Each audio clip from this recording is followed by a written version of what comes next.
And the journey begins now that they've done all that they can on the outside of the airlock's hatch, getting all of their tools, attaching it to their body restraint tether, making sure their tethers are in a good configuration, sort of doing an adaptation.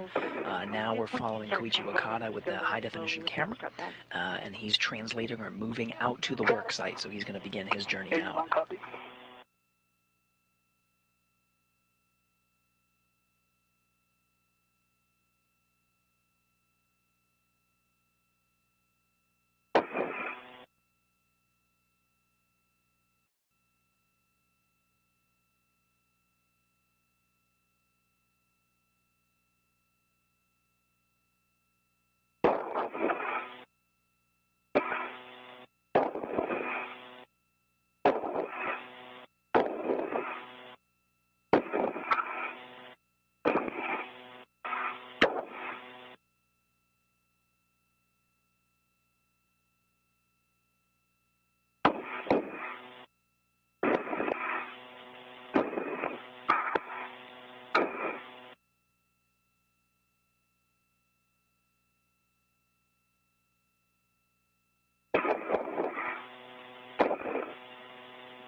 You guys are looking great. And just a reminder as you translate to also keep your cable bags and strap bags in your scan so that they don't hit anything either. Copies. Mr. Copies.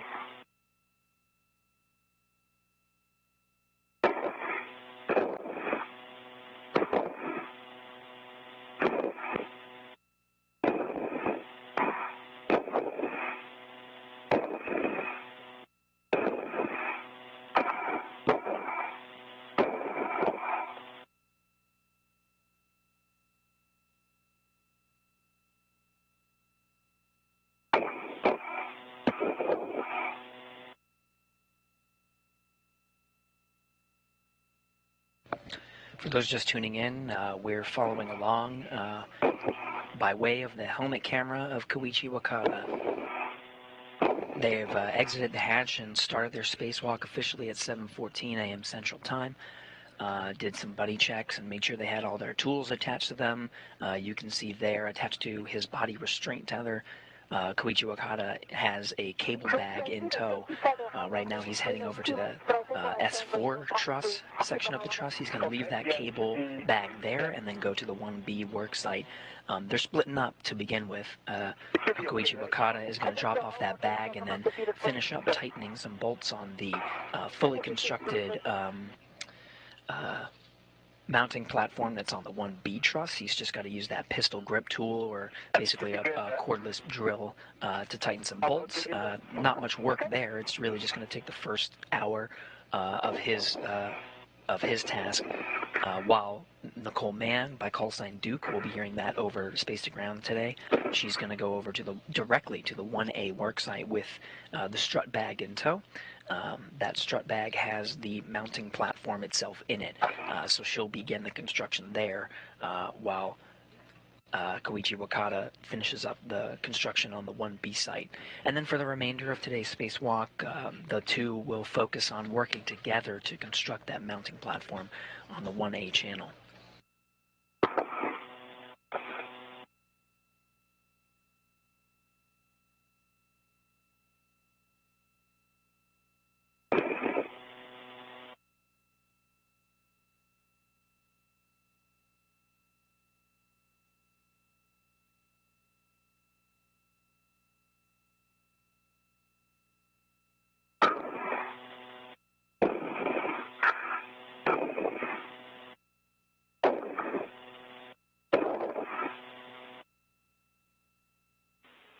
Looking good, Koichi. You'll be keeping eyes out for S3 handrail 3011 for your antenna.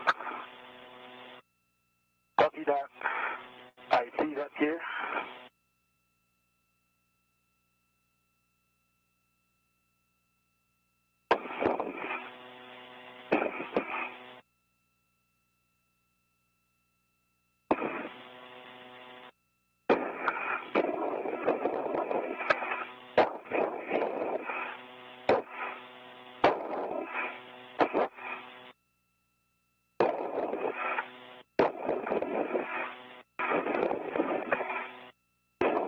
In the middle of the frame there, you can see a digital camera. The lens is the thing that makes it the most apparent, but it's covered with insulation to protect it from the thermal environment outside the International Space Station. So Koichi Wakata will be able to take some photos, both for engineering purposes to show the work that they're doing, as well as take some beautiful photos of Earth and of the work outside. Copy, Koichi. And that's S1 handrail 3217.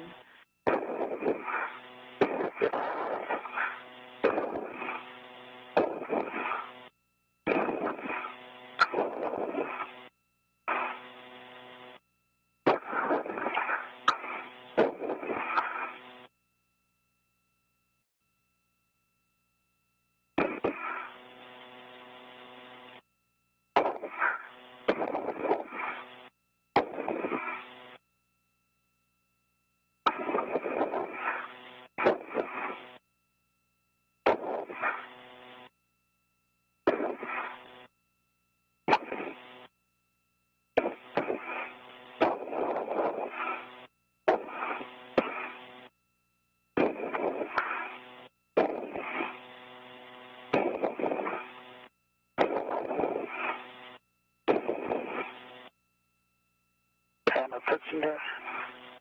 That's to Duke's center hook.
Okay, Duke's center hook is attached to S1 3217, gate closed, hook locked, and Duke, we have a go to release your waste cutter from the airlock unit center. Copy. In work. Houston, copy. Is looking good.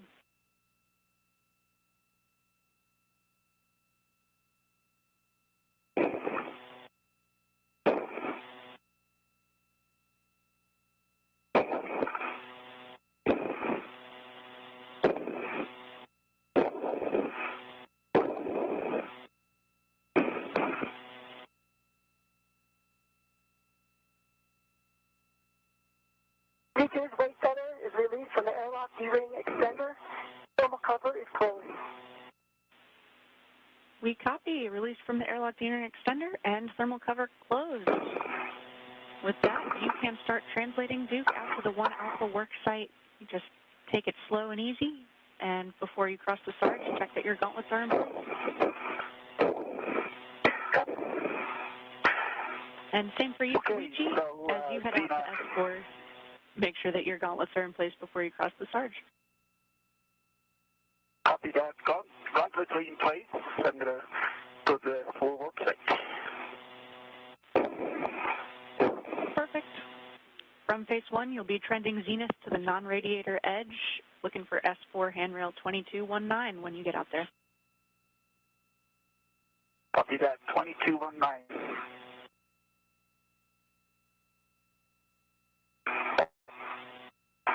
safety tethers and good config.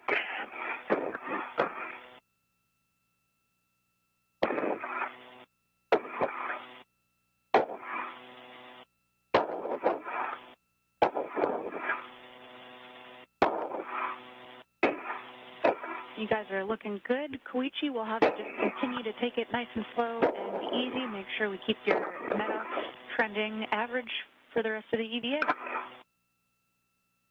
Copy that.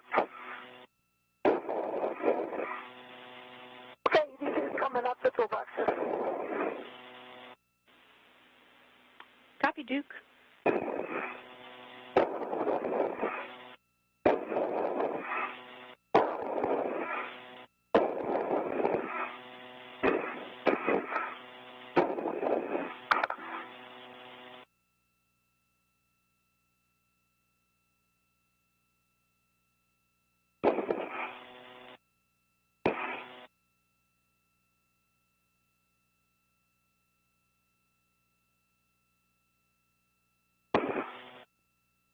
For those following along, you're seeing a split screen here from the high-definition helmet cameras on both of our spacewalkers today.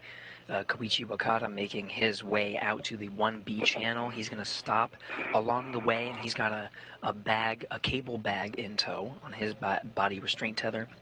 And has some of the cables for some of the secondary work as well as GoPros, some of the other tools and materials that they need for the non-primary work that they're doing, while Nicole Mann, or call sign Duke, has the strut bag. That's the primary thing that they're doing.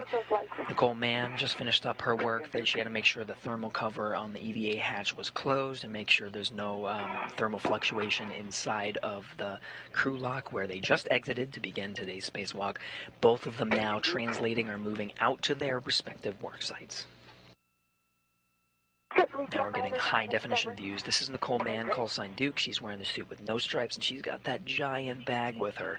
That's the strut bag that has the mounting platform that they're going to be installing today. Both of them will be working on the 1A channel. Koichi Wakata's got to make a stop first to work on the 1B, but Nicole Mann's going to get started right away, so she's got that bag in tow. She'll be able to unbuckle some of the straps that are holding those components in place, retrieve some of the materials, and they'll be installing it one at a time.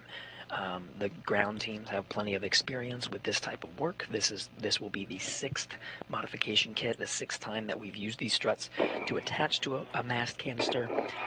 So they're prepared for any of issues or troubleshooting they need to do along the way. And that work will be being done soon. Right now we're just watching the translation or the movement. Stand by, Koichi. You'll need to actually backtrack just a little bit. Let me give you a good handrail pass. Okay. Okay, so I come down a little bit and then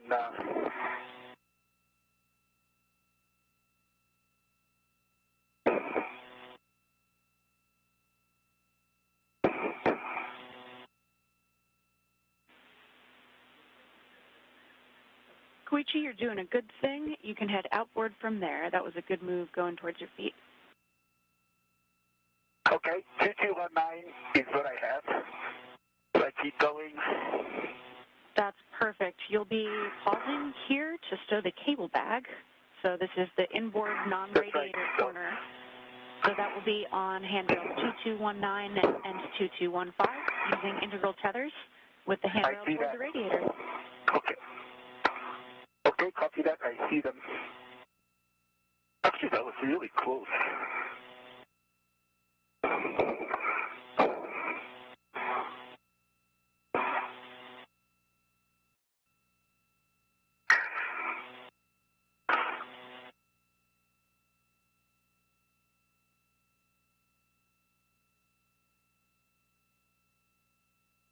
Please, I'm coming underneath the MC. Okay, copy that. I'm at the 10th location of the cable bag.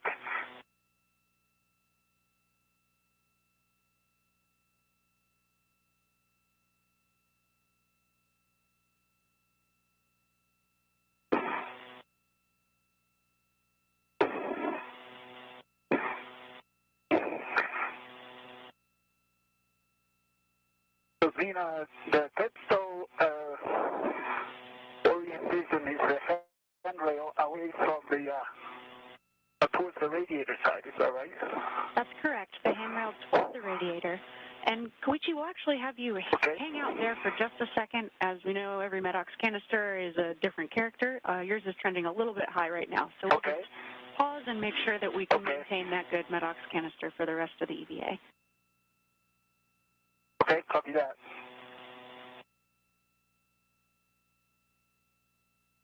Koichi, I'm passing our anchor hook, stay with trim. Okay. Thanks.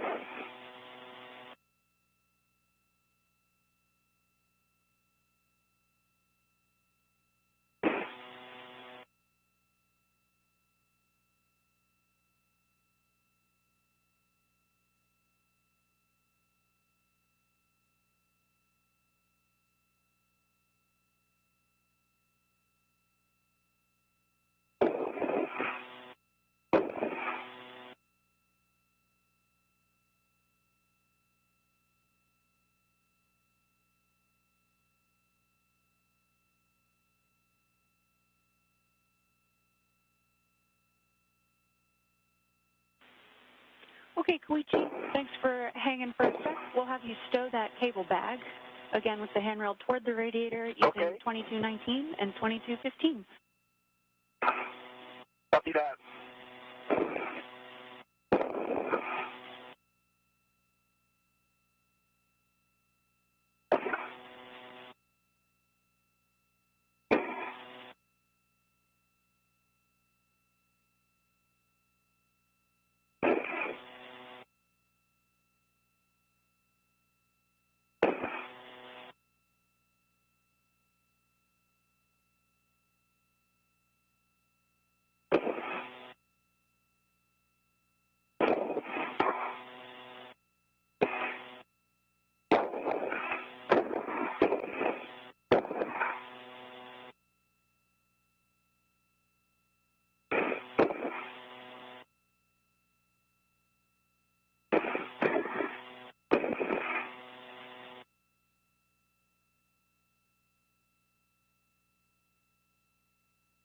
Koichi, I'm just off of your right side.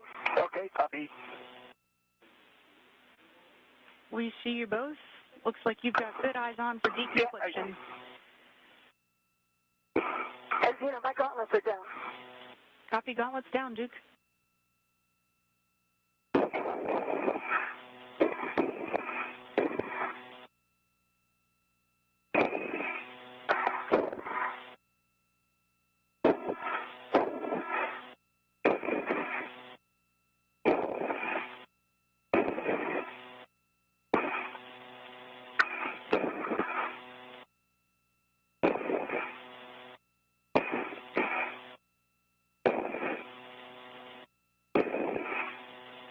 And I'm just going to pause right here until Koichi's done. We copy. I like that plan, Duke.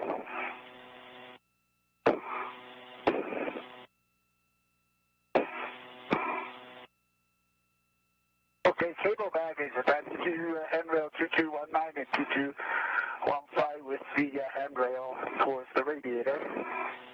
That's perfect. Good config. With that, you can fair lead on S4 handrail 2219, and we'll have you translate out to your green hook location. This will be outboard toward the S5, S6 interface, and then over the A-frame to the Zenith non-radiator side. And just a reminder to take it really nice and slow and easy. We've got that trending high MEDOX canister, so just take your time. I'll do that.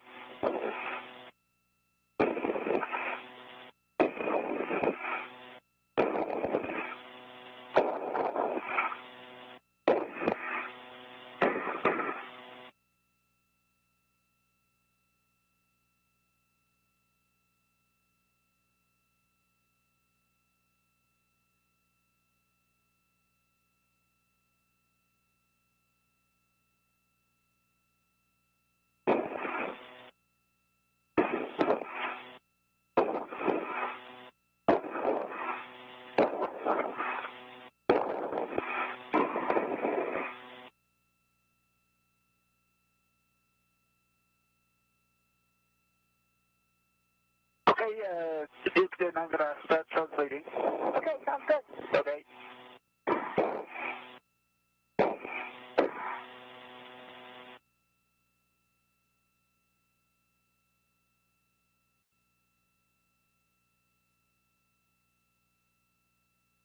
Okay, safety feathers in good config.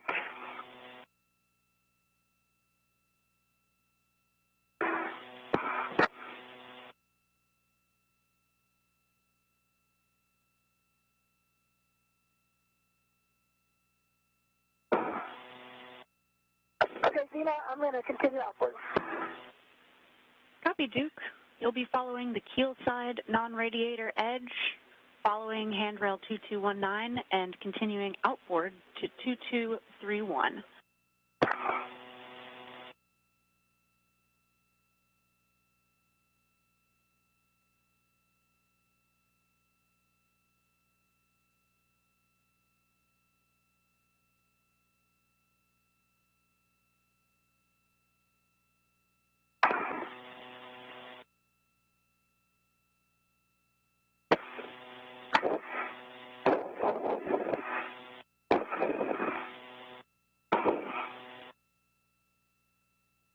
For those following along, we're getting high-definition views from the outside of the International Space Station. The two spacewalkers are going to be splitting up for the first of their tasks.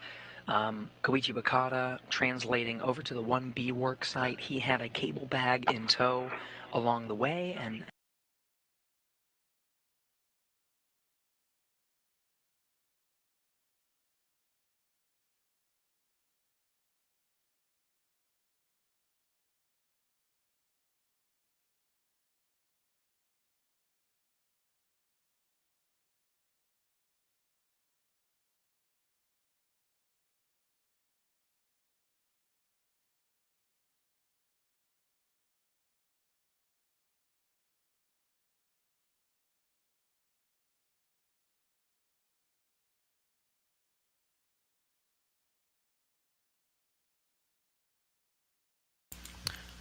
Fala galera, respondendo umas perguntas rapidinho aqui. Sim, Leandro, a luz que estamos vendo aqui é a luz do Sol, tá? A Estação Espacial dá uma volta na Terra em torno de 90 minutos, certo? A uma altitude aí mais de 430 km de altitude, né? Velocidade em torno de 27 mil km por hora para se manter em órbita. Então, dados momentos, a gente vai ver que eles estarão trabalhando no escuro, somente com as luzes ali dos capacetes, tá? E de vez em quando a gente vai ver até a luz, uma luz intensa lá, um brilho intenso, um ponto brilhoso que vai ser o Sol, tá? A nossa estrela aí, do sistema solar, né?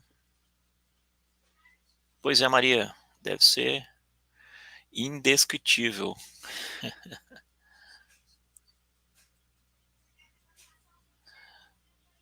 Bootstore, pois é, né, cara, é muito cabo. E assim, ó, ali, acho que a minha maior agonia seria, pode ver que eles têm ali os links de fixação para se manterem presos, né?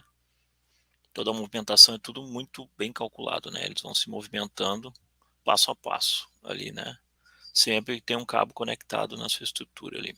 Bom dia, Darvos. Obrigado pela presença. Deixa o like, isso aí é muito importante. Olha lá, o sol lá no fundo, lá, ó. Viu? Abaixo da luva dele ali. Então eles ficam cerca aí de 45 minutos na luz do sol e mais 45 em média ali, né? Varia um pouco a mais, um pouco a menos, dependendo da rota ali. É na sombra, né? Vocês vão observar nitidamente que eles estarão no escuro somente com as luzes dos capacetes. Certo, galera? Daqui a pouco a gente volta por aí.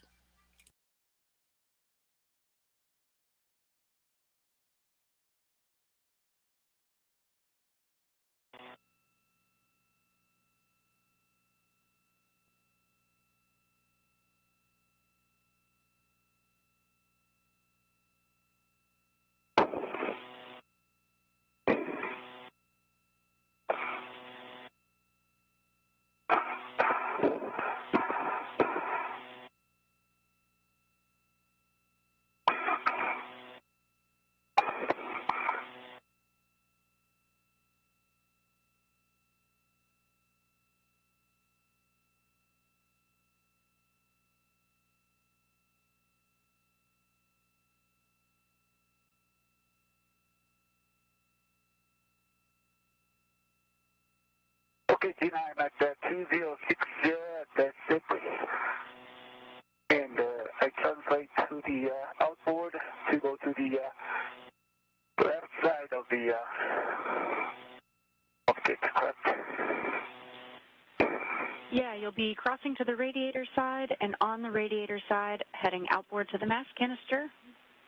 Oh, and yes, you will be going to the left side of the mod kit. With that, we'll take a glove, hat, and gauntlet check. Okay.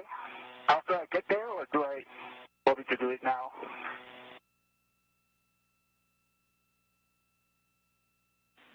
Gloves are good. Happy is dry. Copy. Good gloves and hat. And we also see that your gauntlets are Can down. I keep translating? Yes, you can. Okay, copy that. I got 2236 and 2251 for the bag, and I'm going to get one more. Copy, Duke.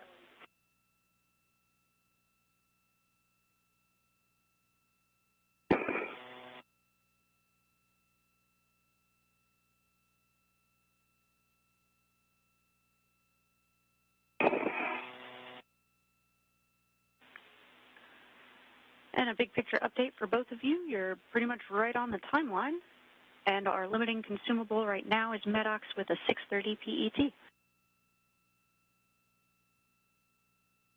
Copy. So that's a good report from the ground IV, Zena Cardman. Along the way, the teams continue to monitor the progress through the procedures, as well as something called limiting consumables.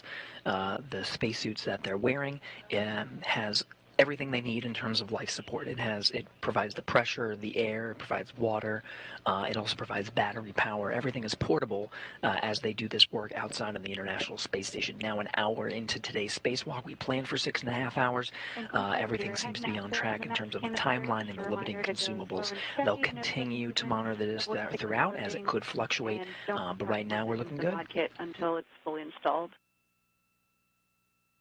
See that I translated up on the 2097 handrail on the canister, and then at the left side. That's perfect. I brought the bag down also on 2227. I'm going to head in to get the APFR.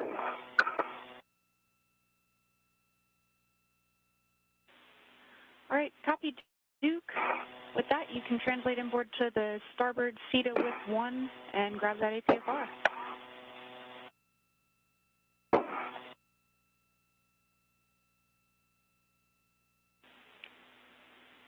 Koichi, for you, once you're at the left collar bolts, you'll be going outboard under the VGA platform on the broom. Okay, you're there. You'll be opening the MOI around the mid-strut collar to access the collar bolts. Okay. Okay, I see that. I open the MI. I can access to both collar bolts. That's perfect. I've got a great view in your HECA now. Okay, I have PGT settings for you when you're ready. Okay. I keyed to the handrail on the mid-strut. And I'm ready for PGT setting. Okay, great. And just a quick reminder here, while you're BRT'd to that mid-strut handrail, minimize normal and torsional loads into the mid-strut. Your PGT settings will be Bravo 7, clockwise 2. Bravo 7, clockwise 2.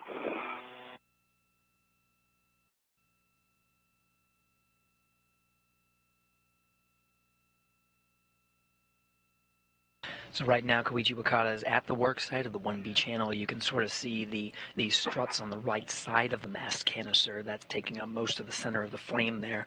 The mounting platform on the 1B channel is constructed. He's got the pistol grip tool, basically a cordless power drill. They have cordless. They have the torque settings programmed into the tool, so they know exactly how much torque to work onto the various parts of the struts. So he's on the left side right now. He opened the multi-layer insulation, the white fabric, to access the bolt on the left side. So he'll be the first part of his task is to work on some of the bolts there.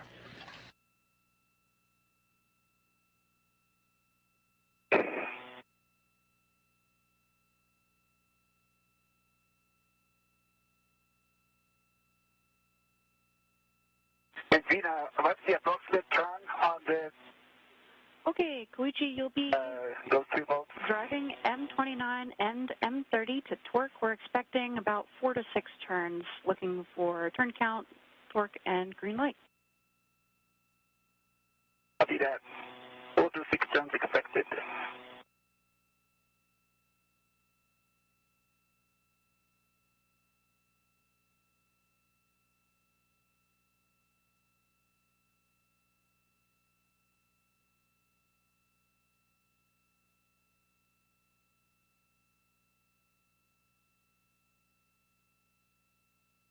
Hey, Zena, I've arrived at the place I'm going to pitch to golf on the WIFX. Copy that, Duke.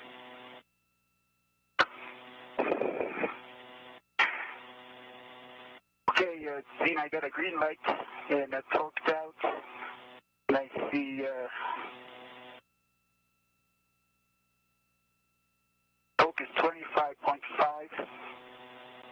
25.8, and the revolution is, I counted 3.5 visually, but it says revolution is 029 on the BGT. Okay, copy. 25.8 on the torque and 3.5 turns counted visually. Looking for a green light as well, and to confirm that was M29? That was the lower side, and you'll see a label here.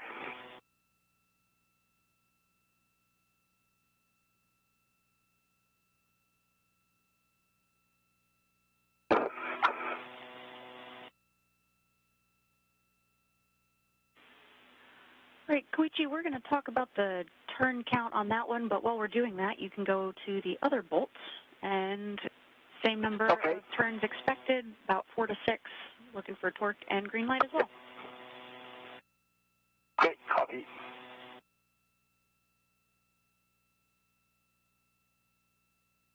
So again, the pistol grip tool, that cordless power drill that Koichi Wakata is holding now, has the turn count and the torque settings. He's tightening with a clockwise rotation the different collar bolts on the left part of the mounting platform's strut. He tightened one, and as the ground teams assess that collar bolt settings, he'll be working on the next. Copy, golf and knob popped out. You can retrieve the WIFX and APFR and stow it on your BRT when you're ready, and translate out to S4. It works. It works.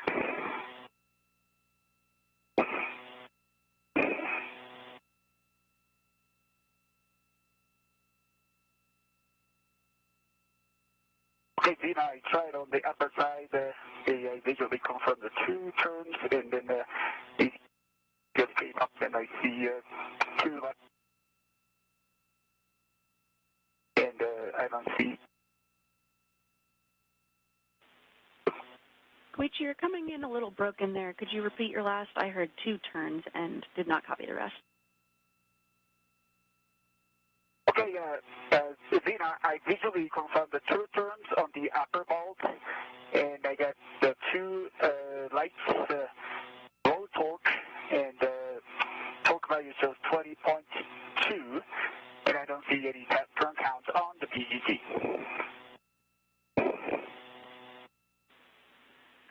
Copy that, Koichi. We'll have you try that bolt again. Just make sure you're in a good body position for leverage on that PGT, and we'll have you hit the upper bolt one more time. Okay, copy that.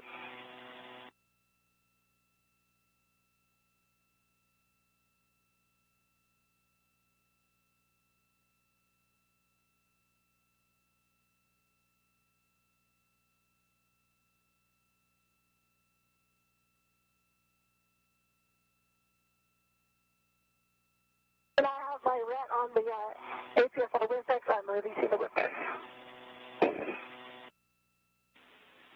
Copy, Duke.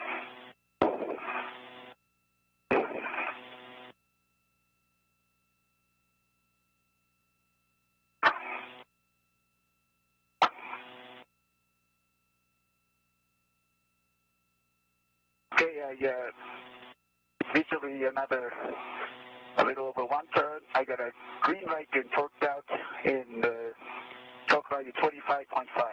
And the torque out is 1.42. Okay. Copy, one additional turn, green light, and 25.5 on the torque. We'll talk about those numbers for just a moment here. Okay.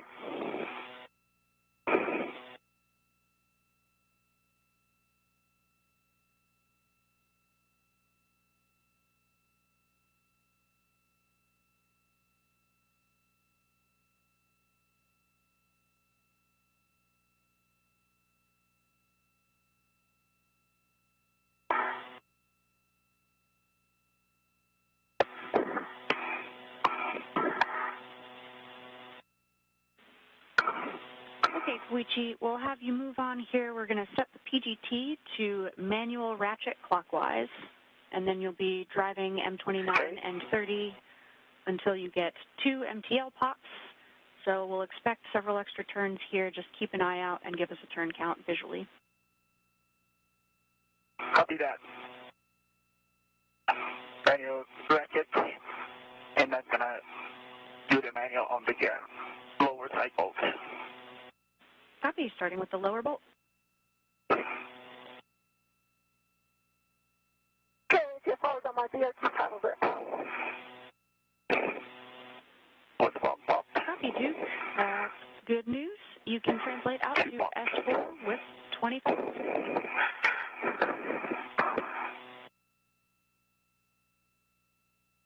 Okay, on the lower bolt,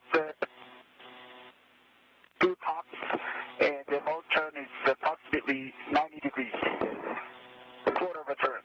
Okay, copy, 1/4 additional turn and 2 pops on the MTL. That's a good beat. Okay, Koichi, we're going to talk about that bolt, but meanwhile you can go to the upper bolt and do the same thing in manual ratchet. Copy that.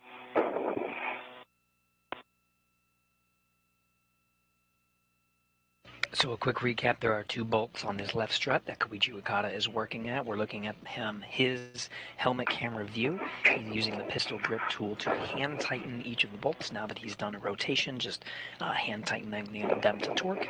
In the meantime, Nicole Mann is on the other work site. She's preparing and grabbing the materials she needs, including a work restraint, to start constructing the mounting platform. From Koichi Wakata's view, you can see sort of the final product of that mounting platform on the 1B channel. That's what they'll be building on 1A. I'm using the manual ratchet. It's rotated about half a turn, and still it does not pop.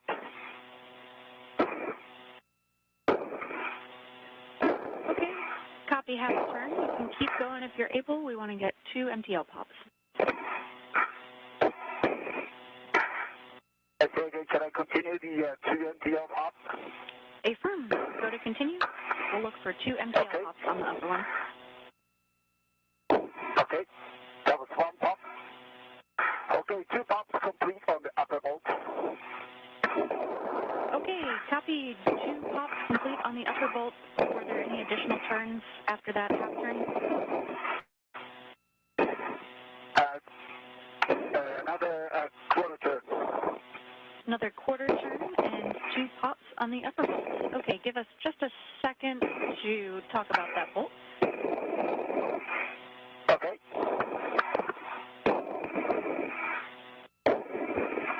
And while we give the MER and EVA a moment to talk about that, you can just hang out, take some photos for your awareness. Your net rate is looking really good right now, looking a lot better. Great, thank you. Yeah, it's definitely trending better from before.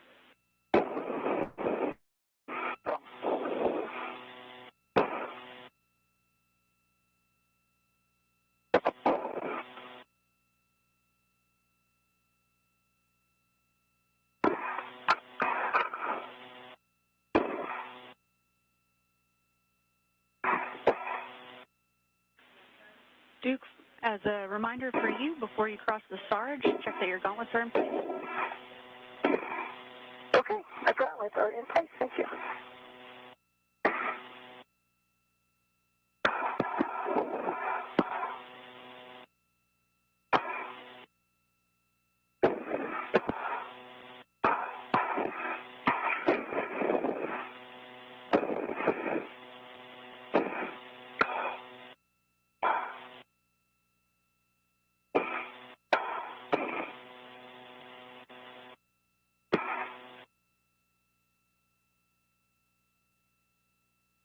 Another intermittent gap in communications from the International Space Station. The teams here in Houston's Mission Control are overseeing the spacewalk for today. Two spacewalking astronauts, Koichi Wakata and Nicole Mann, working on upgrades to the power channel and some of the prep work needed for the arrival of IROSAs, or International Space Station Rollout Solar Arrays, later this summer. They'll be working on two mounting platforms, one on the 1B channel and another on the 1A. Koichi Wakata is already at the 1B channel, tightening some bolts as part of the final steps to make sure that mounting platform is secure. It's expected that that's going to take just the first hour or so of the spacewalk, and he's already getting on a great timeline for getting that work done. Which is great news. So if you haven't already, you can set your PGT back to motor and stow it. Then close the MLI to cover the power bolts.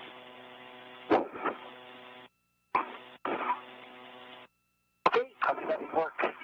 And that note from Zena Cardman here in Mission Control saying that the two bolts on the left collar are complete, so he's going to close up the multi-layer insulation, sort of the white fabric that protects it thermally from the vacuum of space and the harshness of the sun, and he'll work on some of the next struts. The next one should be the mid strut that he'll be working on.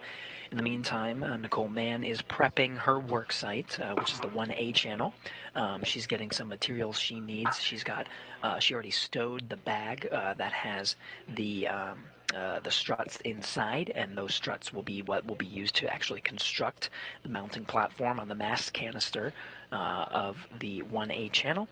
She got the foot restraint, retrieved it from one of the work sites, and you can sort of see it attached to her right now from this view on the outside of the space station. That foot restraint is going to help to access some of the areas that are needed for actually constructing that mounting platform. She'll be able to ingress or enter that foot restraint and give her the leverage that she needs to actually drive some of the bolts and actually construct the mounting platform. So she's got that in tow, and she's going to be going over to the 1A work site very soon to get it ready while Koichi Wakata continues to finish up the work on the 1B side.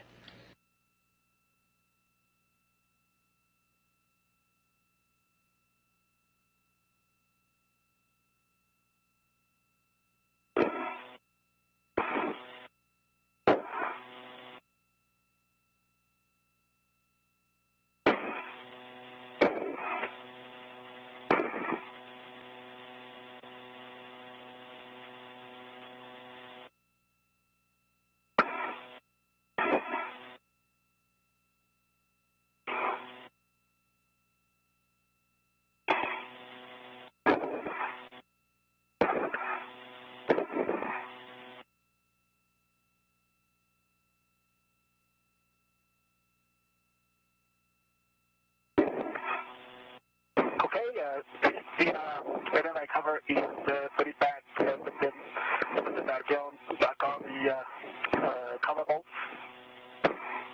Okay, copy that, Koichi. We don't have your HECA right now, but we do have your WVS.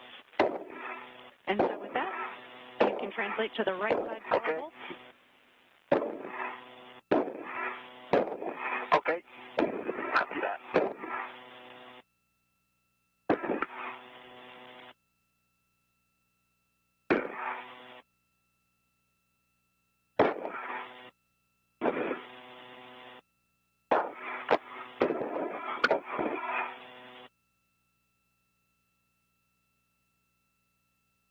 Then I'm going to put this in a risk 25 for the clocking of 6. Good work, Duke. Clocking of 6. I'm tracking golf is already set, and let me know when you're ready for the extension.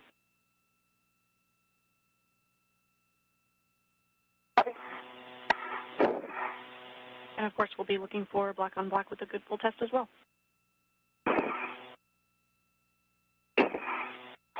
Right now you're looking at the helmet camera of Duke, NASA astronaut Nicole Mann. She's at the 1A worksite right now, and you see her installing the articulating portable foot restraint. This foot restraint has the ability to have some settings to angle the foot restraint so that it can reach predetermined marks that are needed for the upcoming work to actually install some of the struts. So she's installing that right now. She's going to check the settings on the articulating portable foot restraint, make sure it's really at the right angle so that she can access some of the first bolts and areas that she needs to access for some of the upcoming work. And a heads up, you guys will be flying over Japan in a couple minutes. Wave hello for us. Awesome. Thank you.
You know, I got a clocking of 6 with a good pull test.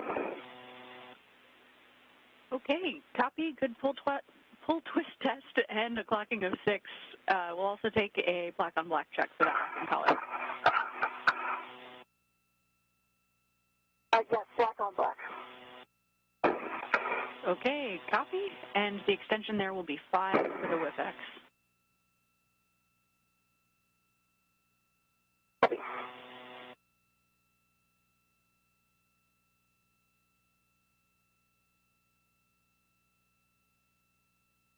You got one side down, Koichi, you already headed over the other side? Yeah, I'm on the right side and just adjusting the TCD now. Nicely done. Yeah, how's it going with you? Good, I got the WIFX in. I'm going to adjust the APFR, then get started on the triangle. Great.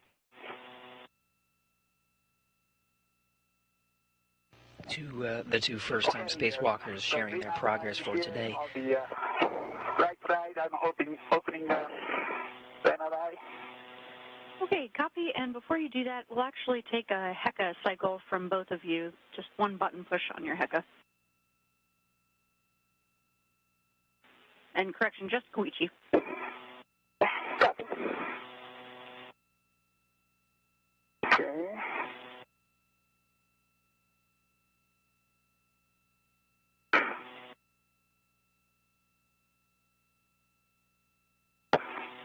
Okay, HECA should be on now.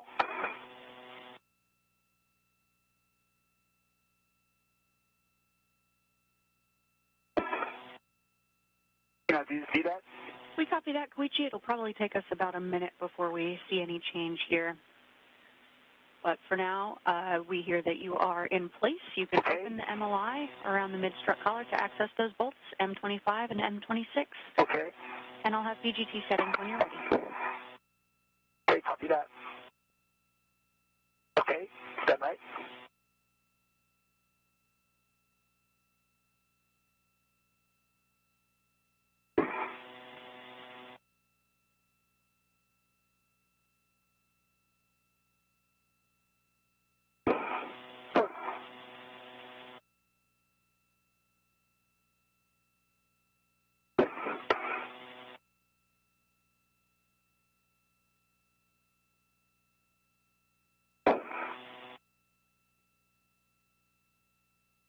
Then I started working on the pitch here. I've got the knob is unlocked, and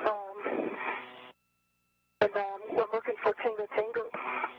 But it is pretty stiff, as Josh mentioned. Copy. That is Okay, the I'm correct ready. setting. PGT setting. And copy that it's stiff. Koichi, for you, PGT settings will be Bravo 7, clockwise 2.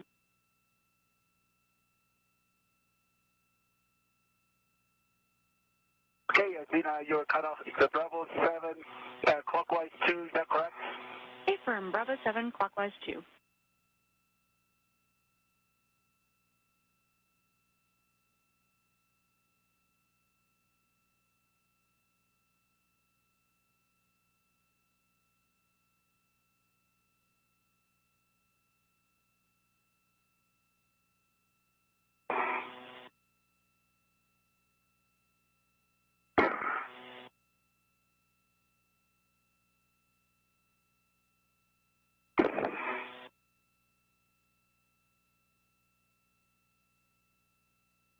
Zena, can you see in my HECA? We do see your HECA. Okay, so this is what I'm looking at. Got the black line pointed towards unlock. Then Papa Papa. Now we have both helmet camera views from Koichi Wakata and Nicole With Mann. the hand on the whip extender, and then we are pushing up on it. I don't know if you have any ideas. While you think about that, I'll move on to the whip extender. Copy, Duke. That sounds like a good plan. Okay, And Zena, that the extension lower is vault,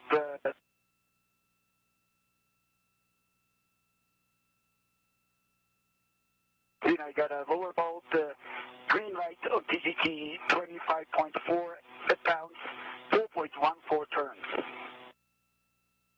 Question 4.79 turns.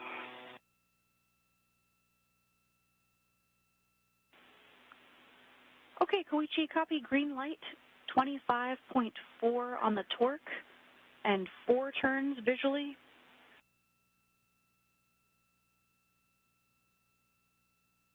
That's correct, and then the PGT shows 4.79 turns. Copy, Koichi. You can go to M26 now. This is the other bolt. Same deal. We're expecting about 4 to 6 turns. Copy that. Copy work.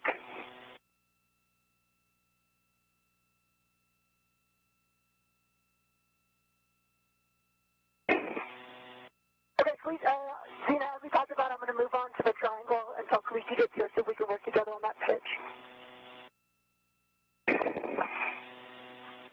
Okay, copy that, Duke. So if you want to, one other thing you can try is using the boot plate for some extra leverage.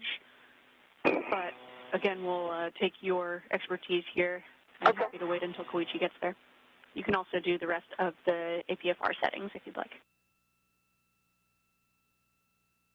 So a quick recap of where we are. We're seeing both the helmet cameras of Koichi Wakata and Duke. On the left, Koichi Wakata working on the mid-strut. There's various components of the mounting platform. He's asking for the settings that are needed on his cordless power drill to drive some of the bolts.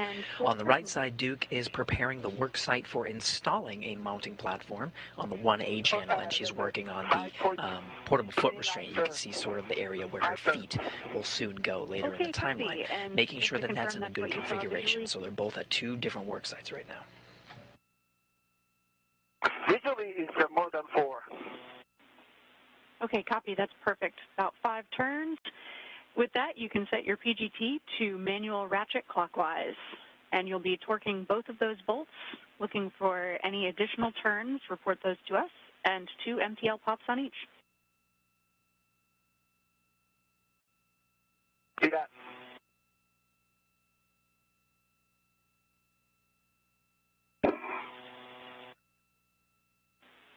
We've got a quick handover coming here. Making progress here with the Ingress 8 and the boot plate. Copy, Duke. Great work.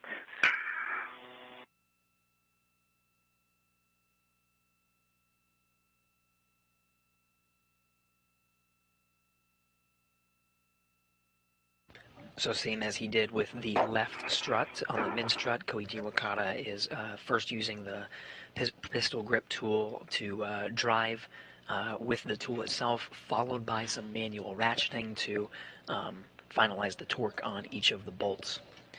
So right now he's working on that mid strut. And then once again, we're in a handover period, so we're going to temporarily lose some of the video and audio from the space station. We're getting audio first, it seems like. We're getting some sounds from the space station. Back with you guys after a quick handover. Koichi, we were tracking you were in manual ratchet, but have not heard the report yet. And Duke, we're tracking you're working on the APF. Okay, so Zena, on the lower side bolt, I got a 2 pops on the manual ratchet, another quarter turn. Copy, 2 pops, additional quarter turn on the lower bolt. And the upper bolt is the same, 2 pops I got and additional quarter turn. Okay, copy, 2 pops and an additional quarter turn. That's a good bolt on both of those. So with that, you can set your PGT back to motor and stow it. You can also now translate on the 1 Bravo mod kit. Copy. And I can translate to 1 Alpha mod kit, right?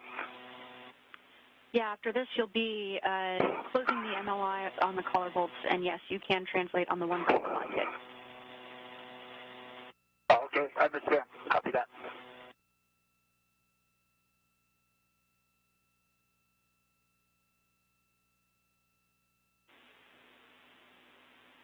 Duke, if you feel like that APFR is behaving, you can feel free to continue work on it, but we can also have you pause and head to the upper triangle and wait for Koichi to get over there.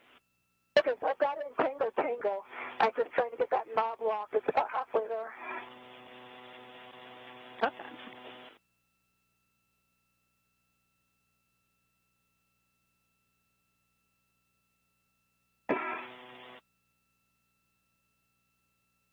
So as we regain video back from the International Space Station. Is that on? Do you have the heck of you?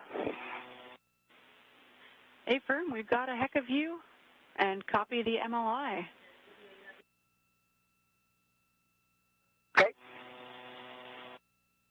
So next is the heck of scan from the mounting bracket. Copy. The MLI over the collar bolts is just out of our view in your HECA right now. So if you can reposition just a smidge, we'll take a look, but we'll also just trust your eyes on whether that's covering the collar bolts. Do you see the view? Let me know which direction I need to move. Ó, galera, agora eles estão completamente na noite Yeah, terrestre, you look great there, Koichi. somente com o auxílio das luzes do Head to the capacete. mounting bracket. Check that it's clear of MLI. Cerca aí de mais uma meia hora começa a amanhecer ali na estação espacial, ou seja, eles estão voltando para a área onde é a parte diurna da Terra, né? O ciclo de órbita. Então.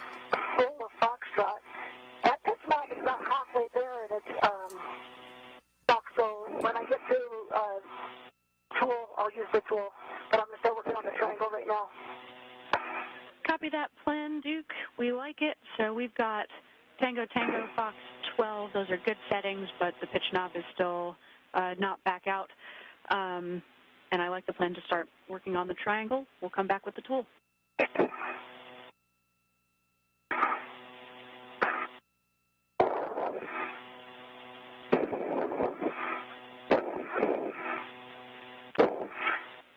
Duke, when you have a moment, we'll take a glove tapping complex check as well. Copy, Koichi. Okay, so I'm on the mountain bracket. You have a good view? Checking, Koichi.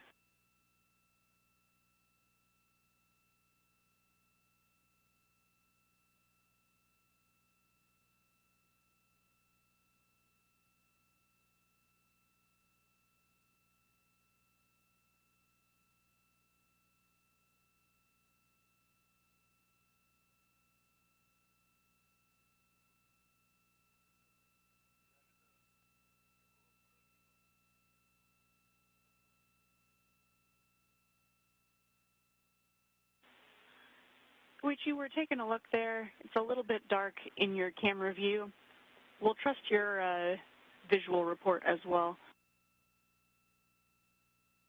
Okay, so as for the MRI, the left side is covered up pretty well, and the right side, I can still a little bit.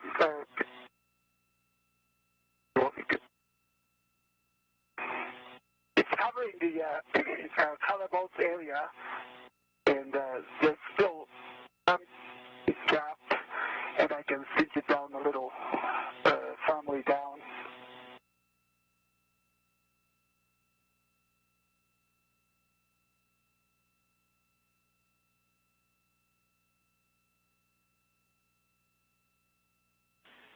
Okay, Koichi, we copy all. You're ahead of the timeline right now, so we'll use this time to have you go over and adjust that MLI, just take care of whatever gap you see. Okay, copy that.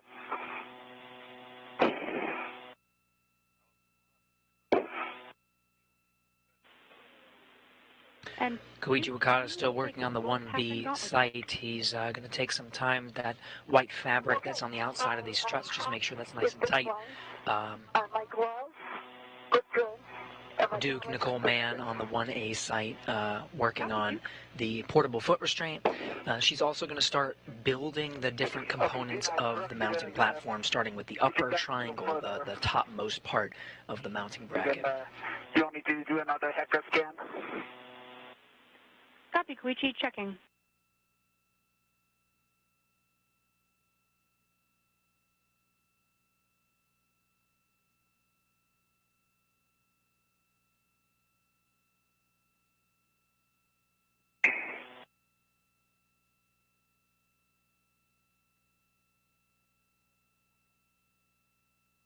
Okay, I'm already there, and mounting bracket, and I don't know if you can see the hacker view, but now the MLI is covering. Copy, Koichi. That's a good view. We're taking a look.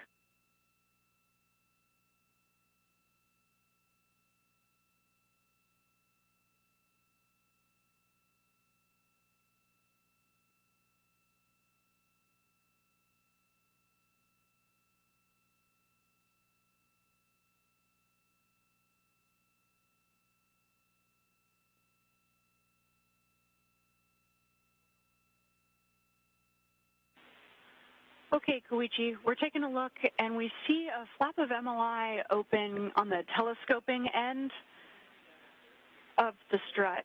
If you see that as well, we'll have you go over and see if you can get that to close with the Velcro. Is that on the right side? Affirm, Koichi. Copy that. In work.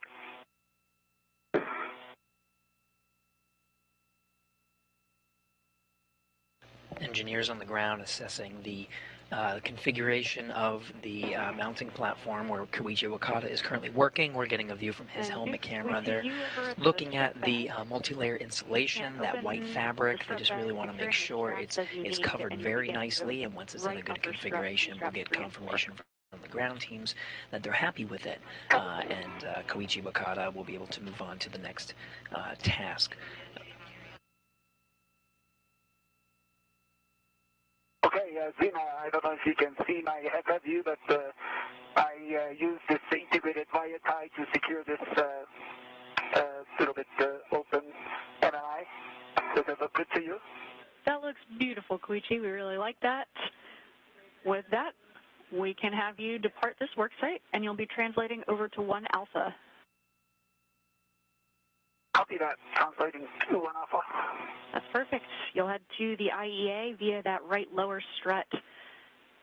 Minimize translation on the mid strut if you can, and then you'll be going inboard on the S6 IEA. At the inboard edge, cross to the non-radiator side. Copy.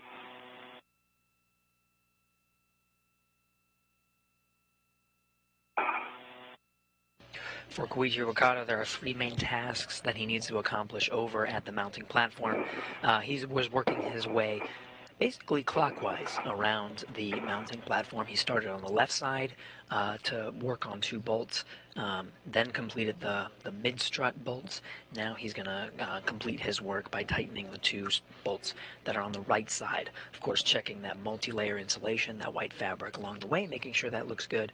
But once he's done, he'll really proceed into some cleanup steps and then go over to translate to the 1A work site where Nicole Mann is currently starting to construct some of the components of the mounting bracket over there, and then they'll work on that side together. Okay, copy that, Duke. You can keep that tethered to the bag, lock out the thread if you need to. You'll be aligning the right upper strut L7 to the mounting bracket right side. Check that the alignment tab is in the groove and the black lines are aligned on the end of the mounting bracket. I'll have PGT settings when you're ready.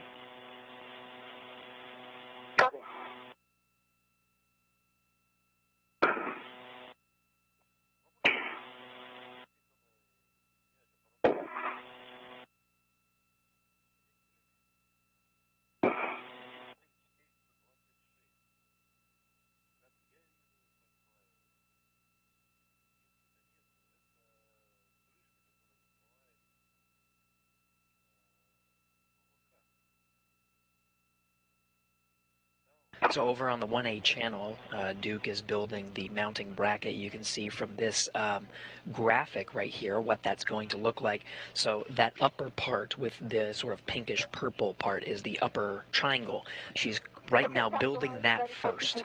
So she's getting a head start on there, and it's going to attach to what's called a mast canister. That's that greenish bluish soda can looking structure. That's where the legacy solar arrays were originally deployed from, and this is really sort of an adapter to allow the IROSA solar arrays to attach to the mounting bracket. That's that sort of bluish indigo part labeled there on the left, the IROSA mounting bracket. So she's just right now building that upper structure.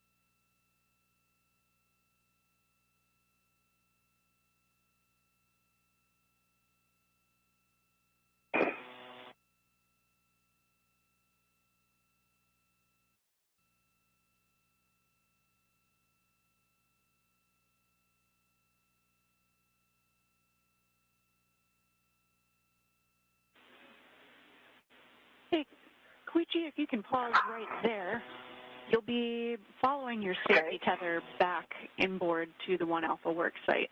We see you not quite translating in the right path. It looks like it's the tether is on to my left. That's why I was following it. But you see that? Yeah, I do see that. So on the inboard edge of the IEA, we would have you cross back over to the non-radiator side. You can also follow the handrails that are in front of you to the other side of the IEA. Copy that.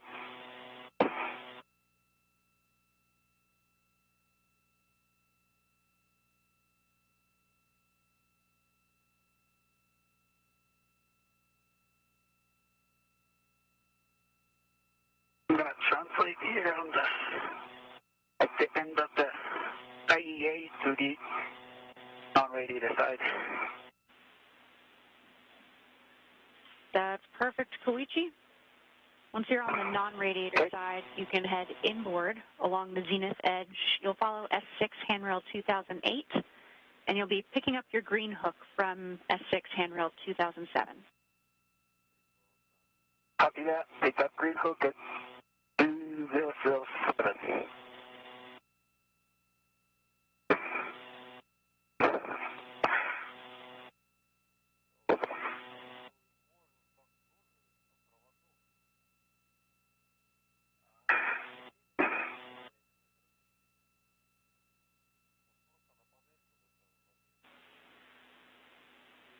And Duke, just checking, I didn't hear the PGT settings. The PGT is the Bravo 3 clockwise 2, and just working on M14 here. Perfect. Okay, we're expecting approximately 4 turns on M13 and M14. This is not to torque yet. Copy, 4 turns. Okay, Duke, now I see you.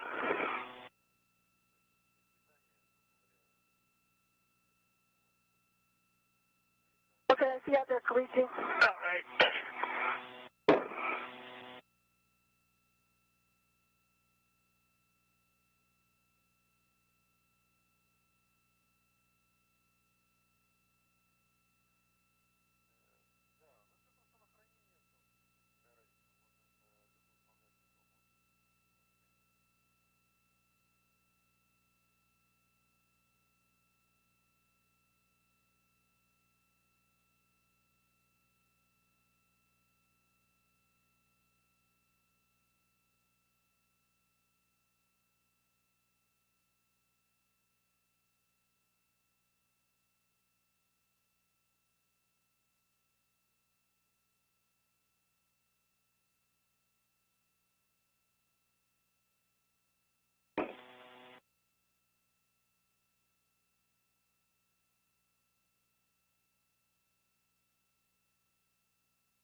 Okay, Dean, I got 1 hand turn on 13 and 14, moving on to the PGT for 3 more.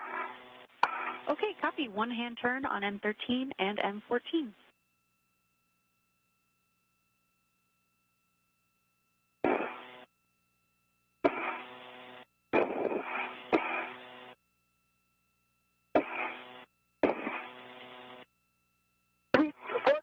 Three more turns on M14. Copy. 3 additional turns on M14. That's 4 total.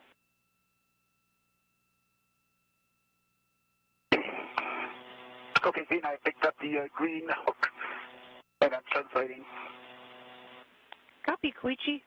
You'll be at the S5, S6 interface following the A-frame nadir, follow handrail 2144, and then on the nadir forward edge, translate to the inboard edge of the 1 Alpha IEA.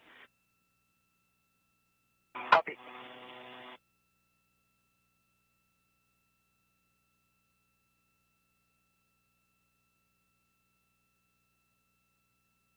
Okay, Dean, I'm moving on to upper left to center pad. Copy, Duke.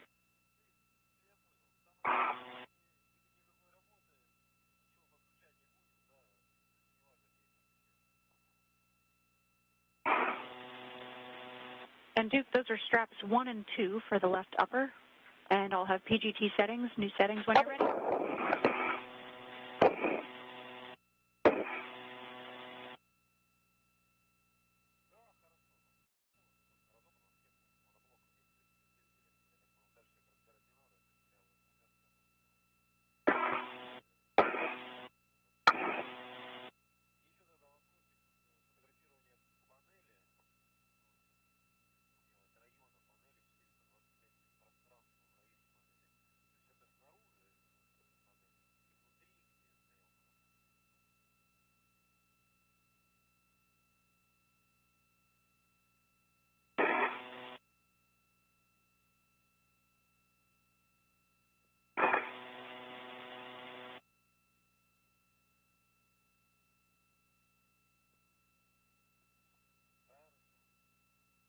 Hello, Duke. Hey, Koichi. I've got upper right on the center triangle. I'm going to work on the center pad now. Okay, copy. But if you want, that pitch knob was giving me a hard time. Pitch knob, okay. You want to give it a try, Okay. or try the tool? All the settings are correct. Okay, I'll try that. Thank you.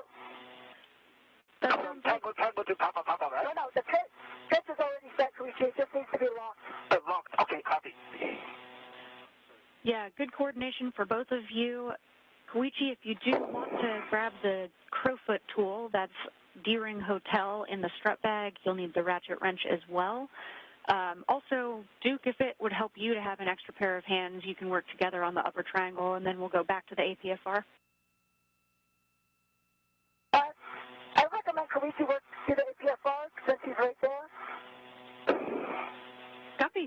sounds good to us. And yeah, Duke, we concur that all of the settings are correct. We just want that pitch knob in the lock position. And if you need the tool, Koichi, I can hand it to you. Okay, let me try first without it, and then if it doesn't work, I'll get it. I got it about halfway there. Okay. So to catch up on the procedures for today, Koichi Wakata did tighten some of the bolts on the struts on the 1B side. He's going to go over and help Nicole Mann just for a little bit. They're going to split up the tasks on the 1A side. Nicole Mann, call sign Duke, is going to continue to work on that upper triangle, which is the top section of the full mounting platform that's going to be installed on the 1A mast canister as part of today's spacewalk. In the meantime, Koichi Wakata over on the 1A work site. They're over there together now. Koichi will work on the continue to work on that foot restraint, which Nicole Mann will enter later as part of accessing those different parts of the mounting platform. So the two of them are over on the 1A work site now. F14. Copy. Additional 3. That's 4 turns total. Thank you.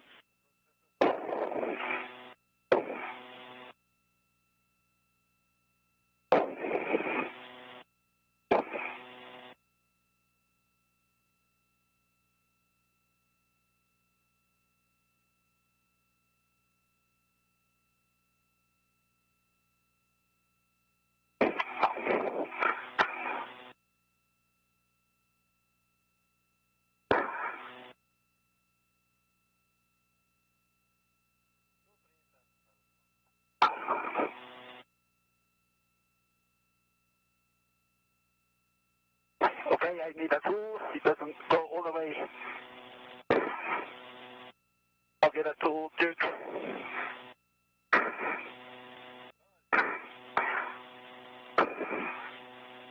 you're going to go with the tool, Koichi?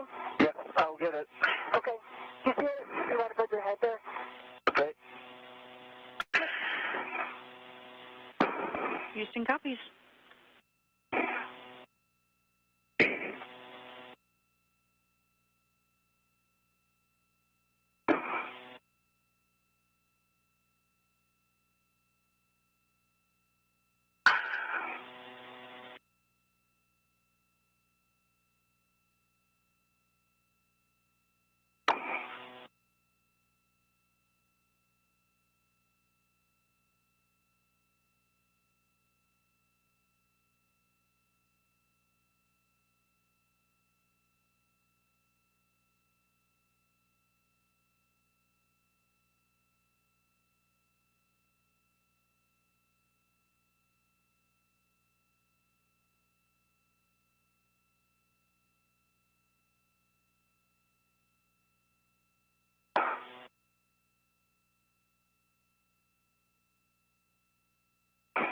And I got 2 hand turns on M17 ready for PGT settings.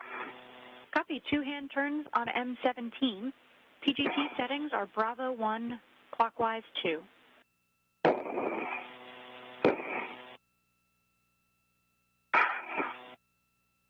Bravo 1, clockwise 2. And confirm I'm going to torque. Affirm. You'll be going to torque. We're expecting a little over 6 turns to 9 turns. So that'll be about 4 or 5 to 7 turns additional to the 2 that you got by hand. And checking as well for black line flush.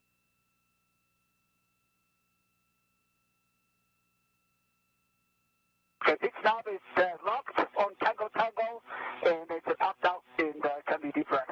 All right, Koichi, you're the man. It was really easy with the tool. That's awesome. Way to go, Koichi. All right. All right.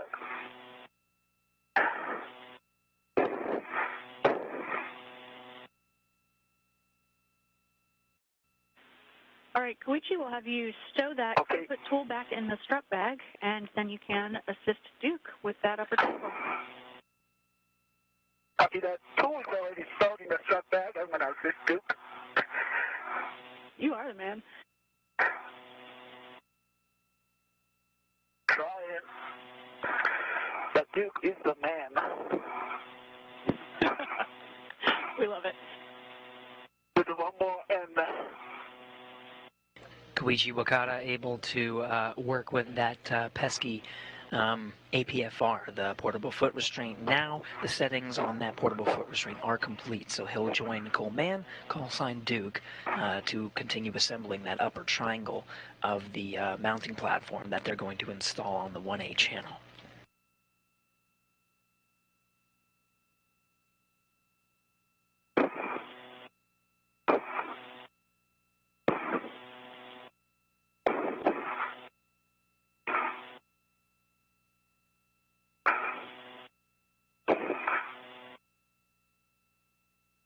Then I got 6 more turns.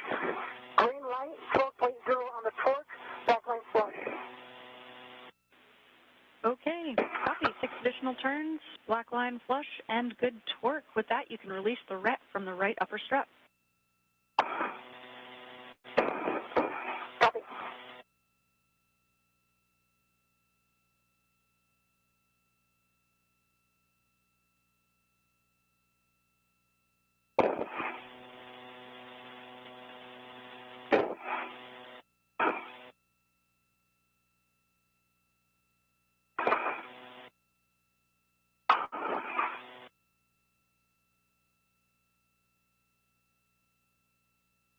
Okay, right out of the upper strut, Brent is back to the bag. I'm working on tip pin and MLI in the center pad. Copy, Duke.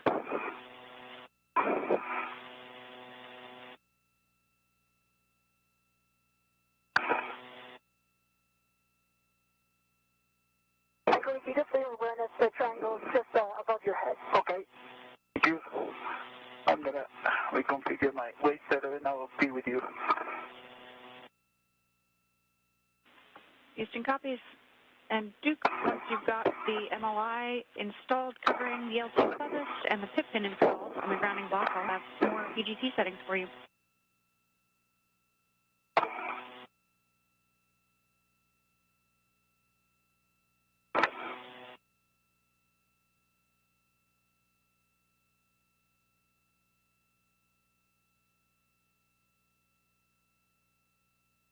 Okay, Duke. If you have clear awareness, these washers did come back from all the defense. Put this off, the spring is good.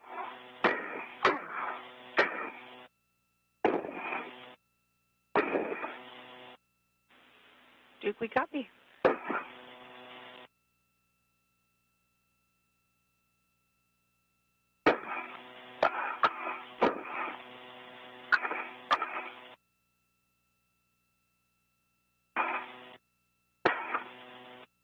Duke, would it be helpful if I hold the triangle when you do that? Yeah, if you stabilize it there, I'll get this pip pin and we can kind of talk about our game plan.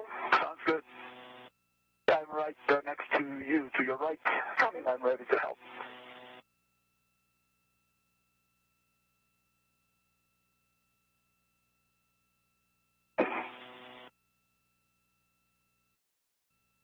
Okay, pip pin is installed. Koichi, how about I rotate the center pad to you? Okay. You can work on the MLI and I'll start working on the left upper strut. Okay, copy that. All right, I'm gonna rotate back towards you. Then. Perfect. All right. Yes. All right. All right. Then I'm gonna work on the. The MLI is on the center pad there. Right. Okay. And heads up, guys, we've got about a minute until a 2-minute LOS. So, Duke, when you're ready, I can give you PGT settings and a couple steps to work on. Okay, go ahead with the PGT settings. Bravo 3, clockwise 2. Bravo 3, clockwise 2. I'm going to do 4 turns on one, torque on the next, and then torque on back on the original. Yeah, you got it. And just check for black line flush on both of those once you torque them. Okay, copy.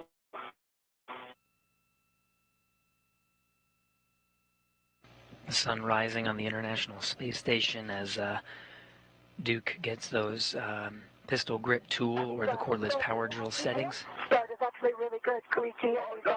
Okay. You put on here is super helpful. Oh, that's great. So that's good. Yeah. Them working together is making the build of that upper triangle of the mounting platform a little bit easier. They were able to build the handover. We are expecting to lose communication, just video and audio very briefly soon.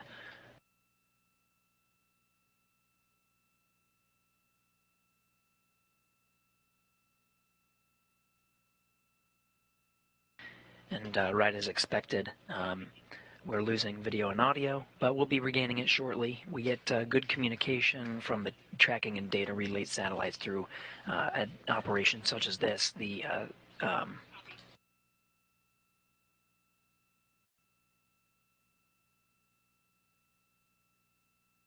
Though this is a larger gap in communication, so you'll notice a lot of folks in the room taking a bio break. The gaps are relatively short through a dynamic operation, but this is one of the longer ones, so it gives the team an opportunity to take a break. We'll get back to the action pretty soon.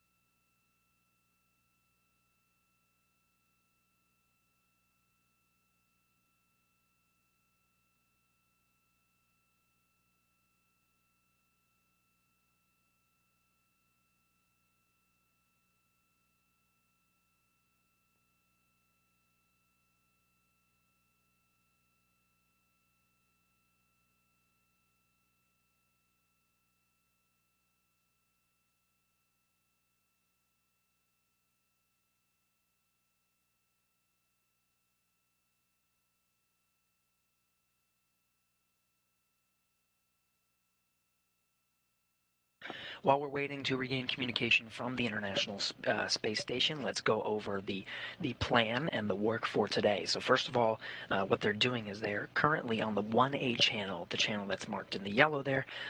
They are constructing a modification kit for future IROSA solar arrays, International Space Station rollout solar arrays. There are 4 that are installed in the International Space Station so far. That is all of the channels marked in blue, and then the green, the mounting hardware, that mounting platform was complete, but we saw Koichi Wakata tighten some of the bolts on the struts to make sure that that's ready to receive an IROSA later this summer. But the 2 of them now are over on the 1A channel, and they are working on the modification kit. Now, this is really a modification to the original mast canister. That's that light blue, kind of greenish tin can looking structure.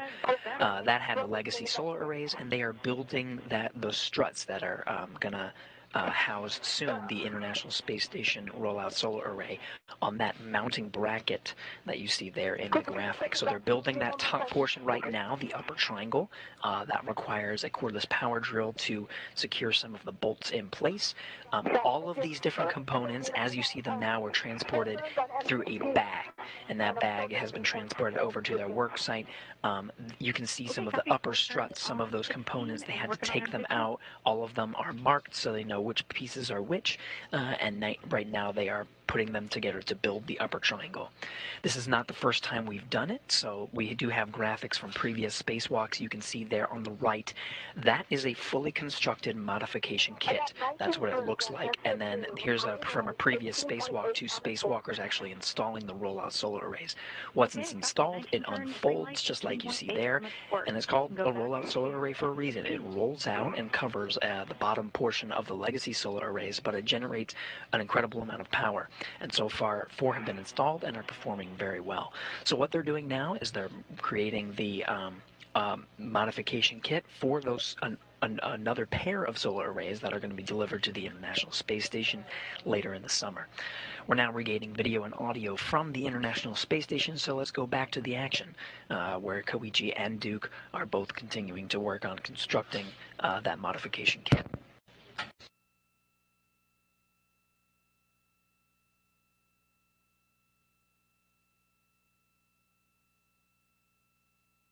Yeah, I got 19 additional turns on M16, green light, 18.3 on the torque, and both bolts of black line flush. Okay, 19 additional turns, green light, 18.3, and both are black line flush. So, Koichi, if I hand you this PCT, there's 2 bolts right in front of you. Okay, copy that. 13 and 14, those are next. Okay.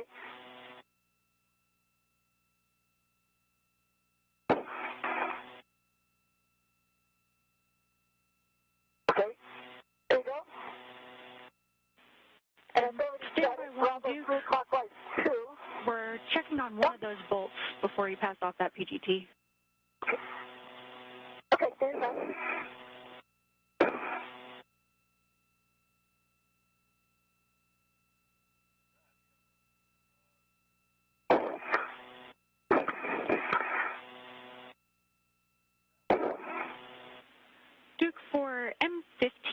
Did you do any hand turns to start? Yeah, sorry, for M15 I had two turns hand start. 2 turns hand start, followed by 19 turns with the PGT. Good time. Or maybe I think 18. Copy, Duke. We're checking. Okay.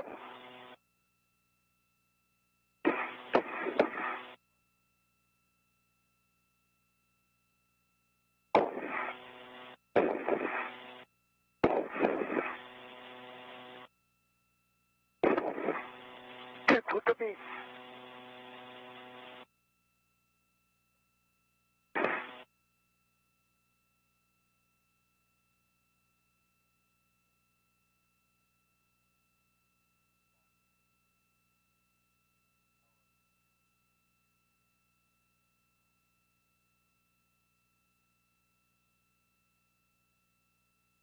I think that strap is sitting over the button. You got it? Yeah, I got it. I'll get one too.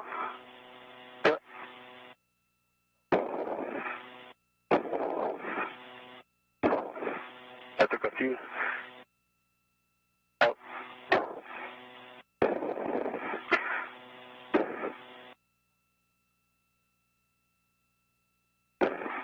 Thanks for your patience, guys. We're chatting about M15. Okay.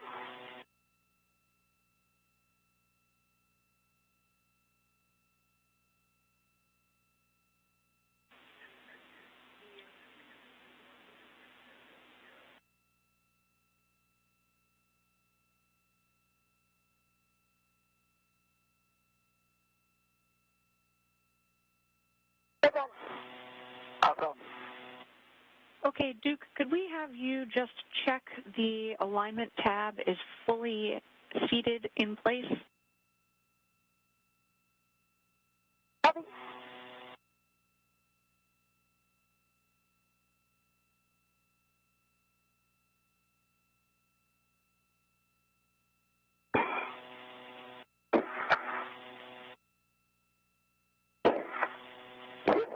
Just a little my way.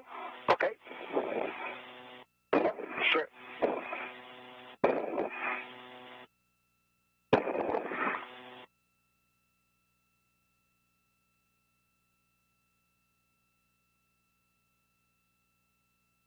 Okay, alignment pad looks good. The tab is engaged. I don't know if you can see in my HECA. You can see I got 2 black line flushes. Okay, Duke, we've got a great view of that. We concur with everything. If you could do us a favor and just hit M15 one more time with the PGT. Copy.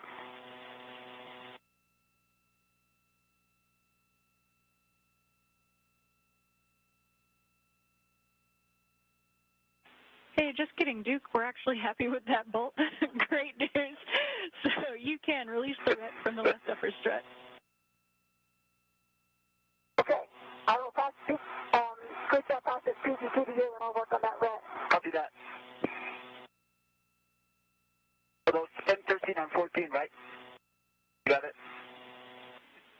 Yeah, the next bolts will be M13 and M14. And PGT settings should be the same. Okay. Bravo 3 clockwise 2. All 3 set, clockwise 2 set. Perfect. Upper is released. Copy, Duke.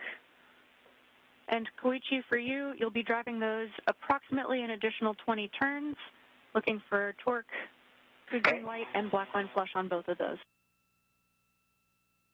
Okay, copy.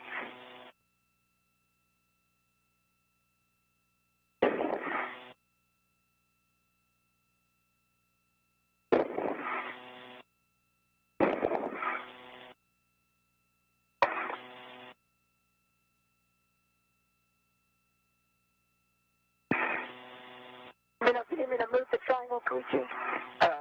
It's good. And I can lock out that PGT might be pulling on you too. Yeah, okay. It's fine, but could you tilt towards me? Yeah, that's good.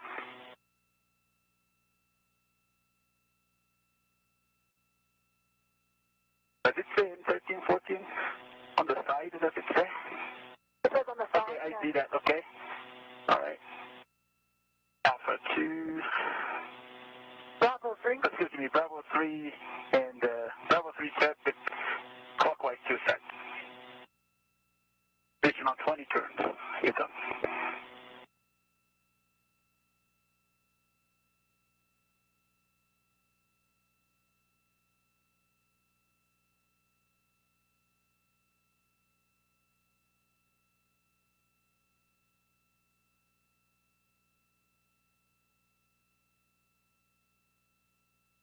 That's 10.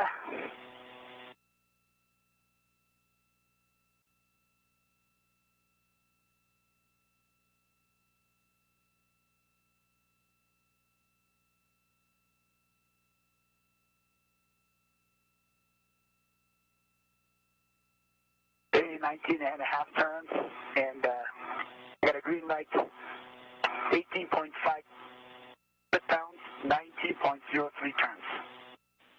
Okay, 19 and a half turns visually, green light, 18.5 on the torque. That's good speed, and that was on the M13. I'm going to do M14. Copy And M13 black line flush. and copy black line flush, going to M14. Okay. Copy, in work.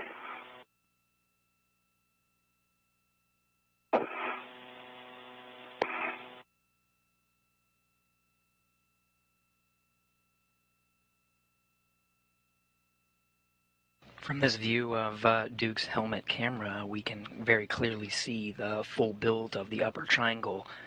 They've put 2 of the 3 sections of the triangle together. Now,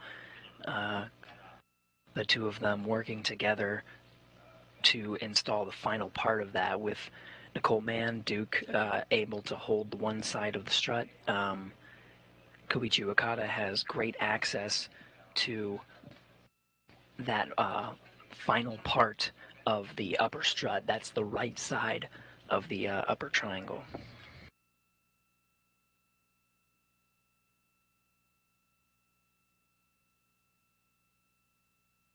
That's 10.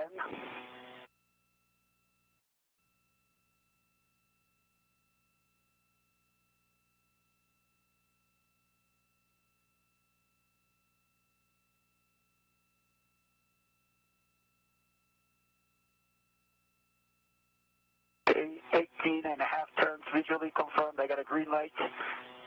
18.3 sit-downs, 18.86 turns. Okay, And the black copy, line Koichi. flush on M14. Got it. 18.5 turns, green light, 18.3 torque, and black line on both M13 and M14. That's a good read. Okay, with that, we are happy with those bolts. You can tend the PGT back to the strut bag. And I think at this point, Duke, we'll have you go ahead and ingress the APFR. Koichi, we'll have you go ahead and grab the cables at this point. Copy. In work.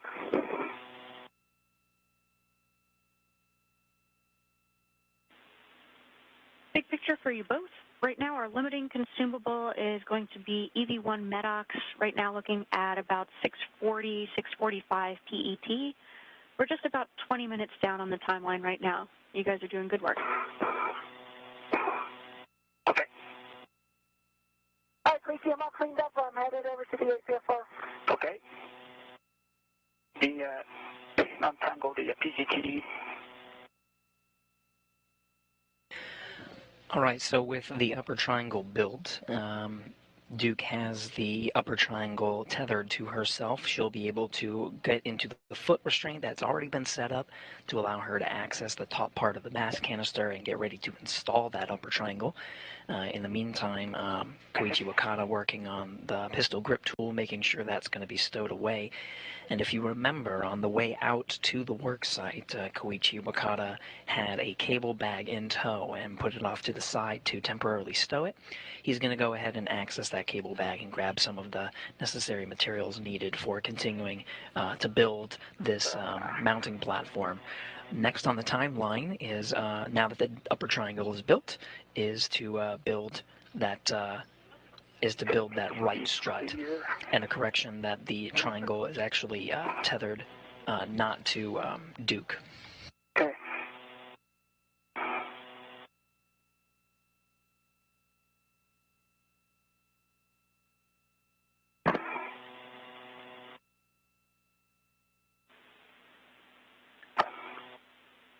Duke, for you, as a reminder, no sudden movements on the mass canister or mod kit. Limit your lateral loads into the BGA, avoid cyclic loading, and don't impart forces into the mod kit before they're fully installed.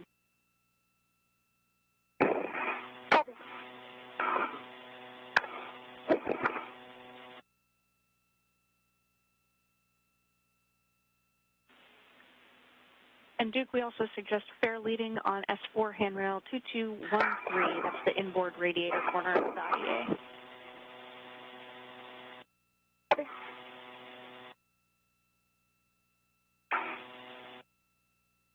Okay, so Zena, I'm going to grab the Sun Alpha cable. Copy, Koichi. That's perfect. Yep, you'll be going to the cable bag, grabbing the 1 Alpha IROSA cables with the adjustable equipment tether, and stowing on your BRT. Copy that.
Okay, Bailey's in place on 2235.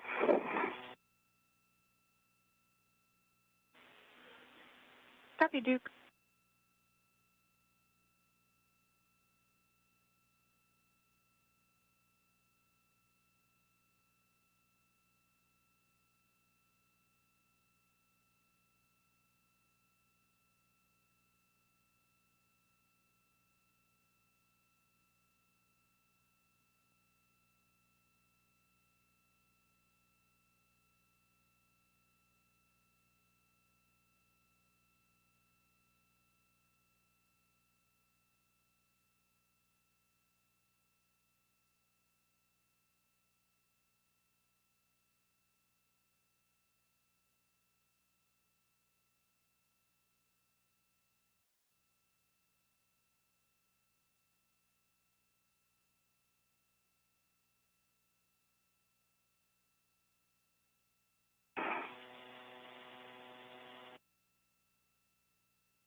You know, I'm going to local to the interesting.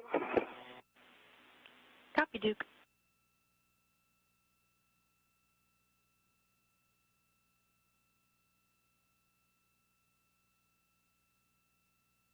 Okay, I'm ready to the 1 Alpha cable bundle, and I'm going to take it out.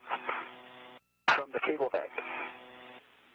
That's perfect, Koichi. You can stow that on your BRT, close the cable bag, and translate to the upper triangle. See that?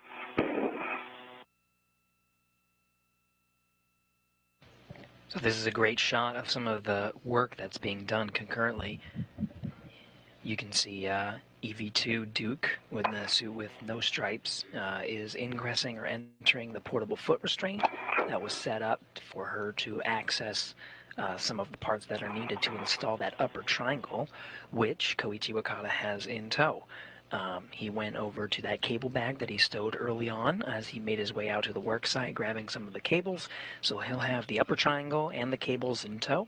And once Nicole Mann or Duke is inside the portable foot restraint and in a good configuration, they'll do a handoff. So he'll be handing off some of the components that she needs to construct the mounting platform one at a time. And they'll work together to install this mounting platform.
Koichi, can you see my toes here? What's that? Can you give me a look at my toes? I can see, okay. Yeah, it looks like both sides are in, but the heel, I cannot see the heel. Let me go there. Okay. Okay. I don't think my heels are in. I just want to make sure my toes are in right. Yeah, both are, left side is in, and the right side is, you're in the loop. Okay. You need to put the heel down a little more. Yeah, a little more down on the heel on the right side. I feel like my right's not in the toe loop, is it? Not got in. Push it in, right, further, towards your, further in, keep going. Yeah, you're touching the loop. You can put your heel down, both left and right. Yeah. Copy. Let me just get reset back up here. Yeah.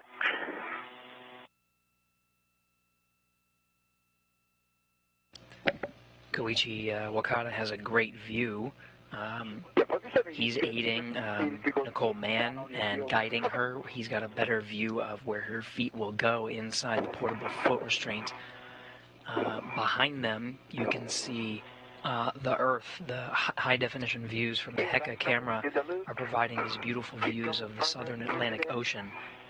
They just passed over the eastern border of South America and are heading on a northeastern track towards Africa, but they're over the South Atlantic Ocean right now.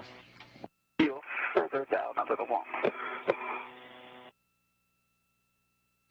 And a correction that upper triangle is specifically attached to the strut bag, to the bag where those the upper triangle components actually came from.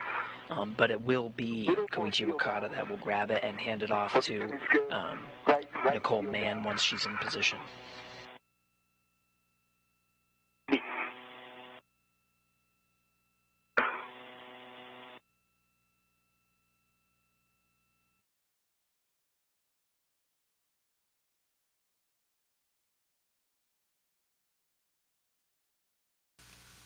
Então, galera, que imagem, hein?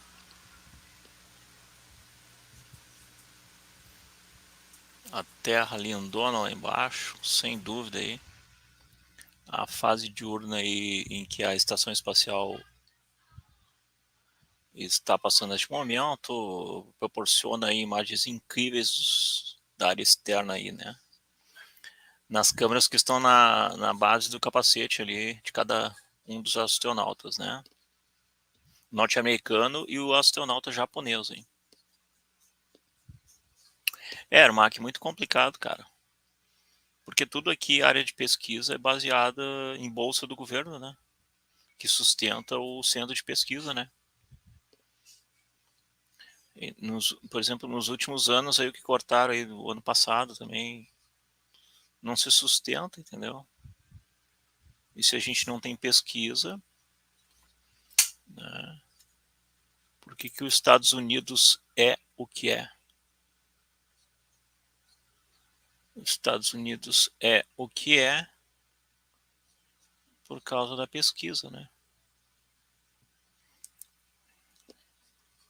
Aí tu imagina que o cara tem conhecimento aqui,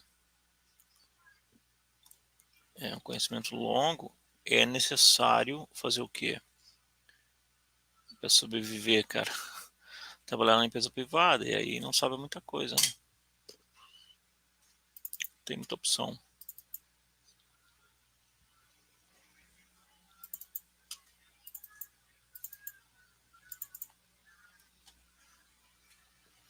É bem complicado. Aí tu imagina, tu tem um doutorado lá, a bolsa o ano passado era 1.200, se eu não me engano, era praticamente o salário, 1.300, uma coisa assim. E tu imagina, tu faz até um doutorado. Aquelas gurias lá tem o canal, me esqueci o nome delas lá. Canal de ciência bem legal. A Ana e mais a outra lá. Nunca vi um cientista. Procura ela. Aí ela trabalha uma delas trabalha na universidade lá, em São Paulo. E aí, assim, tipo, até para fazer o YouTube tem que pedir autorização, entendeu? Se for dar uma entrevista, tem que pedir autorização. Assim, todas umas regras assim que.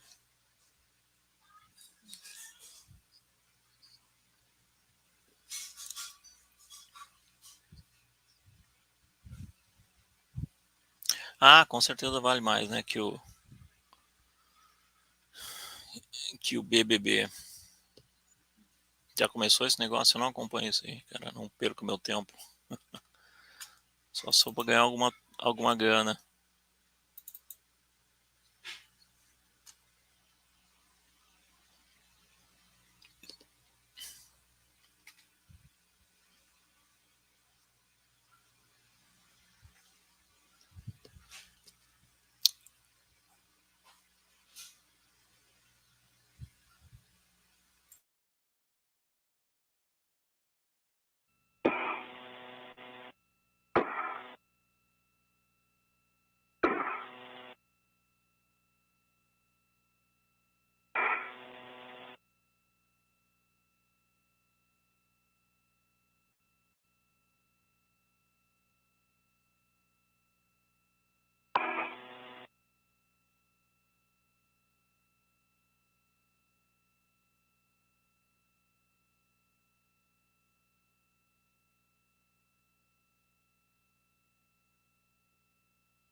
See, the cable bundle is attached to the adjustable that is going around on the mountain bracket. Copy, Koichi. All right, if that looks like it's tidy enough to not get in Duke's way, we're happy with that config, and you can pass up the upper. Acho que daqui uns 1000 anos, né, Marcelo? Daí talvez o Brasil evolua daqui uns 1000 anos. Porque atualmente a tendência só tá descendo ladeira abaixo, né? A nossa cultura aí em tudo, né, cara? Nosso comportamento. Esse é o grande problema aí.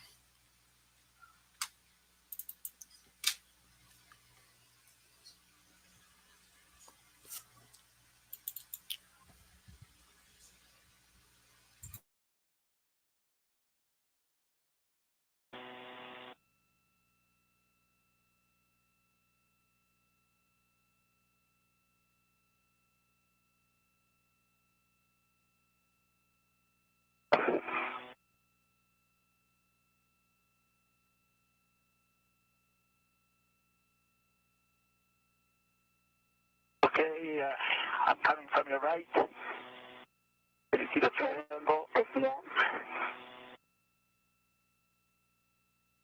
Let me know when you can grab any part.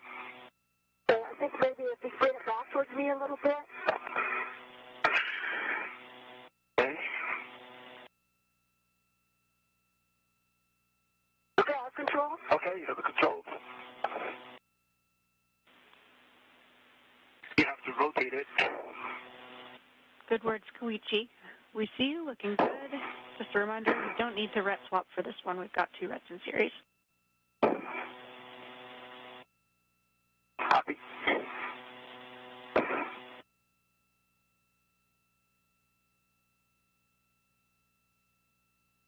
So right now, Koichi Wakata, you see in the suit with red stripes, he just handed off the upper triangle to... I have it upside down, Koichi. Duke, if it's easier, you can lean back to do that rolling motion, or you can also have Koichi take control back. Let me get, could you stay there? Looks like this cable is... Okay, I'll stay still. I think I can rotate it. Okay. Just let me know when it's clear. Okay, stand by. Stay there. Yeah, so Duke has control of that upper triangle. Koichi just guiding her as she needs to rotate it into position that's appropriate for installing it on the mast canister.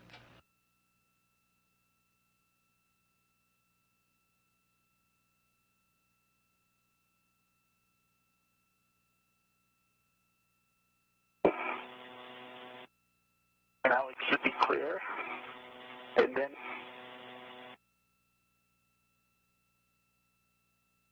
And do you want me to get it back and rotate it and bring it back to you, or? No, I'll rotate rotate it. Okay. Yeah. Right. Okay, Zena, this time, can we do... Ô, Ermac, tem um site aí, eu não lembro o nome agora, mas tem um site que mostra esses dados aí. Dá para ver o investimento, né? É porque o investimento da China tem coisas que a gente acaba não sabendo, né? E os caras estão investindo muito, né? E eles só divulgam o que eles querem, né? É tipo... Na verdade, na China é tudo fechado, e isso é histórico, né, cara? Tem lá, por exemplo, as constelações, o céu da China.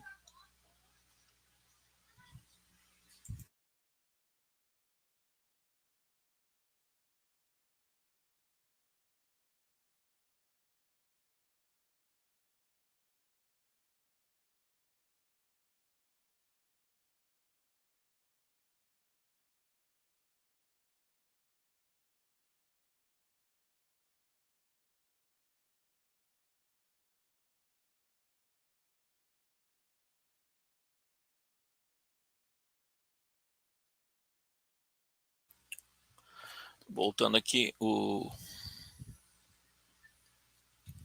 céu da China. Lá no início da antiguidade, lá, né, a China tem toda uma astronomia gigantesca lá na China. Muito antes do Ocidente, tá? Eles têm todo um mapeamento astronômico, tem um mapeamento do céu totalmente diferente deles lá. Eles se adaptaram ao consenso mundial, né? Organização Mundial. Mas eles têm lá as constelações deles lá. Eles têm o mundo deles, cara. Então... Isso, Marcelo. Sim, se duvidar, cara, que a gente não sabe. Porque assim, cara, eles não têm lá passar congresso, né? O regime deles lá, se os caras meterem na cabeça que vão fazer, eles vão gastar o dinheiro que for. Não dão satisfação pra ninguém, cara. Se morrer alguém também faz parte do processo. E, olha, e agora eles estão com o protótipo, até ia compartilhar no grupo, eu vi lá. Deixa eu ver se eu acho a cena que eu vou botar no grupo lá do Pedalando.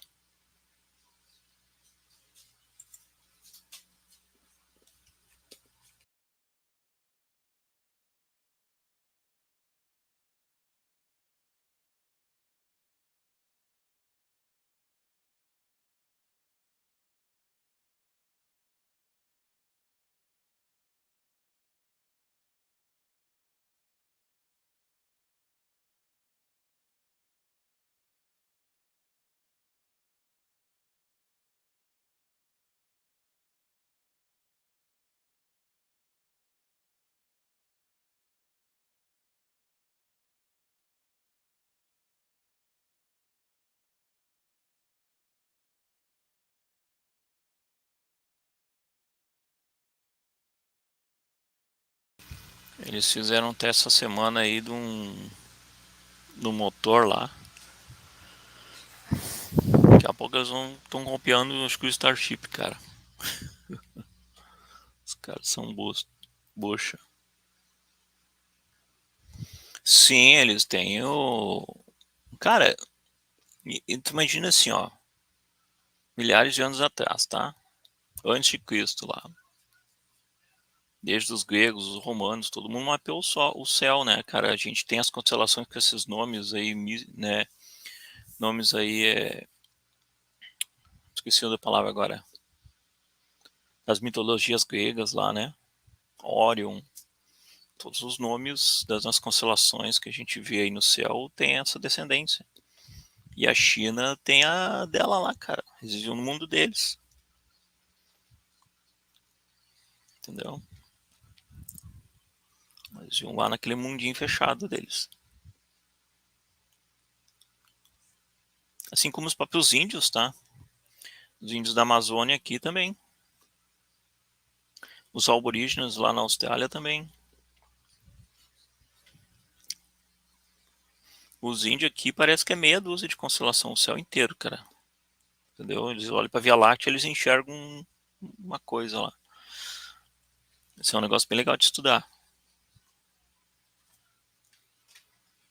Porque eles viviam num mundo isolado, então eles podiam imaginar ou denominar, né, determinar qualquer coisa.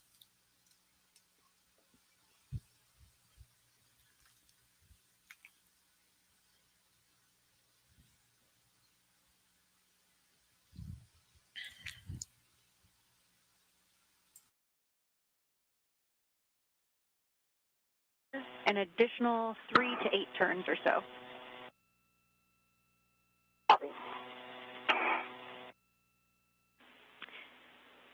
Koichi, we're a little down on the timeline still today. Now is when we had planned to install the MUT with GoPro. We'll leave it up to you, but it might be the kind of thing that you would want to defer or do without. Up to you. Great. I concur. What do you think, Duke? I'm five turns, green light, 3.6 on the torque. Copy. Additional 5 turns on M5, 3.6 on the torque. Yeah, I've got 3 bolts left here, Koichi, and then I'll be ready for the left mid strut. So I'll leave that up to you. Okay. Based on where you're at. Okay. If I have a few minutes, then I will install it. Not in the factor. That sounds great. Is there anything that I can do? Okay. Let's do that. 4 turns, green light, 3.8 on the torque, M8. Copy. 4 turns, 3.8, green light on M8.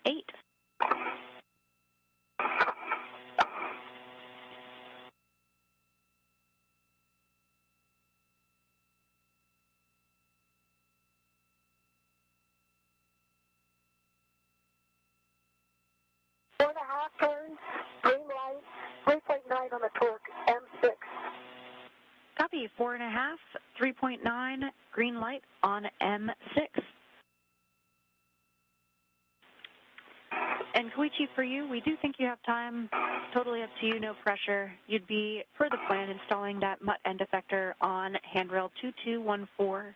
That's the inboard edge middle handrail.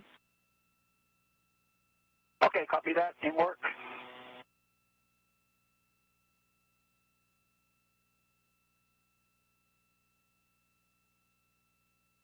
Four turns, green light, 3.7 torque, M7. Copy. 4 additional turns, 3.7, green light on M7. Okay, Duke, those are good bolts, all 4 of them. You can release the mounting bracket RET. And next, you'll check that the center pad MOI and pit pins are still installed.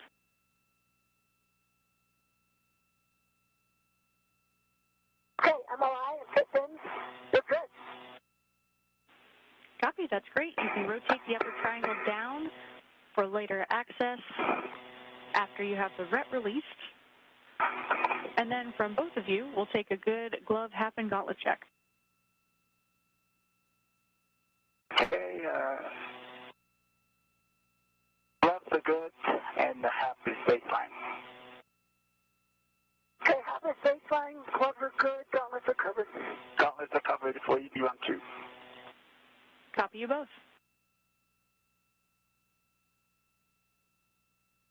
With that, the upper triangle has been installed onto the 1A mast canister. Picture for me, I think I'm popping out and adjusting the APFR. Big I picture, think I'm going to need to pop yes. out to get to the rat on the mounting bracket. Okay, copy. Yeah, that's what we're waiting on, is just that mounting bracket ret.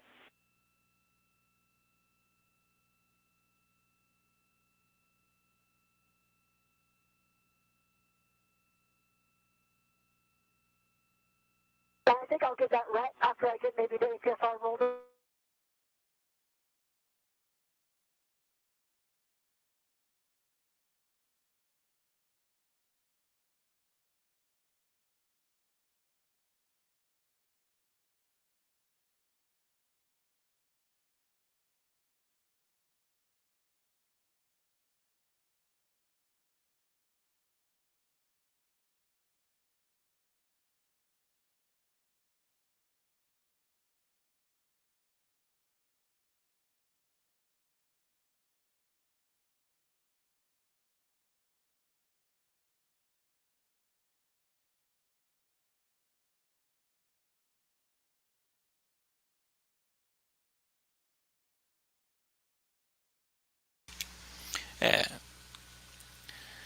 Essa questão de conhecimento aí, ela é muito ampla, né? Há muitas lendas indígenas, né? Assim como muitas lendas e crenças de vários povos mundo afora, e desde o início da civilização, né? Mas imagine lá no início, nos primórdios lá, né? Quando o homem saiu da caverna, à noite, e olhou para o céu, né? O que ele podia imaginar quando viu a lua? Então, hoje a gente sabe que a gente tem o conhecimento acumulado, né? Mas e quando não tinha? Imagine o desafio que foi eles identificarem, né? E aí as questões aí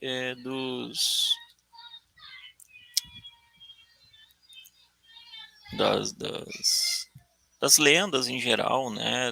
Das crenças que de início, como explicar os fenômenos naturais, né? Que hoje a gente sabe o que é um relâmpago, o que é um trovão. E aí, historicamente, se tu for estudar essa parte aí, tu vai ver que muitas religiões nasceram nesse momento, né? O deus do trovão, deus de tudo, né? Tinha um deus para cada situação. Há religiões que ainda cultuam isso, né? Até hoje. Então, na verdade, era uma atribuição, né? A um deus de um simples fenômeno natural. Que hoje a gente sabe a explicação, né, cara? E os índios, nossa, os índios têm muita lenda no mundo inteiro, índios do mundo inteiro. Vai na África, lá tem histórias, né? Os norte-americanos ali tem muita, né? Aqui no Brasil tem muitas.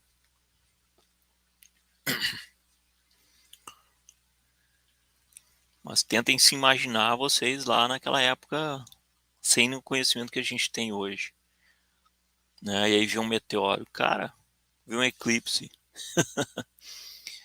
E aí começou a nascer os líderes religiosos, as religiões. E assim começou tudo. Assim começou a política nessa época.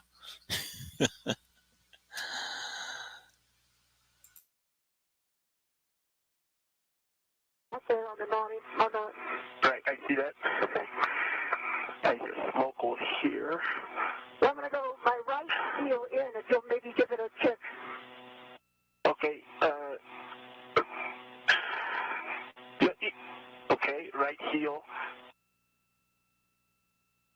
So right now, Koichi Wakata is helping Nicole Mann, call sign Duke, to egress or get out of the foot restraint. That foot restraint was configured such that it gave her just the right angle to install that upper triangle. It was the right angle for her to use that cordless power drill, the PGT, pistol grip tool, and then drive those bolts. She needs to get out. They're going to reconfigure it, angle it a different way. So now, and then she'll get back in it. So she'll be able to access the next set of bolts for when they install that next component of the mounting platform, which is the right strut. So they'll work through that methodically, getting her out, re-angling it back in, and then they'll get the new component of the mounting bracket from the strut bag, handed off, and then bolt that to the mass canister. Okay, now you can pull out straight. Yeah, that's good. Okay. All right.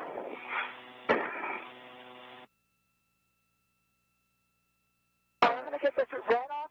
Can we see that set of mounting bracket? Okay. Houston, copy. Thank you.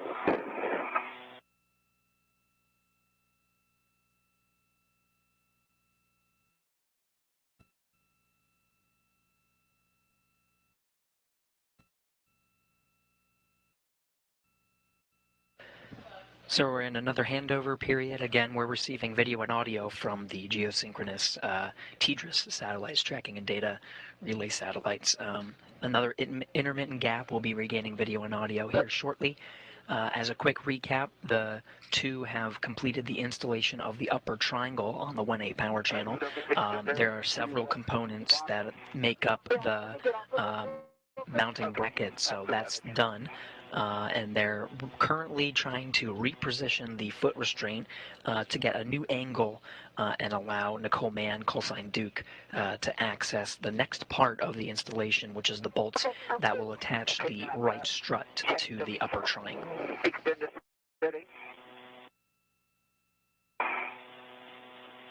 Houston's back with you after a quick handover. And Koichi, that sounds like a good plan. We've got you adjusting the APFR, but if you want to coordinate who does APFR, who does WIFX, that's fine by me. Okay. I'm doing the WIF extender, and Duke will do the APFR.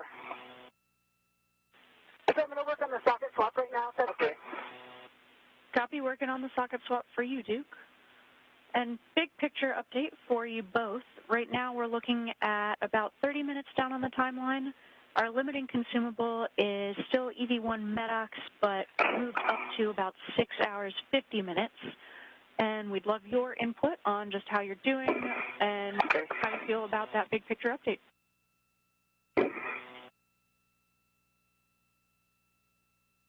How are you feeling, Duke? feeling good? Yeah, okay. Sounds good. We can continue.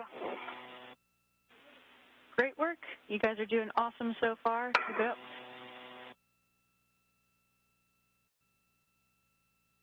Awesome.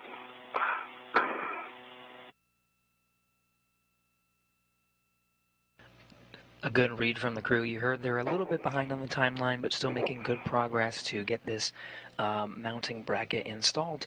Both of them are taking two different parts of the foot restraint right now to configure it for that next setting. Copy. WIFX adjusted to extension of 1. That's perfect. And I'll have APFR settings. When you're ready, it's going to be a roll to the right. Roll to the right. Okay. That's correct. Yeah, we'll be adjusting both the roll and the pitch, going to Papa Papa Charlie. Okay. First, is it okay, Duke, to change the roll? Yeah, let me know if I'm pulling on you. I can. No, you're not pulling, so. Oh, that's a yaw.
you can certainly grab Lucas's perfect tool if you need it. All right, I need it.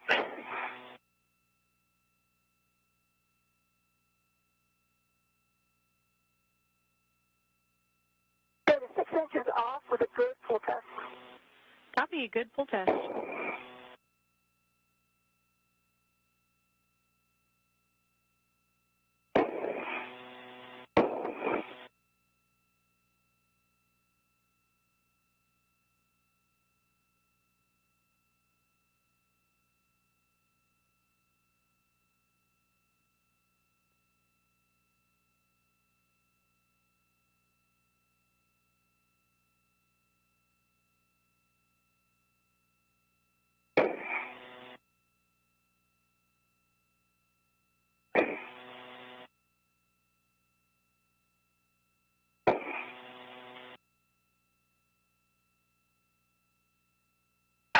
Let's see, cannot access this. 2 inches on with a good pull test. Copy, do a quick pull test on the 2-inch. And Koichi, you will need to push that pitch knob in before you'll be able to ratchet. Copy that. As soon as I get this put away, quick check and help you. If you could, did the 2 actions, if you could push in the pitch knob. Okay, let me just get my PGT and sockets put away.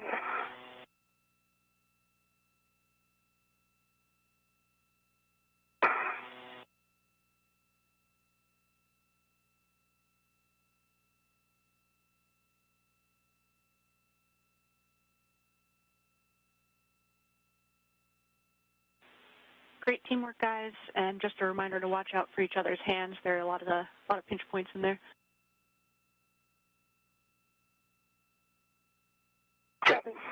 Okay, I was able to unlock it. Nice work, Koichi. Right, so.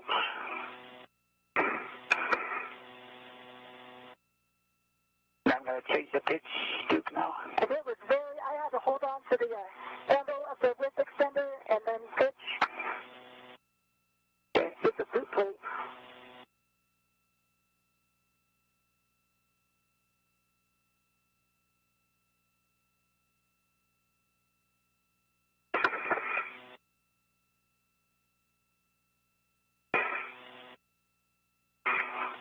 It's not completely unlocked, so I have to keep unlocking.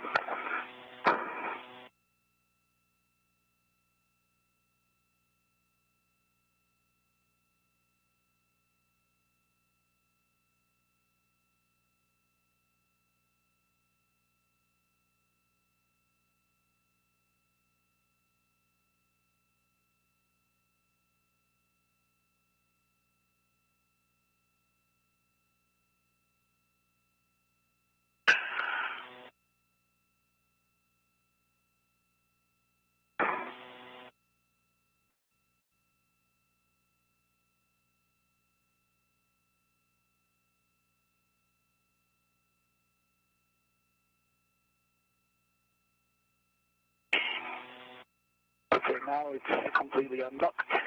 Okay.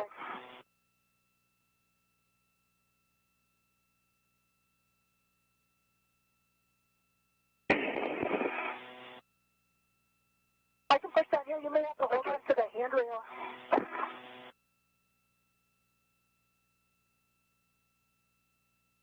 Okay, you can push down if you can. Yeah, please. Yeah.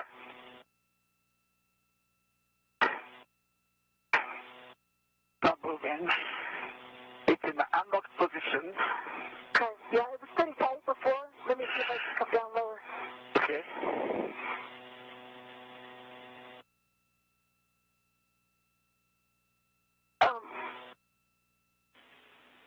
You can also try using the boot plate Maybe to if you get some hold more on to this leverage. handle, I'll let go.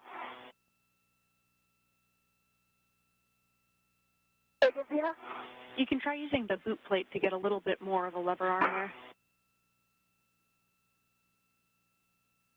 Yeah.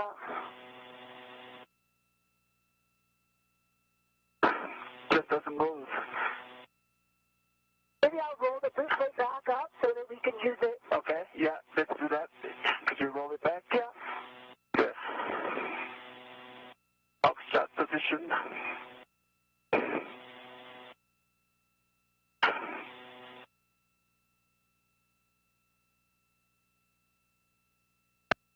Good.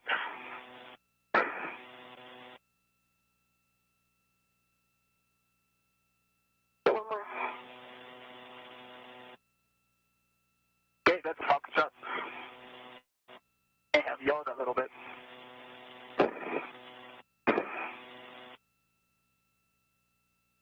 Want to dial it back and then we can pull on the boot plate? Okay, go ahead. The yell's right on your thing.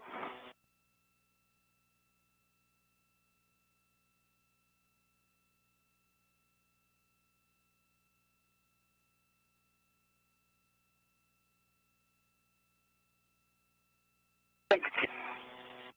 Yeah. Oh, Very that's good. it. There we go. That's it? Okay.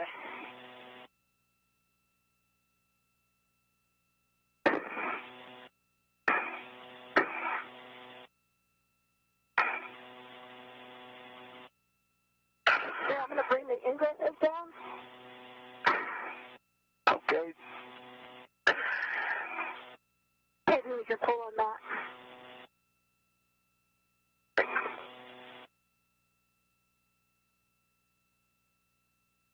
And then the pitch knob is in the complete unlocked position and it's popped out. This is the correct configuration to move the pitch, right? It shouldn't be popped out. Let me look. It should just be all the way pointed to unlock. It is all the way pointed at the unlock. Yeah. Okay. And it looks like it's popped out. Yeah, that's what we expect. We know this is a really sticky pitch APFR.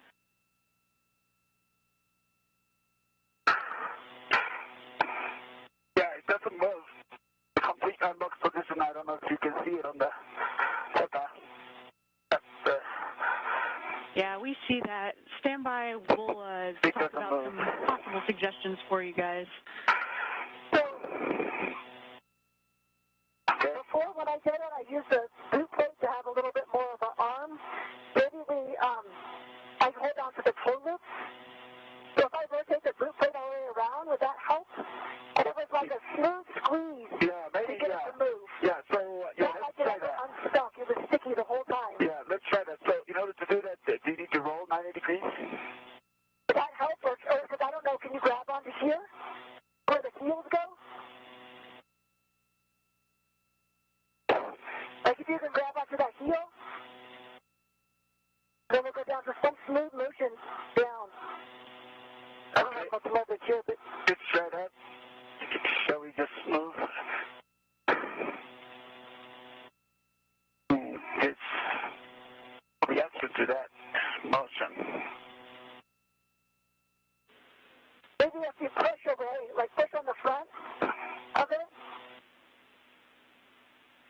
It's got a, You guys like a can baby, but like a smooth. roll and yaw that boot plate Right.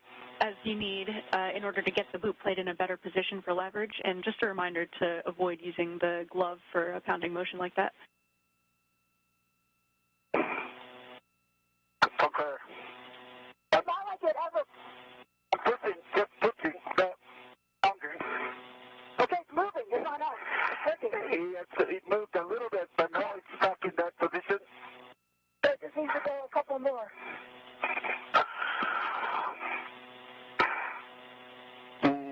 It doesn't. No. Yeah, it doesn't. Okay, so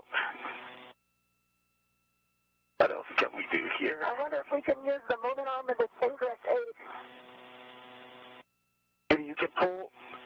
I got nothing to really react against here, Okay, then let me try that. but if you can get your hand on it. Yeah, Duke, you can definitely pull on the ingress aid if that helps get some more leverage. Okay. Okay, we're pulling on the ingress aid. Okay, it's moving. It's moving. Okay. So we're halfway between S and R. Okay, I'm gonna keep pulling.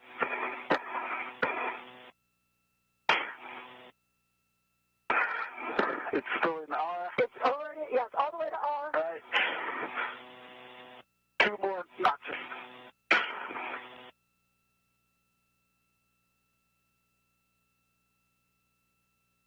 Go back now. 1 more notch. Great work, guys. And as long as you can get it to at least Sierra Sierra, we can give you some alternate settings. That's Really Papa now. yeah, I think maybe just one time is it. Or It's in Papa, right? it's just a little high. Just a small amount more. But you can get it locked. Copy. Great work, You can try. guys. This shows Papa here on this side. Yeah, then go for it. All right, I'm gonna lock it. Okay, now I need a tool.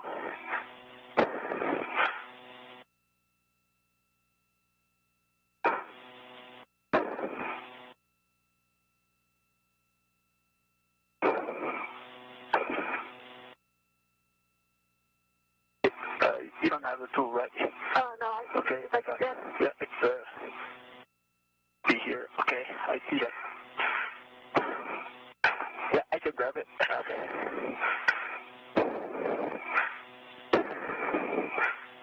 All right. Great idea, dude. That was to hold on to the interstate was good.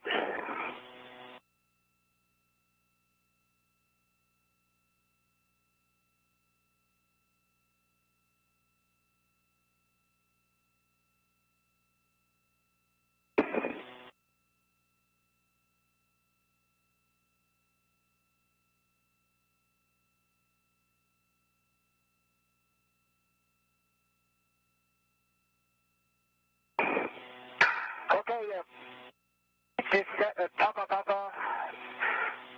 This now is set in locked position and can be depressed. Copy. Amazing. Great work, guys. Nice work, Koichi. I'm going to roll it back over to Charlie. All right. And just to make sure you're still in Charlie on the roll as well. I'm fixing that now. Okay.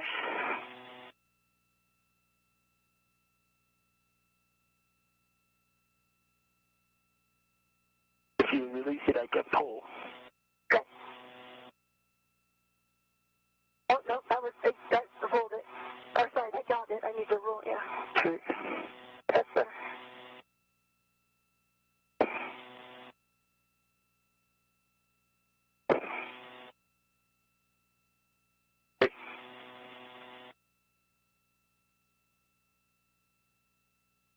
Hold on, Koichi. Okay. I mean, I got Okay, I got it. That's, You got it? Okay, yeah, good. thank you Okay. so much. All right. Okay. We're Charlie. Okay. Awesome. Thank you. Awesome. Great work. And also So just let's to make take a sure look you at our didn't safety center complete scoring list. bump the yaw, if you could check 12 on the yaw.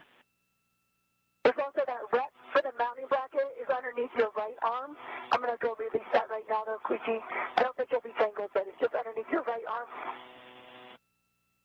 Okay. You're good. You're clear. Yeah, I think our so that's a good. And then yaw is in back. Yeah, it's back to 12, yeah. 12. Okay, good. Perfect, All right. thanks. See, now we're in a good, maybe 130 now. Copy and concur. Really good work, guys.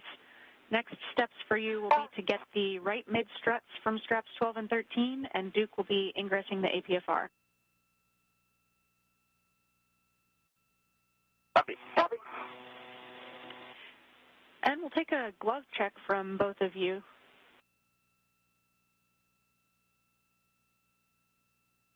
Okay, 81 gloves. Good.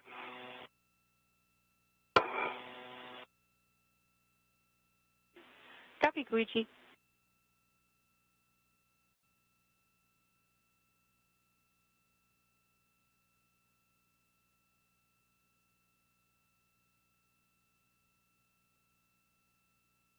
Okay, easy two. Gloves are good.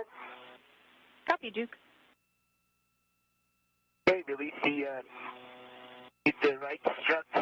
Right. Copy, right mid is released. Once Duke has ingressed, you'll be passing that off to her and then getting the right lower strut from straps 7 and 8. Copy. Copy that. So a quick recap, it did take a little bit of work, but the duo did get the portable foot restraint to the angle it needs to be to install that next section, the right strut. So Koichi Wakata is going to get that and hand it off to Nicole Mann once she gets back into the foot restraint and at the right angle to access the bolts that she'll need to drive to install that right strut.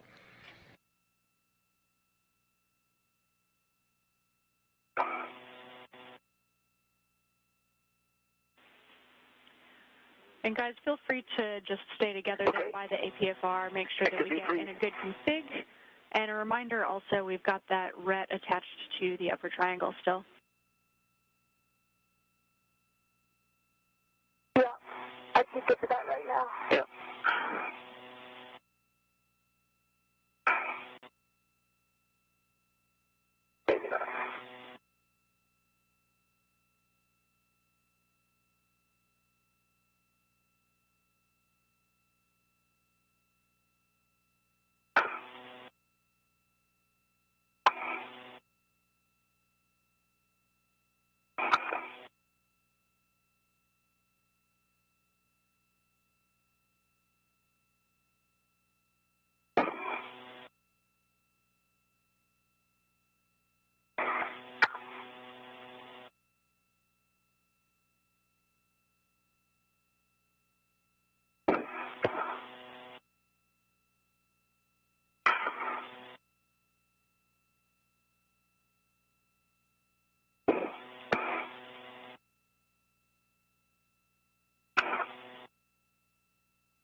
Orleans Silva, ô meu caro, eu nunca peguei um na mão, tá? Para poder fazer uma avaliação. Só fiz avaliações assim em função dos dados dele, né? A diferença dele é que ele tem uma lente ali, uma ocular fixa, né? Um modelo que tem algumas variações de modelo, mas o modelo padrão tem uma variação, tem uma ocular fixa, né? Então o aumento dele é fixo, né? Tu tem ali aquele range máximo e mínimo, tu não consegue mudar isso, né? O modelo que eu vi também era tudo fixo, não conseguiria colocar uma câmera planetária, dessas que a gente utiliza em qualquer outro telescópio, pegar uma ocular diferenciada, um filtro, alguma coisa assim, né? Tu fica com essa limitação, né? Que ele é um telescópio compacto justamente para uso, né? Desse tipo, entendeu? Tá? Certo. Tá bom, galera? Eu vou deixar o áudio aqui, que eu tenho que resolver algumas coisas aqui. E a gente fica acompanhando aí. Deve ter mais umas 3 horas de duração aí a caminhada espacial.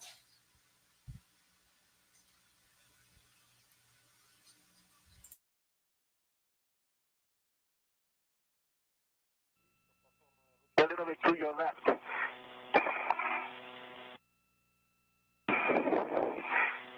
Okay, a little bit to your left.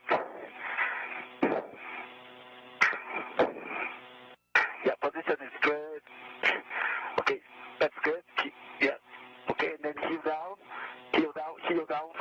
So could you slide your left? Okay, heel down, and then slide. Now you can slide to your left.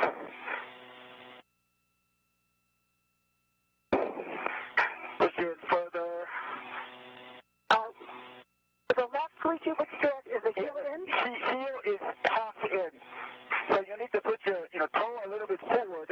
And then slide heel to your left. Heel down. Heel to your right a little bit.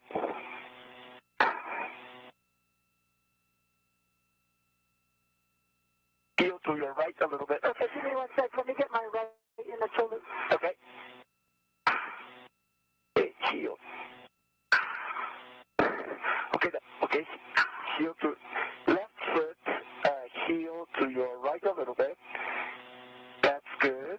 That's good. And then, okay, and then now heel down on your left heel. Keep coming down. Keep coming down. Keep coming down. Okay, now slide to your left. Okay, you're in. Yeah, almost in. Slide more. Slide your left heel more to your left. I think you're in. Do you feel it? Yeah, I actually still felt it. Okay, that's different than when I started. Right. And then So I'm going to leave the right out because I need it for my reach. So. Okay, okay, copy that. All right, then I will come back and hand you the instruct. Okay, I have the mounting bracket red. Okay. You want to release it? Yeah, are you ready for it? Yeah, I'm ready. Okay, there it is. Okay. All right. It's released. Okay. And then let me go back to the different position for handoff. Okay, I'm getting my EOG out. Okay. Just a moment.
Okay, I'm in a good position for handoff.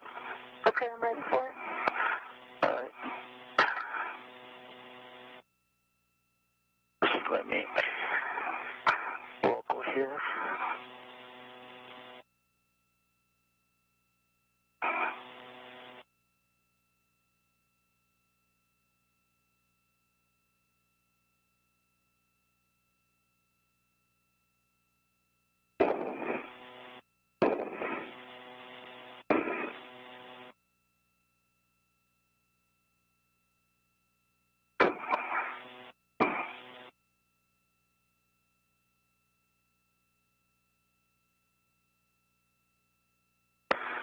Okay, mid shut.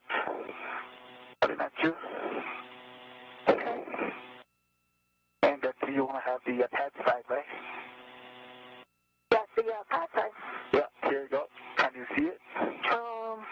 No. All right, let me. I'm going to write at the top of your head. Okay. Here you go. This Can is you the see pad it? side. Can you see it? Okay, I have the controls. Okay, you have the controls. Did you have my BRT red on Okay. the side pad? On the everyone here's the side pad. Okay. I can read. So I can release it? Oh, Yeah, if you okay, can release I it, got that would be great, yeah.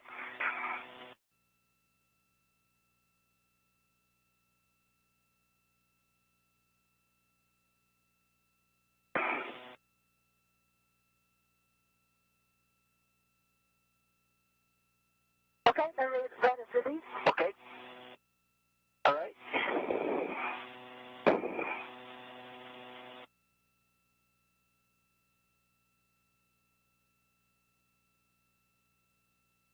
And the next one is the lower strut. Or right, yeah. Okay. That's correct. And you'll be passing the clevis end toward EV2, Koichi. Okay. Okay, so that's from the strap 8 and 7, correct? Affirm, strap 7 and 8. Okay, copy.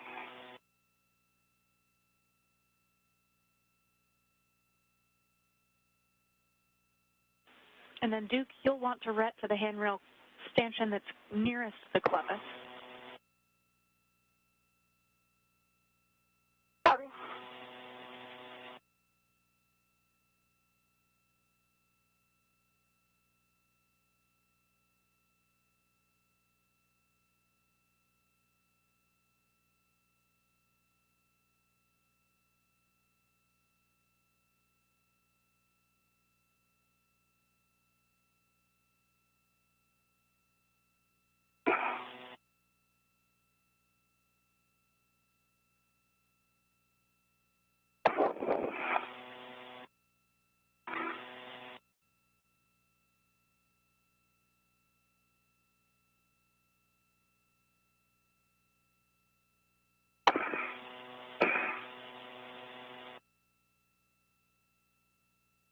Okay, Duke, clevis side is on the right, sure? Okay.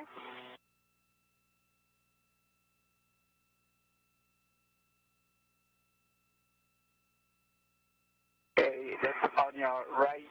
Can you see it? Okay, I see it. All controls? Okay, you have the controls.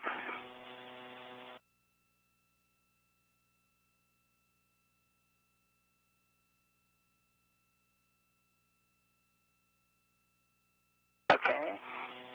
Please stand by. Okay, so stand by here. If you have a ret on the right lower right, you can release your ret. Okay, that's a back red is just a moment, let me.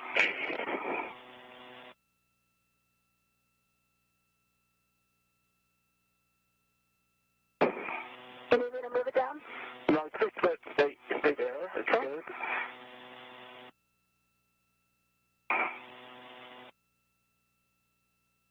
Okay, back red is released. You have the controls? All the controls. Okay. Hey, Great work, guys. okay. Tina, I'm going to translate to the, okay. Yeah, Koichi, that's right. You'll be translating to the right sob spherical bearing on the mass canister right side and just report to us the spherical bearing alignment. Then you'll be grabbing the silver PGT from that WIFX handrail. Copy. Copy that. Duke, once Koichi gets down there, you'll be helping out with the lower strut alignment, and you'll work together to install.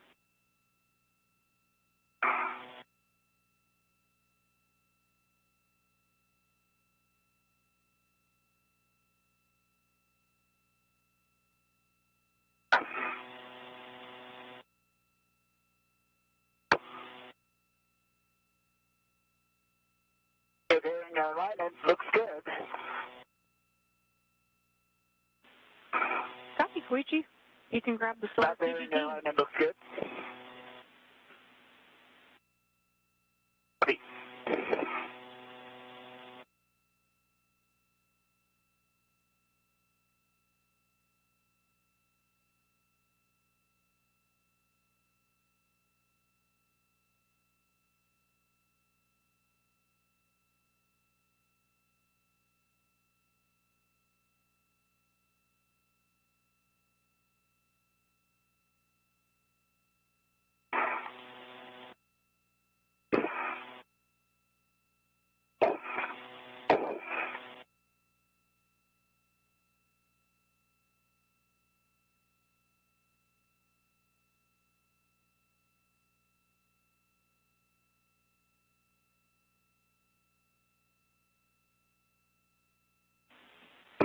For both of you, just a big picture update here. Right now, we're looking at probably between 45 minutes and an hour down on the timeline, just thanks to that sticky pitch on the APFR. So right now, we are thinking that the get-aheads, the S6 BDCU jumper, and 1 Bravo cable routing are going to be saved for a future EVA, but we're still in good shape. Just keep doing what you're doing. You guys are doing great work.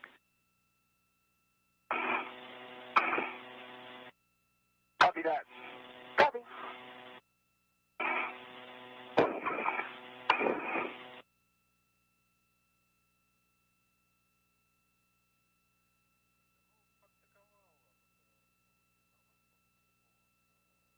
Okay, I have the silver PGT, and then I'm ready to install the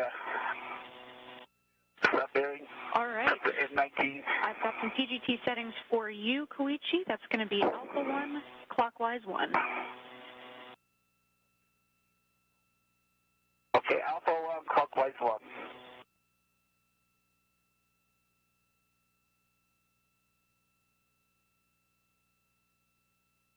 So right now, Koichi Wakata and Nicole Mann working at the two ends of the lower strut. This attaches the top of the mounting bracket, which is part of that upper triangle that they built earlier, and the strut anchors it to the lower part of the mast canister, and this is on the right side. So Koichi Wakata, because he's not in the foot restraint, will have access to that bottom part, and he'll use his pistol grip tool to anchor it to the bottom part of the mast canister, while Nicole Mann, Duke, who is still in the portable foot restraint, has access to the top portion of this lower strut, which is being attached to the front end of that mounting bracket.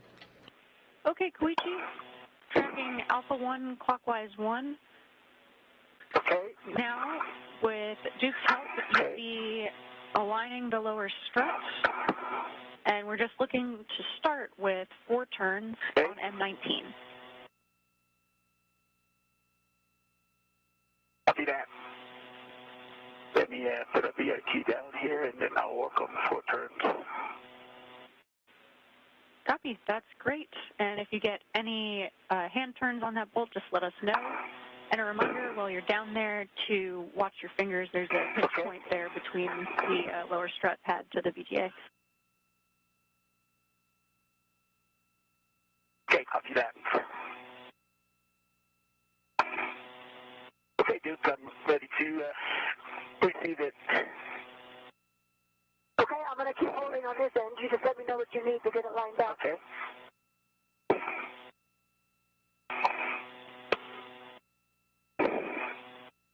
All right, that's good.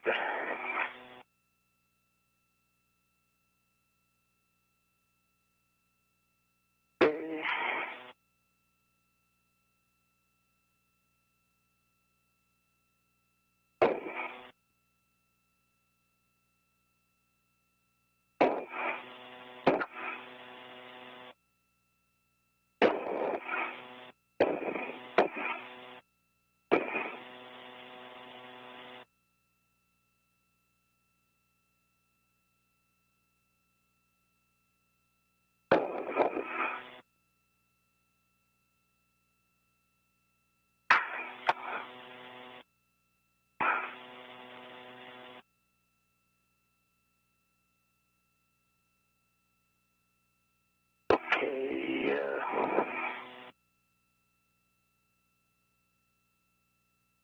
Doesn't align well. Now? If you could, can you? Quick handover here, Okay, can guys. you move up to your right a little bit? To your right. That's good. And then. We're in a short handover period right now, so we still have audio from the International Space Station. We can hear the crew, but we'll be getting video back shortly. Keep coming down. To your right. Down. Excuse me. And stay there. Okay. Great. Feel free to hand start that, Koichi. We'll be back in a couple seconds.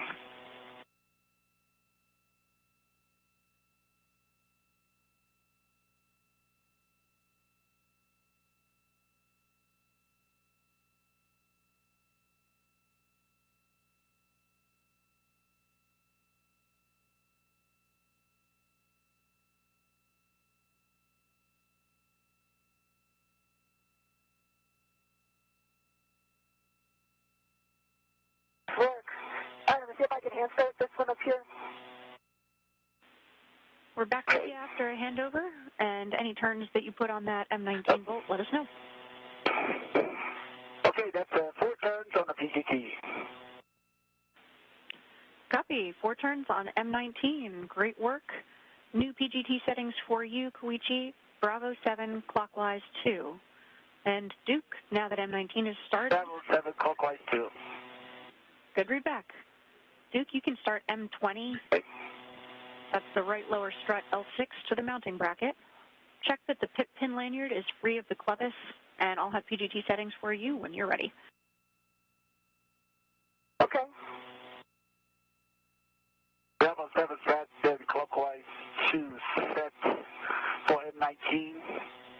Copy, Koichi. You'll be... Can you tell me the count? So stand by until Duke has her end started, but you will be going to torque on this one. Copy. We're expecting 10.5 to 11 turns once Duke's end is started. Copy. The pin is clear. I've got one turn. I am started. Copy, one turn Okay. and started. I'm grabbing my PGT. Give me. Your PGT settings, Duke, are Bravo 1, clockwise 2. And this will be about one extra turn on M20.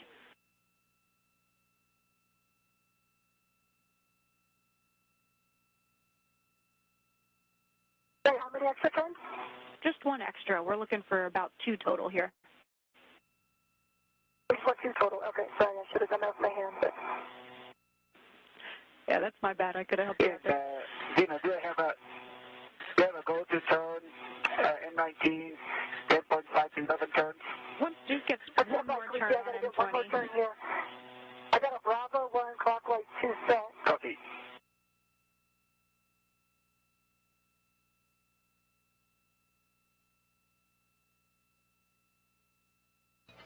Here's a good shot of the 2 astronauts working on both ends of that lower right strut. So you see Nicole Mann is in the foot restraint. She's got access to the top part of the lower strut. That's towards the upper triangle.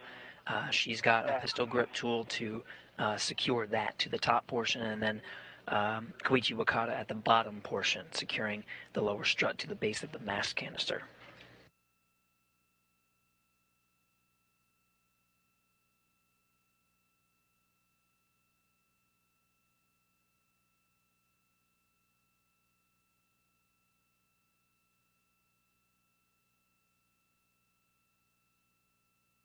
Okay, Bravo 1 clockwise 2. I got one more turn.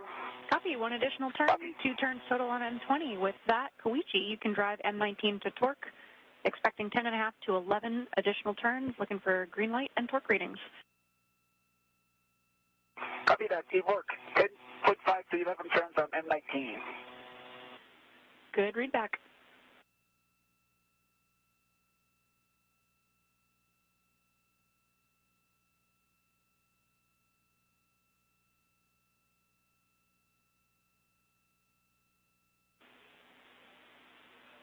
And Duke, once you've got your PGT stowed, we can have you start on the 1 Alpha right IROSA cable routing.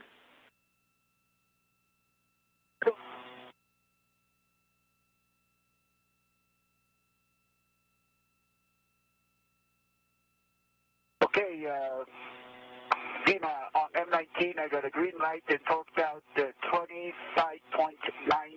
foot-pounds in 9 turns. And the block line flash, I see a little bit of a gap. It's almost there, but yeah, I would say the black light flash. Yeah, I don't know if you can see it on the HECA. Koichi, we are expecting to finish this off with the torque wrench, but we copied green light 25.9 Right. torque. And was that 10 turns? It's a 9 turns. Copy, 9 turns. 8.66 turns shown. Right. The visually was 9 turns. Copy that. All right, with that, Koichi, you can grab the torque wrench from the right lower strut, and you'll socket swap to the 2-inch rigid from the PGT to the torque wrench with a good pull test. Copy. Duke, for you, you'll remove the short wire tie securing the 1 Alpha right IROSA cables to the mounting bracket and stow them in your trash bag if they were used. And then you'll release the long wire tie on the cables. Copy. Just one twist on the 1 Alpha right side wire tie.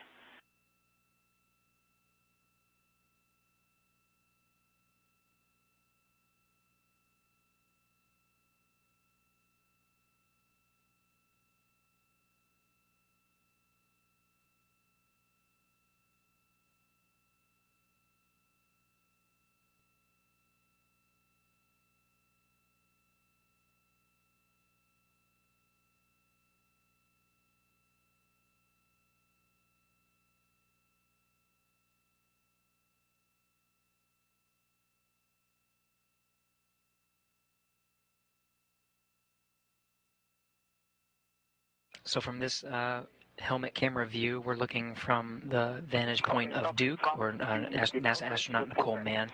You can see Koichi Wakata working on the base of the lower strut, Nicole Mann working on the cables.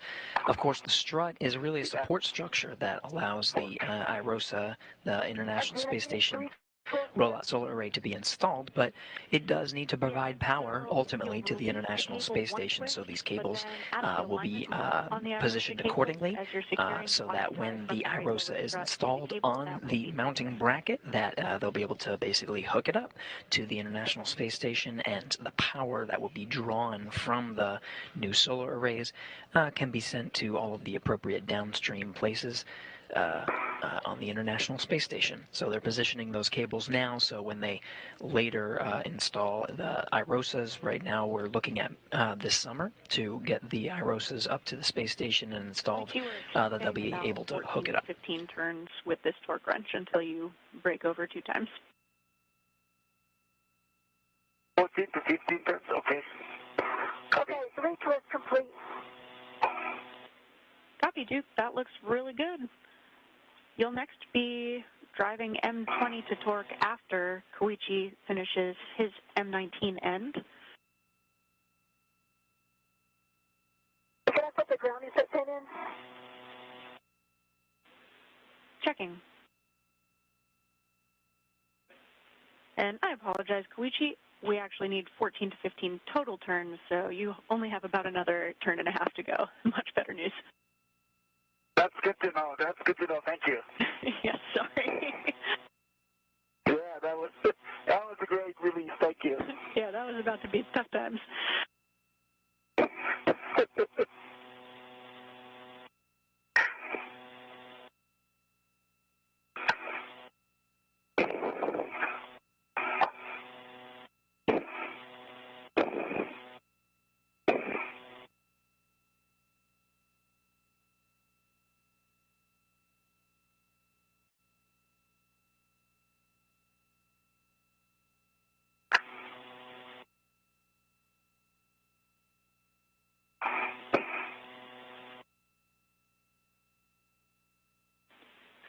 And Duke, you can install that grounding pin into the mounting bracket. Copy.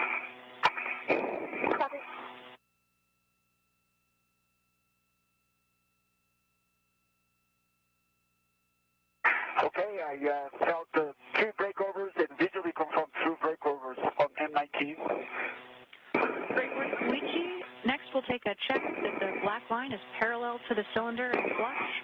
There's no gap between the strut boss and bearing, and there's no movement with a wheel test. Okay, black line is flush and parallel to the cylinder.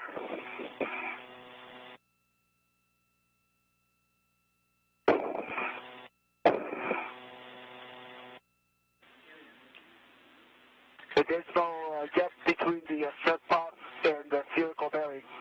Copy. And Koichi, just to confirm, how many additional turns was that with the torque wrench? It was less than half turn, around quarter turn. Copy. Additional quarter turn.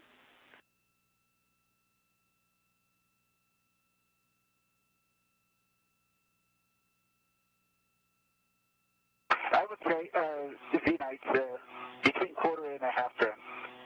Okay, copy, Koichi. We'll be checking that real quick. That's a little less than we were expecting.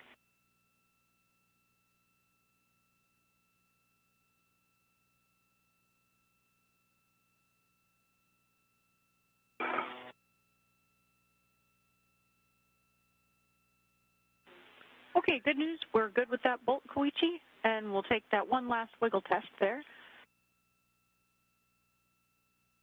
Okay.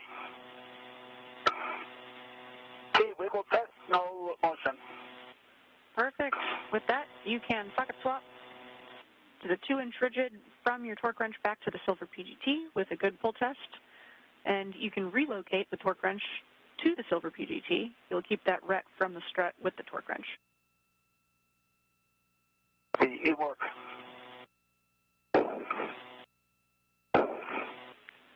Duke, Once you have that pit pin installed, you can go back and drive M20 to torque. We're expecting 5 to 7 additional turns, looking for black line flush. Copy, pit pins installed. 11 M20. Copy.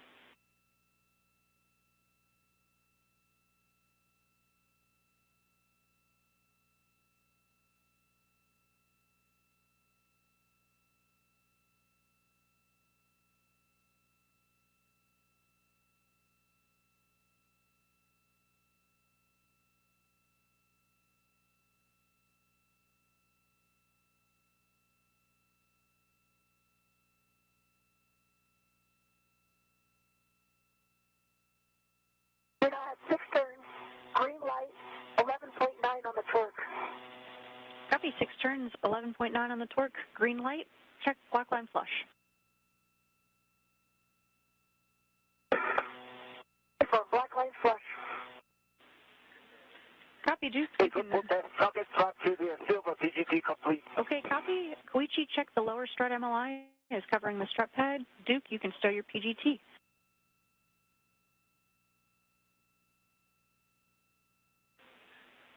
Okay, lower strut cover is covering the M19 area Copy. on the pad. Great work, Koichi. You can translate to the side pad location on the right side there. Okay, before that I will attach the torque wrench to the silver PGT. Good words.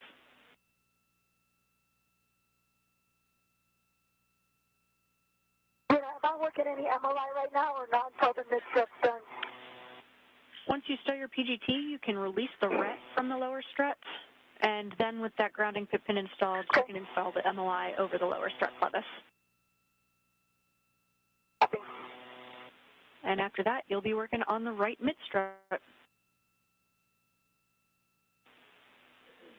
Koichi, you may also want to tend that PGT over to the other side so you can easily reach it once you get over there. Okay, copy that.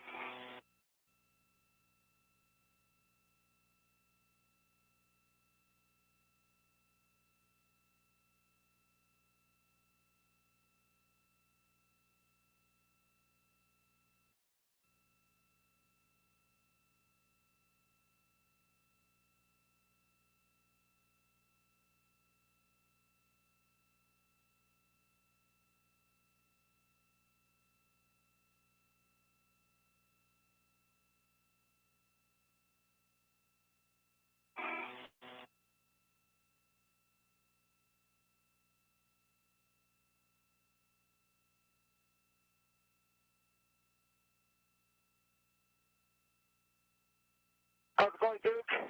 Good, I'm just getting this MLI tidied up here. Okay, great. Okay. Torque wrench is attached to the silver PGT, and I'm going to translate to the other side. Copy that. And Duke, for you, also just make sure that the ret has been released from the lower strut. Red is released from the lower strut. Copy, thanks.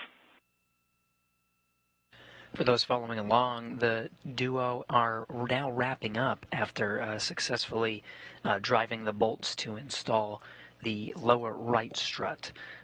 So they're just doing some cleanup work right now and just making sure the multi-layer insulation is covering the parts that they were working on. And they're going to now grab the next component for installation, which is the middle strut. Here's a graphic. You can see the lower strut on the right of this graphic. That's the one they just installed. The mid strut goes really to the middle of the mast canister that's coming up next. You'll be getting in place to install the side pad on that mast canister. Okay. Copy that.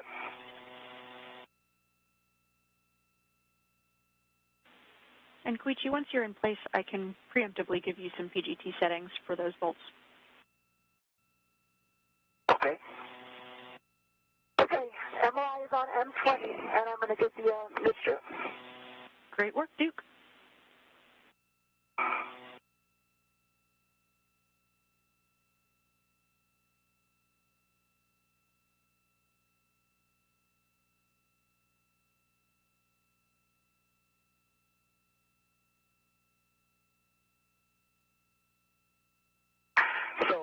then I can translate on this canister long handrail, right, to go up to the next jet area. Hey, from Koichi. Okay.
We know when you're ready for me to pass it.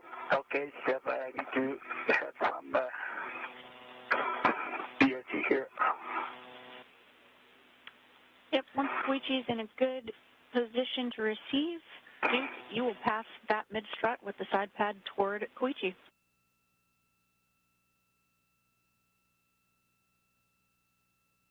Okay, thank you for waiting. And I am ready to receive it now. Okay. Just be careful your safety setters. Okay, I see you. Okay. It's just running on your right, and I once again. Okay. All right, keep coming.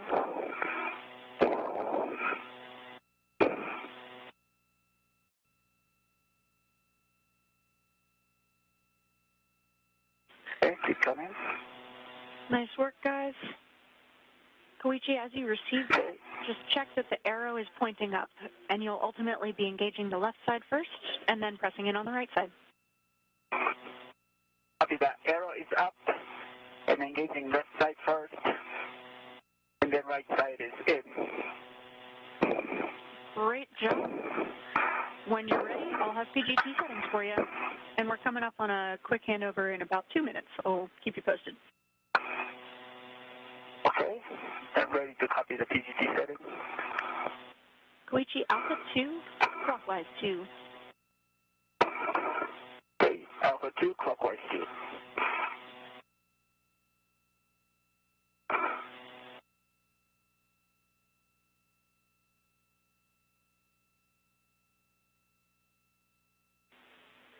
And Duke, I will also have PGT settings for you once you're ready. Okay, I think I'll start with the AM turn first. Copy, no problem. Your next steps, once Koichi has... Yeah, exactly. You'll be waiting on him to start 2 turns on M9 through M12, but then you will go to torque on M24. Okay, copy. Okay, Alpha 2 is set, the clockwise 2 is set for 19 to 12, 2 turns. Those are good words, Koichi. You can go ahead and start. Okay, running in 9.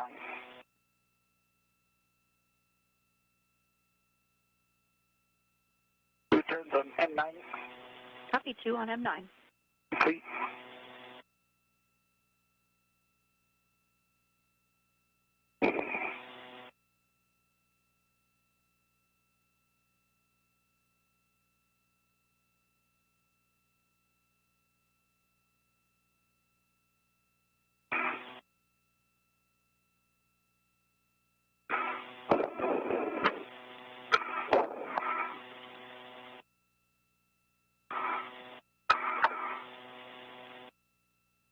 This is the helmet camera view of Koichi Wakata. He's on the mast canister. From the mini workstation.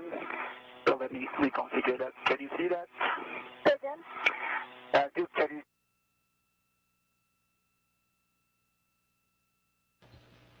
Now another handover of some of the video we're receiving from orbit.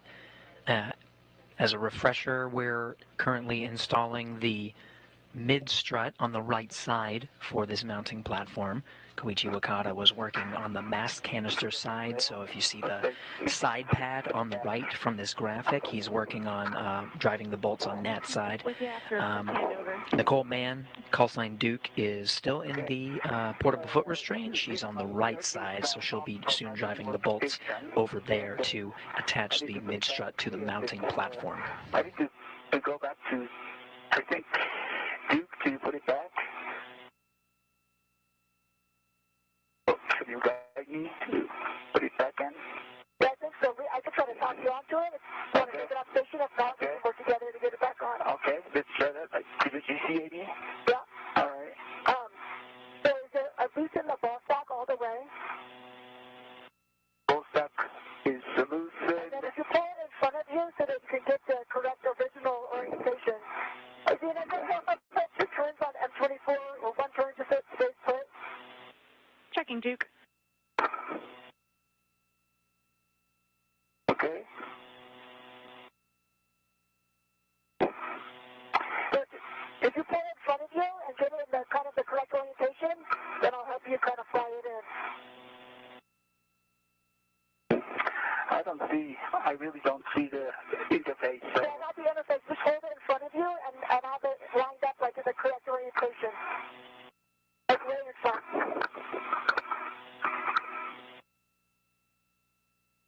Sorry, since you do not see any interface. Can you pull it in front of you? Well, I guess maybe not because of the tether. Right. Okay. So it needs to rotate. The end that's towards you needs to rotate down 90 degrees.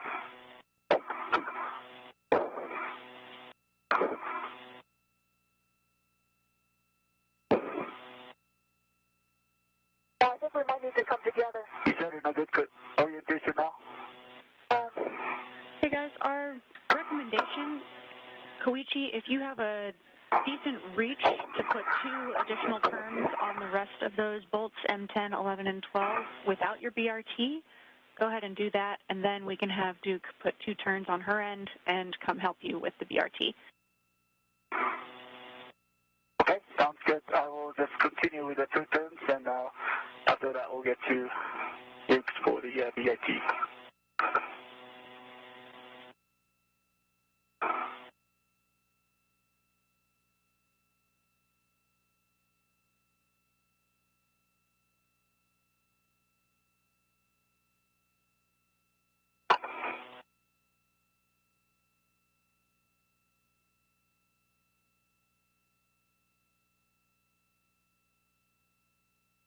So I'm working on M10 for 2 turns.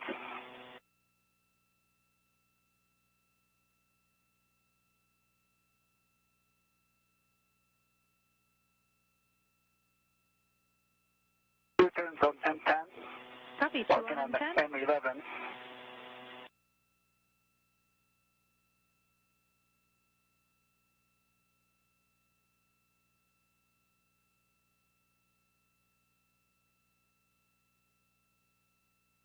Two turns on M11. Complete. Copy, Koichi. Working on M12.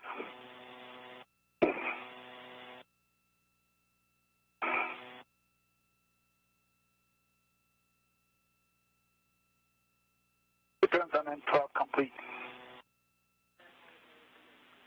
Okay, copy, Koichi. With that, Duke, you can go ahead and put a couple turns on your end.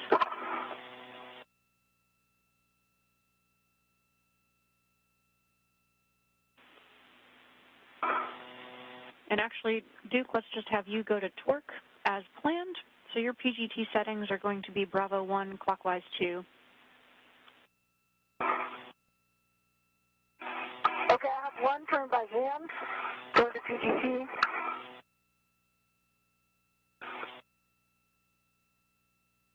That's it. Can I translate to Duke for BIT 6? Stand by, Koichi. If you can, let's have you go to torque since this is an alpha setting on your PGT. So we're expecting an additional... Okay, I can do that. Yeah, more than 3 additional turns on these, expecting 5 to 10 turns total on M9, 10, 11, and 12. Okay, copy that. Bravo 1, clockwise 2. Copy, Duke. You'll be going about 6.5 to 9 turns on M24, looking for black line flush.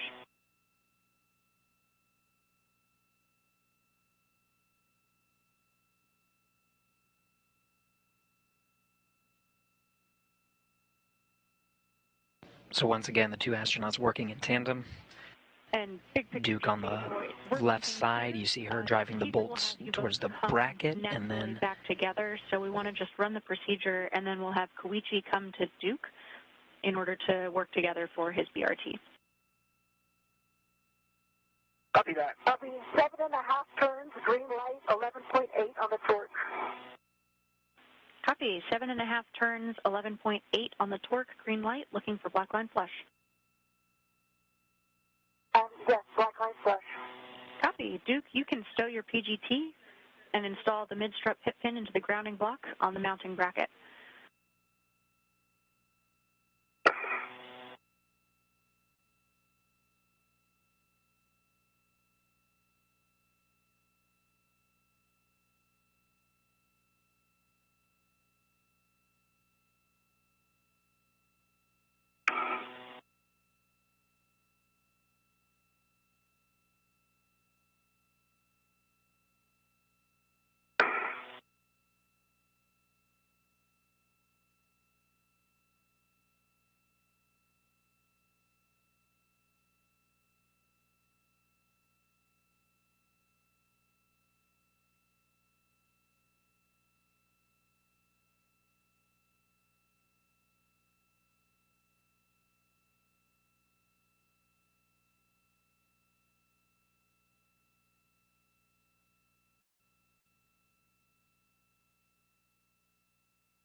And now let me know when I can torque M9 through 12.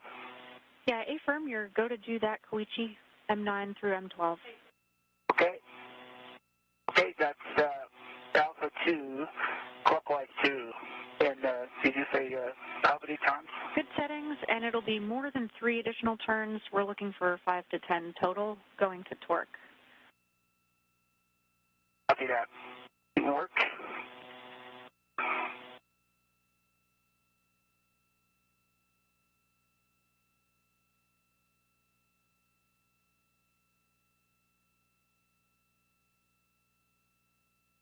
Okay, Zena, pit pin is installed. Perfect. You can install the MLI over M13 and M14.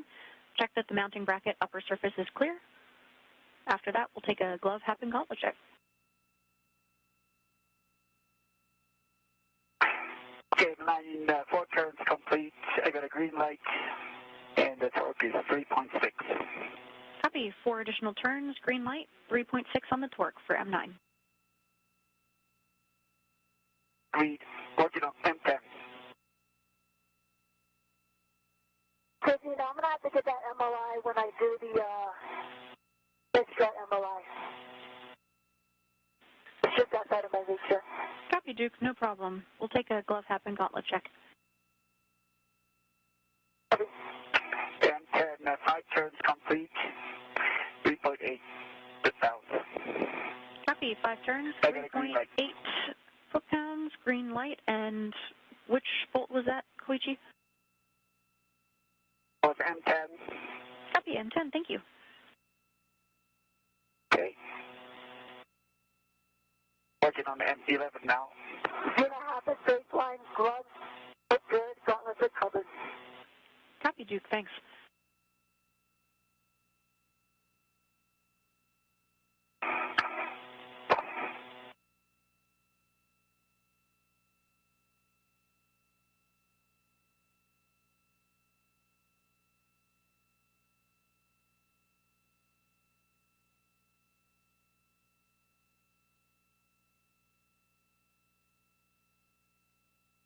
M11, 5.5 turns complete.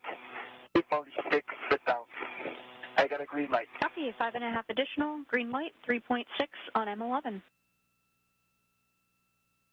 Looking on M12.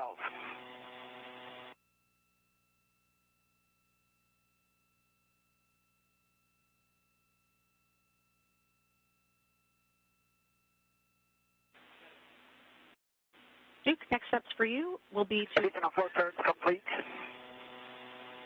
Copy, 4 Additional 4 turns. turns complete on M12, 3.6 sit down. Copy. I got a green light. Copy, 4 turns, green light, 3.6 on M12. And for Duke, you can egress to APFR, and then we'll have you work to roll to APFR.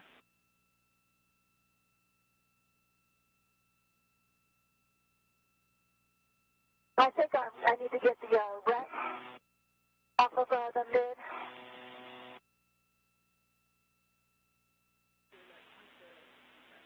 Checking, Duke. Might be a few rest.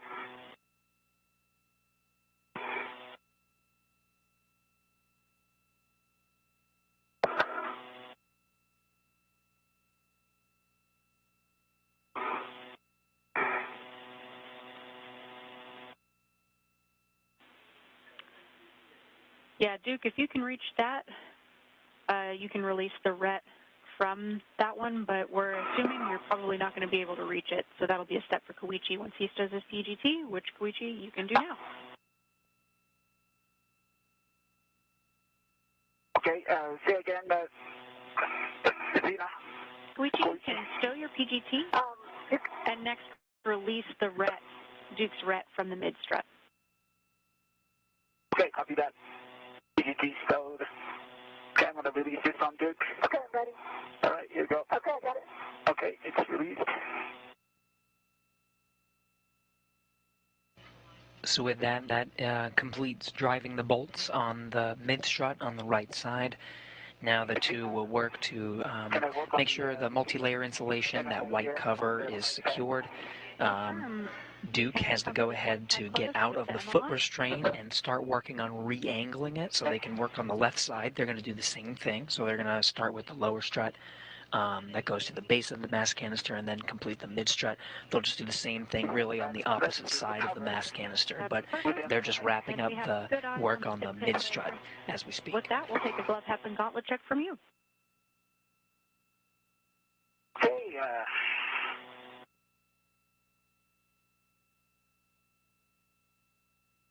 gloves are good, and half is baseline. Copy, and I see your gauntlets are down. And Duke, big picture, when you're ready to egress that APFR, we'll have you roll to access the left side. Okay, I'm egress, and I'm going to adjust the roll now. Perfect. This is going to be roll of hotel.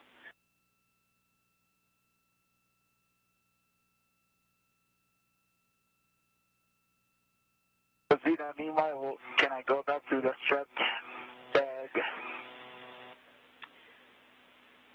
Affirm, Koichi, and take your BRT with you. Okay. See that?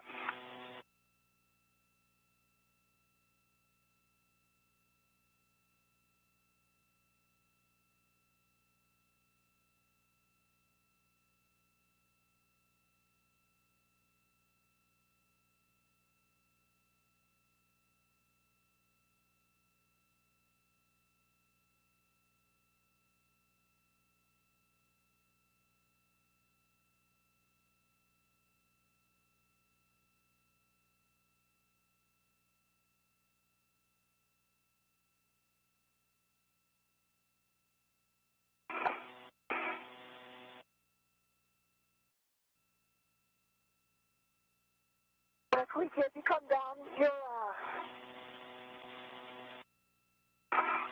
safety tether, I think, might be tangled on my leg, so we need to take a look at that. Okay, let me check that. When I come down, I will take a look. Copy. Oh, no, it's just hot. You're good. Looks like you're cleared. Nice work. Right.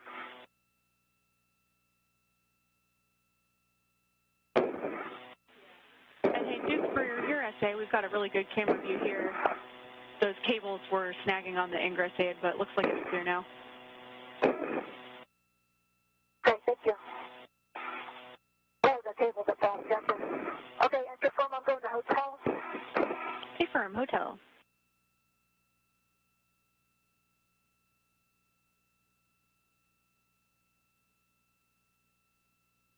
Okay, hotel is set.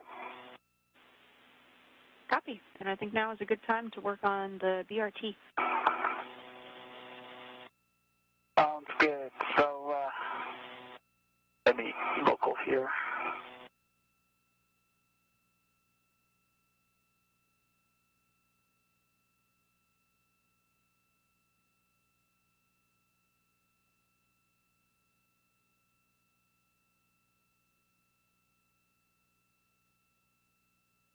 Okay, Koichi.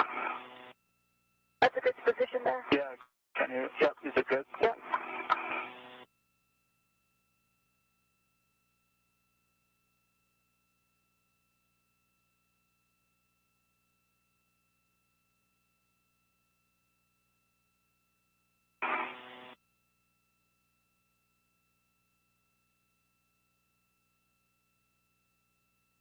Koichi, can you put your hands, this hand out so I can hold on to it? Like this? There you go. Yep. Okay. Perfect. All right.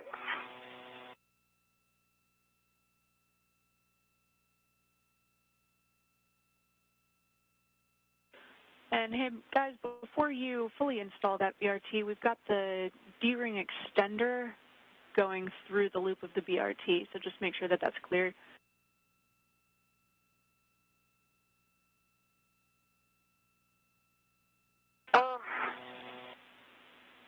And I think it'll be easy to clean once he releases the BRT from his totally, that's a good plan. mini workstation. Yep, Yeah. that's great. Okay.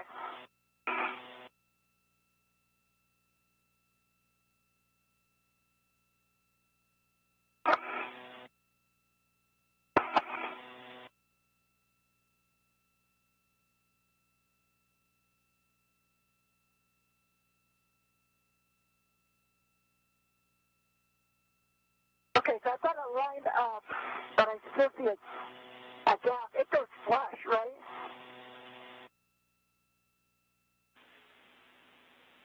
Guess I can lock it and give it a full test. Okay. I'll do that. Look flush, just to confirm what you said, Duke. Yeah, but when it's locked, and I'm giving it a good pull test, so Okay. you can see it in the hacker, and make sure that's expected.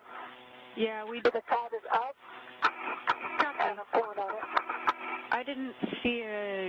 I didn't get a good view of the gap, but if you've got the tab up and a good pull test, I think that's likely a good config. Let me confirm. Okay. Yeah, ground is happy with that Thanks, config. Duke. Yeah. And yeah, now might be a good time Okay. to just get the BRT on the correct side of the D-ring extender. Okay, so you just release the jaws. Okay, let me.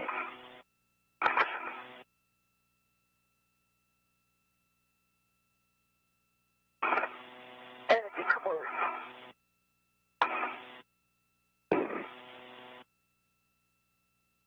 Okay, great. Thank you. Okay. Nice work, guys. The other side. Yeah. Okay, great. Perfect. Thank you. Thank you, Duke. Appreciate it.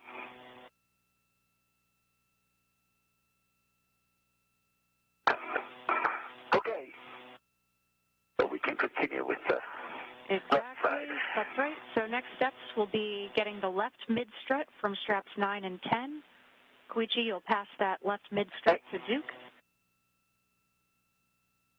Great.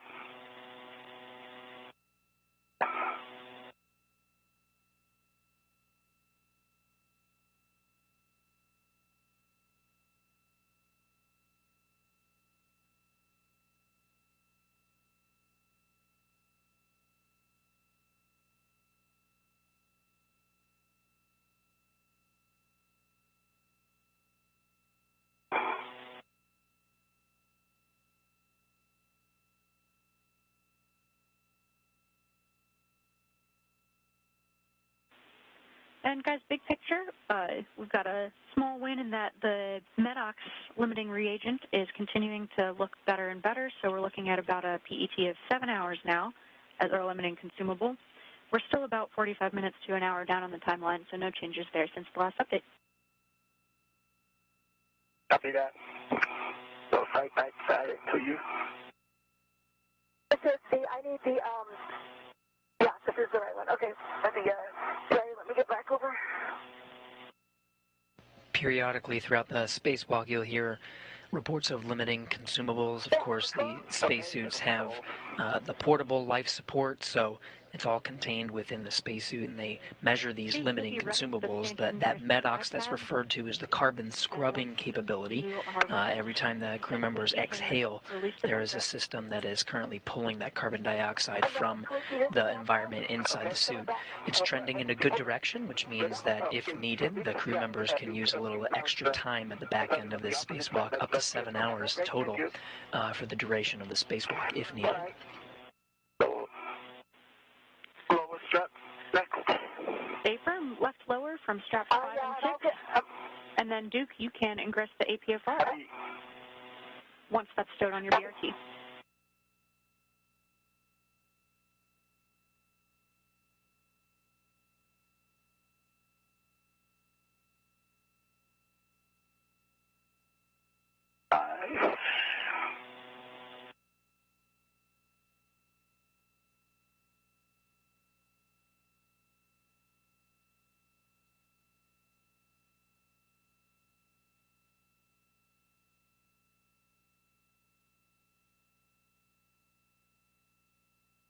Sorry, can we see the strut is still right above your head here? Okay. Let me get it out of your way.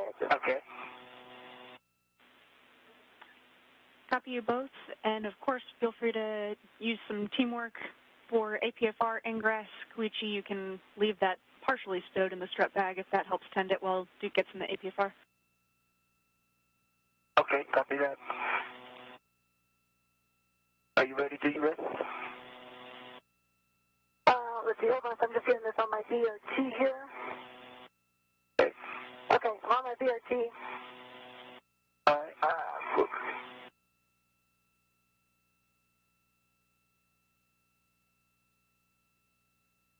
let me go to that. Yeah, when you about to ingress, I'll go there.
Oh, looks good.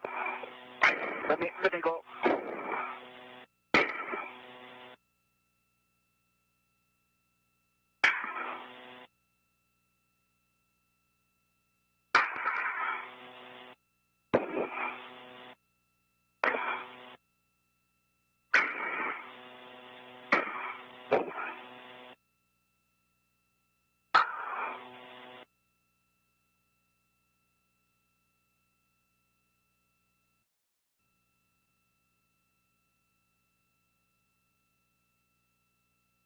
All right, Dick.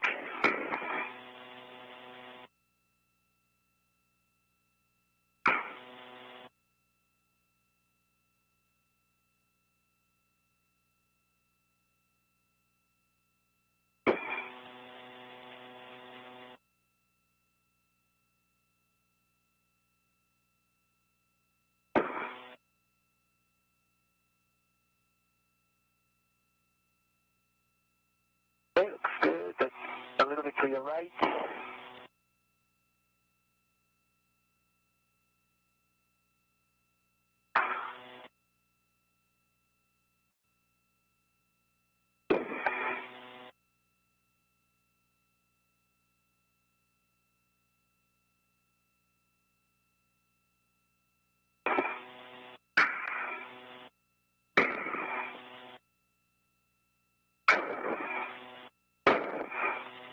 Position is good.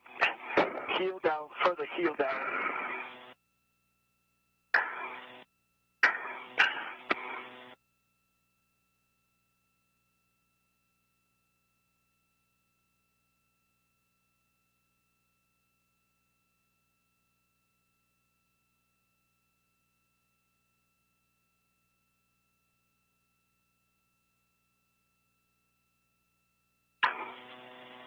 Is my toe still in, Koichi? Those are not. The left side is up. Position is good. Further, you have to put the heel down further, and then position is good. Put the toes in forward, and then that's good. And the left side position is good. Left side. Oh, okay.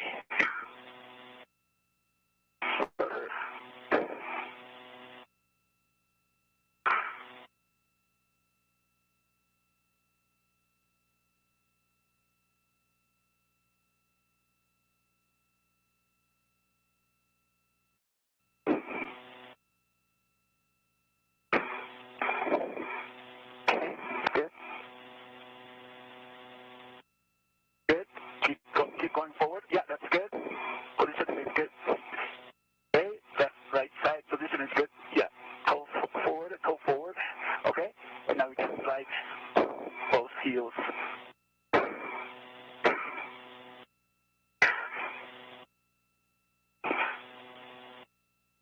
Heel down, left heel down, further down. Heel only.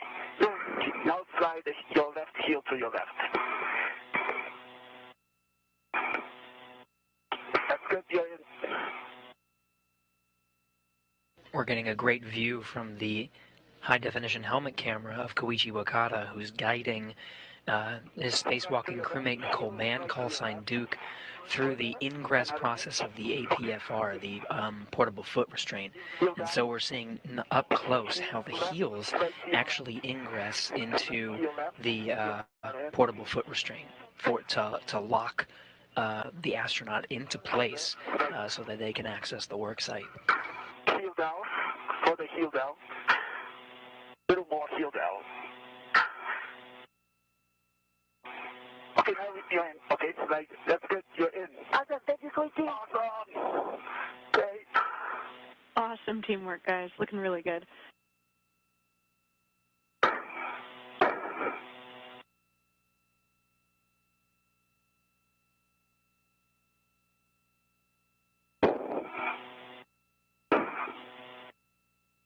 Okay, now I'm gonna hand you the left strap.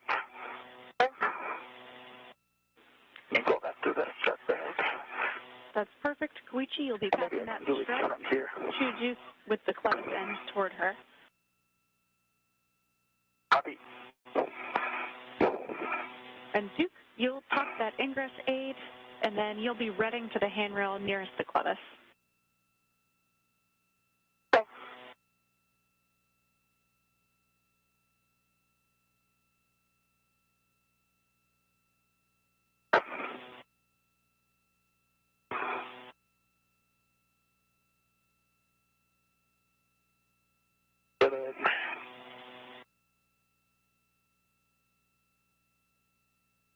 Okay, Duke, it's coming from your right side. I see it? Can you see it? Yeah, almost got it. Okay. Okay, I have the control. Oh, you have the control.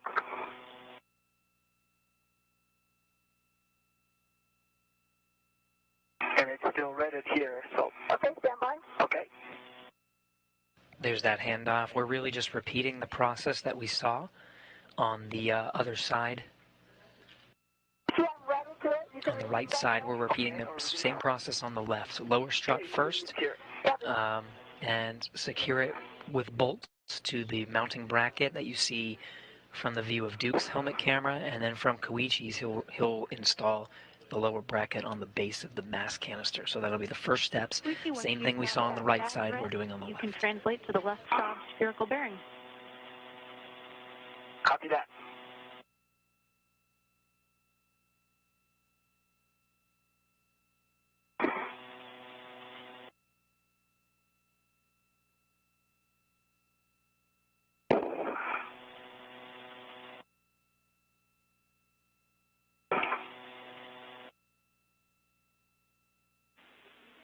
And Koichi, you'll be going outboard and then across the IEA via the PVR GF handrails, and we recommend fair leading to keep your tether off of the BGA. Understand the long translation there. Okay.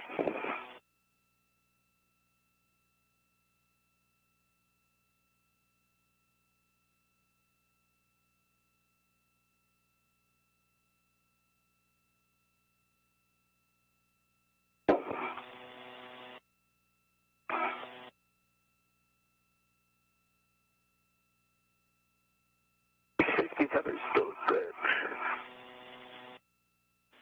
Copy.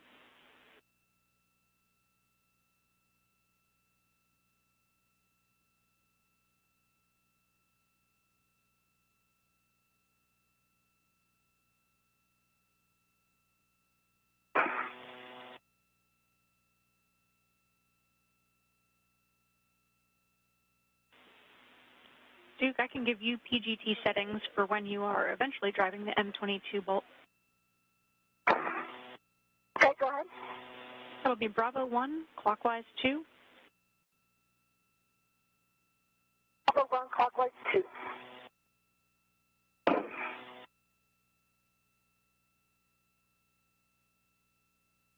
Just figure for this one, once he starts it, I start mine, and then I have to wait for his torque before I torque, right? Yeah, that's exactly right. So he'll start his, Okay. you'll do 2 turns, wait for him to torque, and then you can torque. Okay.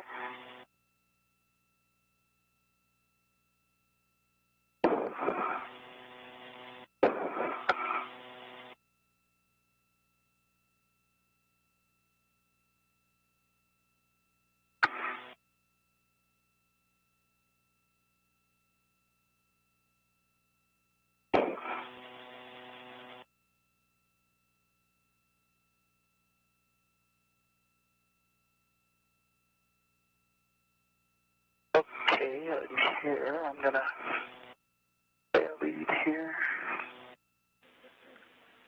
Great work, Koichi. When you get there, we'll be looking for the left sob spherical bearing alignment. Copy that.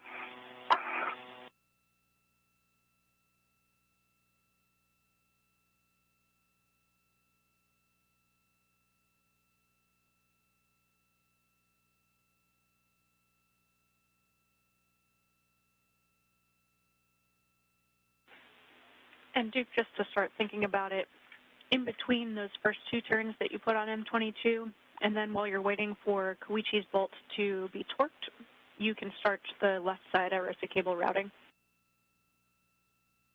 Okay.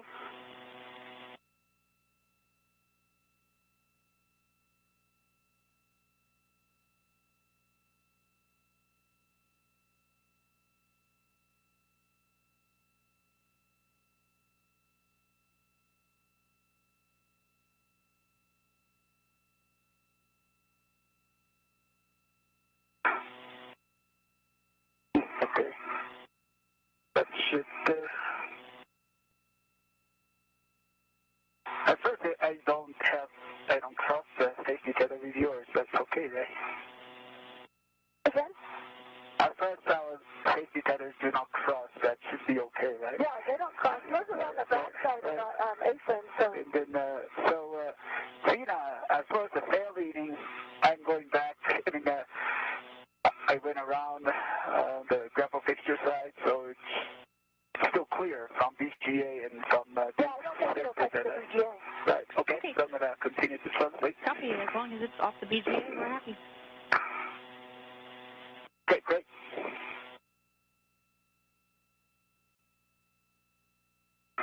Okay, I have to go down.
the duo continuing to work on that lower left strut. You can see Duke in place, ingressed into the foot restraint, ready to go as soon as Koichi Wakata gets into place. We're now entering a handover, so we're losing communications temporarily, and we will regain it soon. We're also entering into an orbital nighttime, so you saw sort of the lighting change just a bit.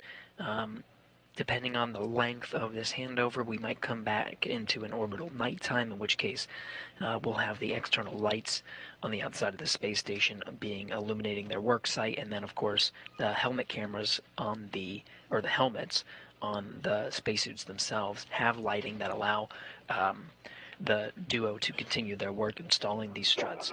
There are no lighting or thermal constraints when it comes to the installation process. Sometimes astronauts have to pause during various lighting and thermal conditions, depending on the work that they're doing, but we'll see Duke and Koichi together continuing the process nonstop through their installing this mod kit. We get the lowest strut. Okay, copy that, Koichi. Just to confirm, the soft spherical bearing had a good alignment.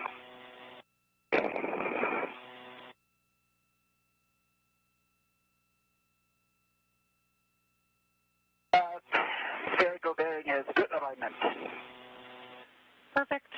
And for that M21 end, you can hand start that, or I can give you PGT settings with the silver PGT from the WIFX handrail. Okay, could you give me the PGT settings? You bet. That'll be Alpha 1, clockwise 1, and looking for approximately 4 turns. Oh. Okay, Alpha 1, clockwise 1, 4 turns. Good readback.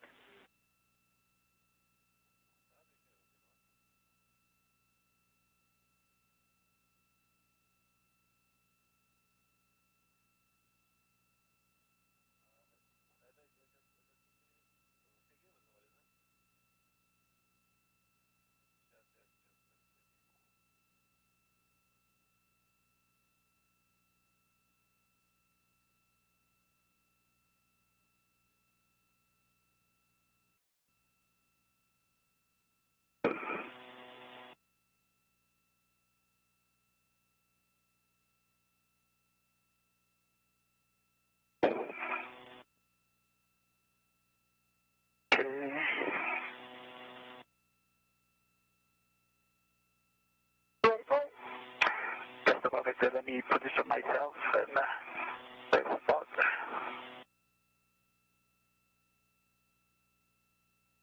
Okay, I'm ready.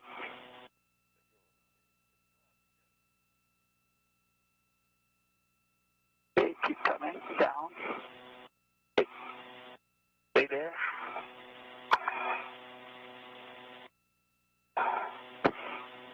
If you make it closer to the okay, yeah, good. 1 second, okay. Good.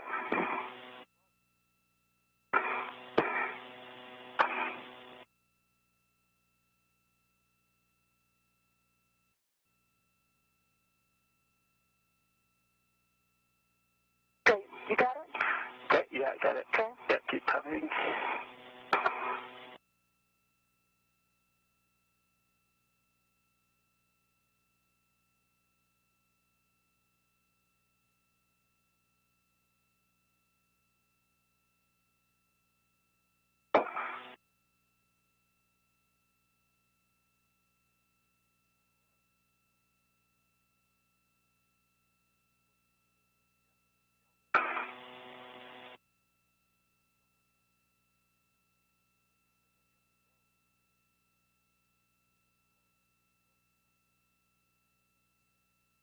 We know if we need a different alignment.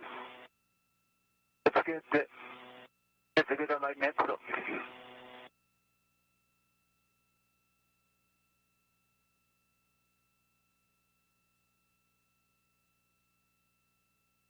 Could you come to your left a little bit?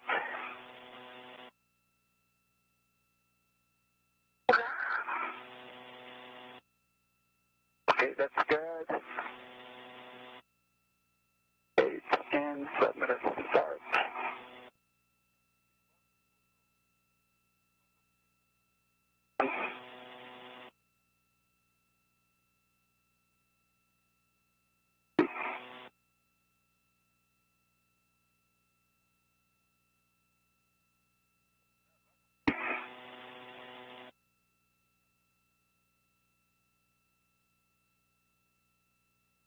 Okay, 4 turns complete. Okay, I'm going to get a couple of here. Okay. Copy, 4 turns complete, and that's right, Duke. You can start Okay, M22. M21, 4 turns complete. Copy that, Koichi. And Duke, before you start M22, just make sure the pit pin lanyard is free of the clevis. Then you can hand start or PGT. You're just starting with 2 turns. All right.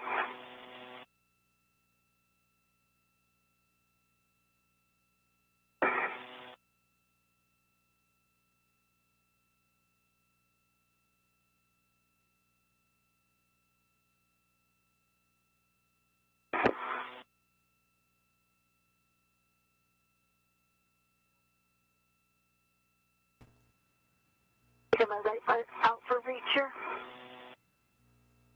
Okay.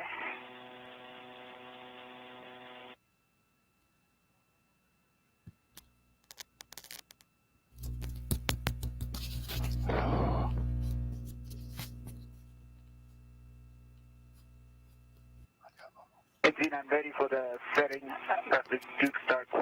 This is clear. I'm working on getting the bolt started. Okay. Copy both of you. Koichi, it'll be Bravo 7, clockwise 2, but as you know, we are waiting for M21 to be driven 2 turns before you can start. Copy that. Bravo 7, clockwise 2.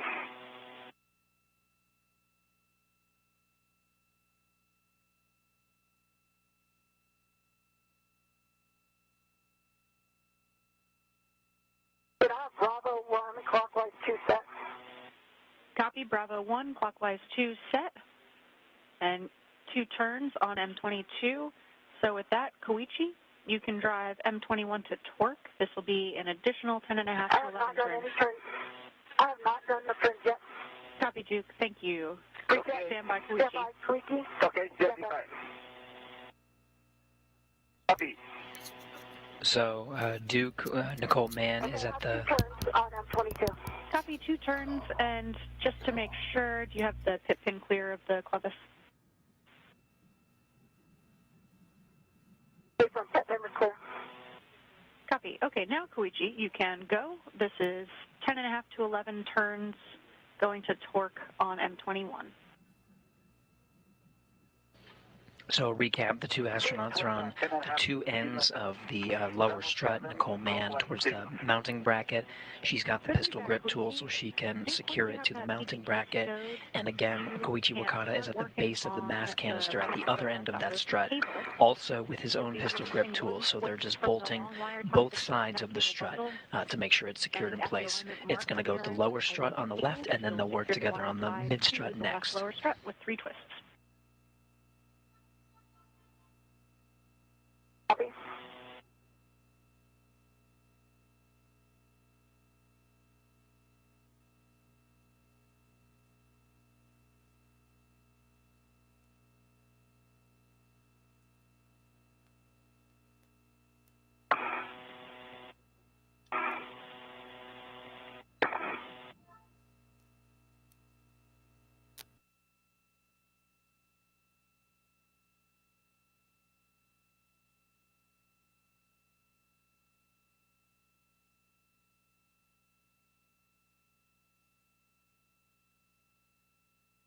Okay,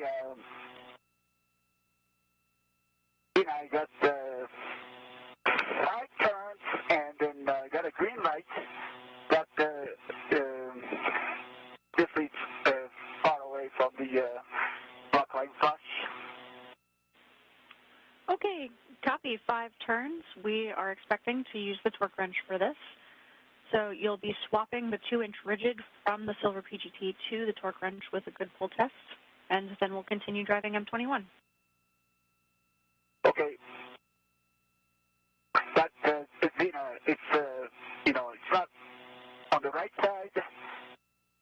When I talked out on the torque PGT, it was pretty close to the block line flush. But now I see in order to get the block line flush, it's probably about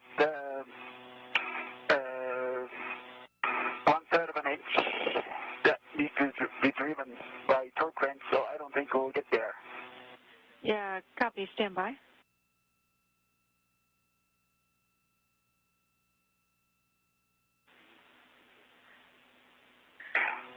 Yeah, Koichi, we will have you switch to the torque wrench. It will get there all the way with the torque wrench. I know that's going to take more turns. If you want to stand by just a moment, let me ask and see if we can make another plan. Okay, copy that. Okay, copy that.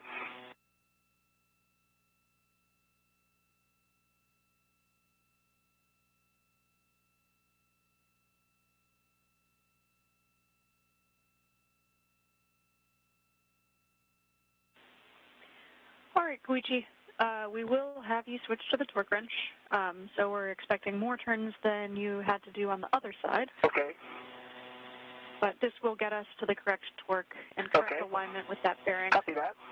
So switch the 2-inch rigid to the torque wrench with a good pull test. Okay, copy that. Okay. Copy that. Teamwork.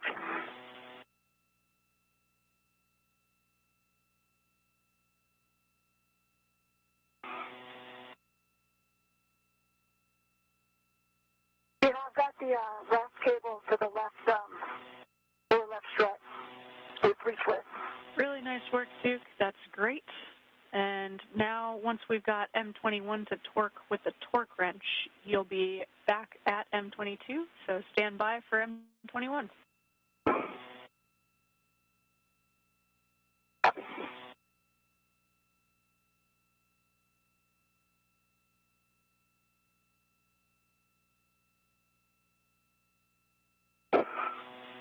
Duke, you can also go ahead and install that grounding pit pin into the grounding block on the mounting bracket.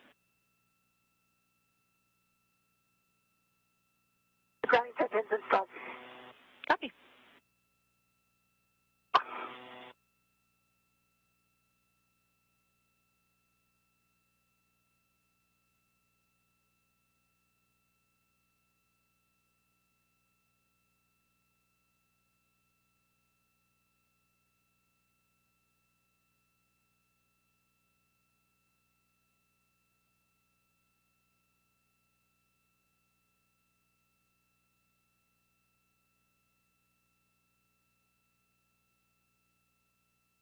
Okay, socket flat to the torque wrench. Good pull test. Copy, good pull test. Next, you'll drive M21 to torque with that torque wrench, going to full torque so that the torque wrench breaks over twice. It's 14 to 15 turns total, so we're expecting 9 or 10 additional turns with the torque wrench. Copy that. Okay, copy that. Teamwork. Godspeed. I know that's a lot of turns. I need it. As a quick overview of installing these struts, with the astronauts at both ends of the strut, they alternate driving the bolts. So it was Koichi Wakata who started with his pistol grip tool. Once he was done, it went back to Nicole Mann. Now it's back to Koichi Wakata, and then Nicole Mann will do it again. There's only one bolt, but they just address that same bolt 2 times while alternating. Part of the procedure is to just to avoid anything like stripping or anything like that. So right now you see Koichi Wakata using that torque wrench, and that's really just to make sure it's super secure. He's also going to do a pull test, just a quick tug, just to make sure there's no wiggle and it's truly installed. And so they'll continue to alternate. Nicole Mann has one more time has to address that bolt on the top side next to the mounting bracket, and then they'll wrap up with the multi-layer insulation, making sure it looks good before getting to the left mid strut, and that'll be the last component of the of installing the mounting bracket before they go around and secure the MLI and address any last-minute items, but that's the last component needed for installation.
82 TCV is 3.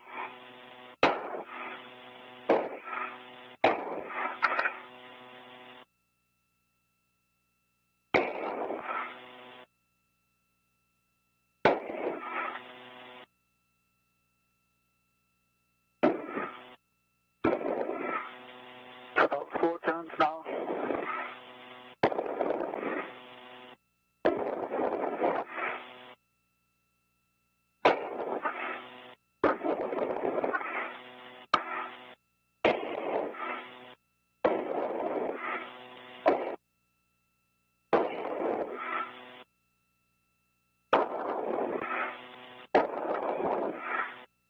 We're almost there.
And Vina, you got twice break up. Koichi, you're coming in a little broken there. Will you say again the turns?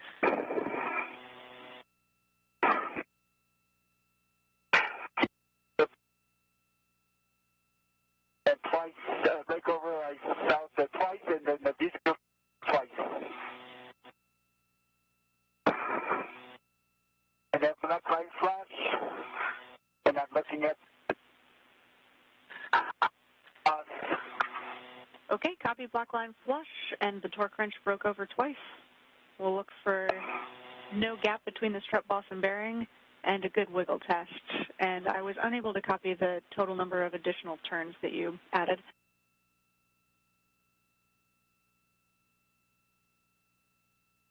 Five turns with the torque wrench, and I don't know if you, every camera view, I see gap in the strut boss and the spherical bearing. Okay, Koichi, we hear you see a gap between the boss and bearing, and copied 5 turns.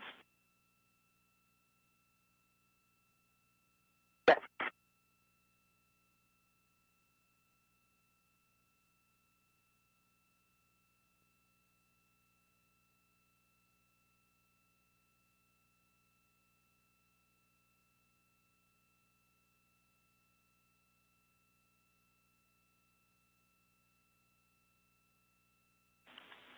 Okay, Koichi, stand by 1 while we talk about that.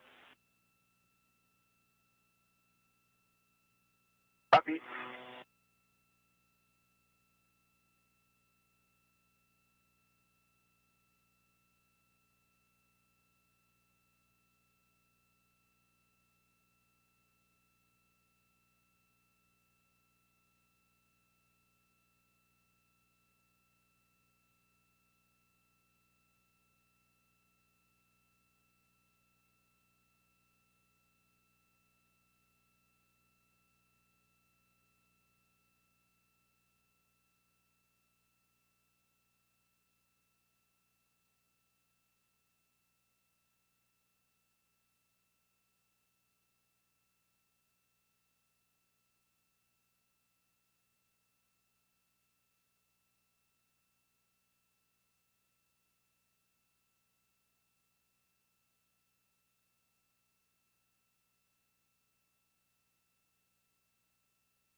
right now, both of the astronauts just pausing, taking a moment to relax as they wait for ground teams to assess their work with the bolts on this particular lower strut. Javão Oliveira, boa tarde. Fabiano Fetter por aqui. O Pedro não está aqui no momento, mas te indico aí o ISS Detector, tá? E também o Heavens Above, tá?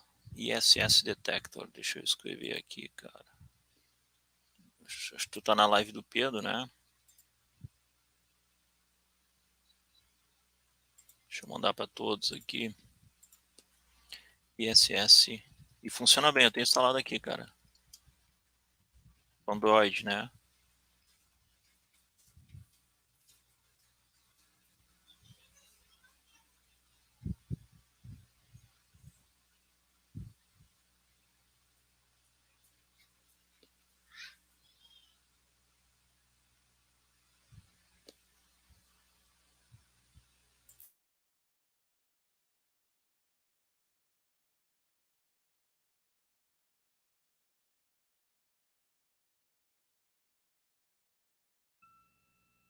Okay. So it will break over at 60 pounds, and then can I keep torquing? Affirm, yep, it's going to break over, and as it breaks over, just keep applying torque. I'll do that.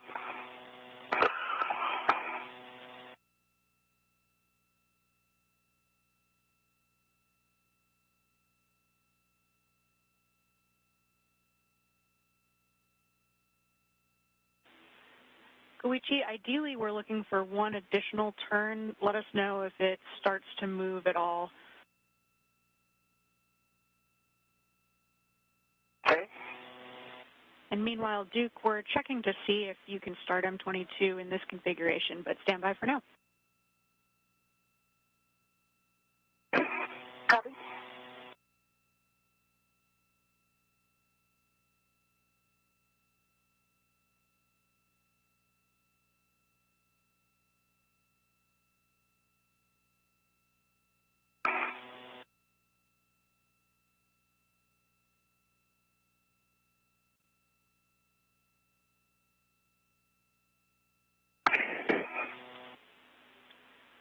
Duke, you will be able to start this M22, driving M22 to torque. That'll be an additional 5 to 7 turns. You should have that PGT set to Bravo 1, clockwise 2 already. Looking for black line flush. Copy. Bravo 1, clockwise 2.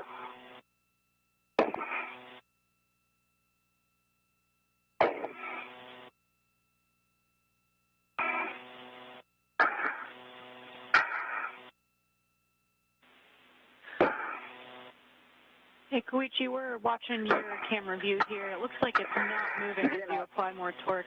Is that correct? I concur. Yeah, I concur. It doesn't have any sign of loading.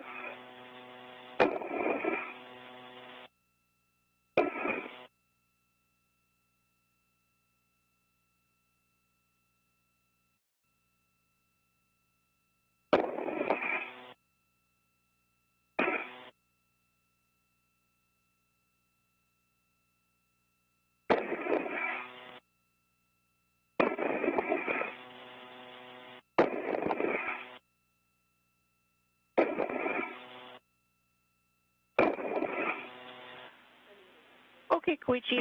We're at M22, 6.5 turns, green light, 11.9. Okay, copy. 6.5 turns, green light, 11.9 on the torque for M22.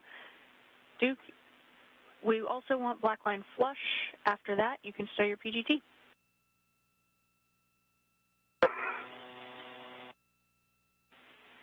And then, Koichi, we didn't have a great view of that boss and boss bearing, just to make sure if you can take another look at it, see if you can get eyes on. I know it's dark, and make sure that we're looking at the boss-to-boss bearing clearance as opposed to the pad itself from structure, and also take a wiggle test.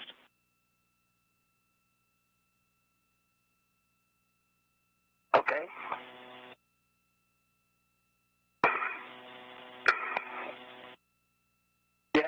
heck of you now?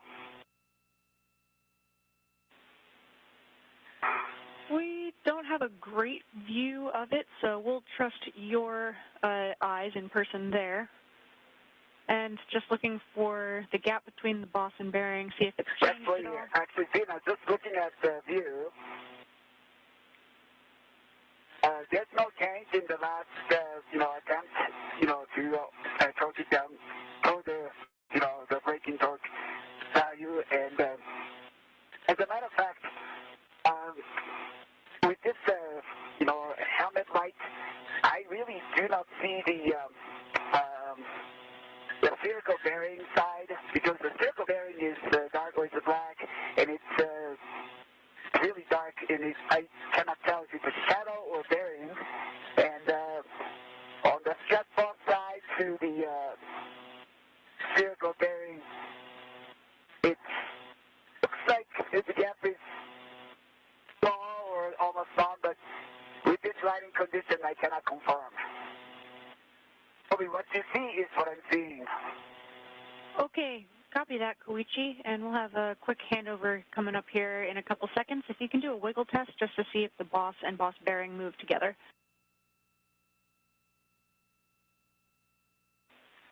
And then, Duke, for you, you can install the lower strut MLI around the clevis, understanding you've got that tip pin installed already.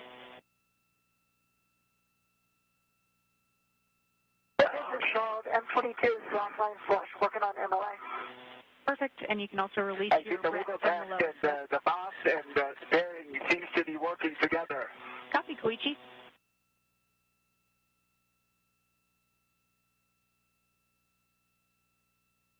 So now it looks like the alignment is good, but in this lighting condition, it's really difficult to see how much gap we have between the strut box and the spherical bearing. Okay, copy, Koichi. We'll talk about that for just a couple seconds here. Okay.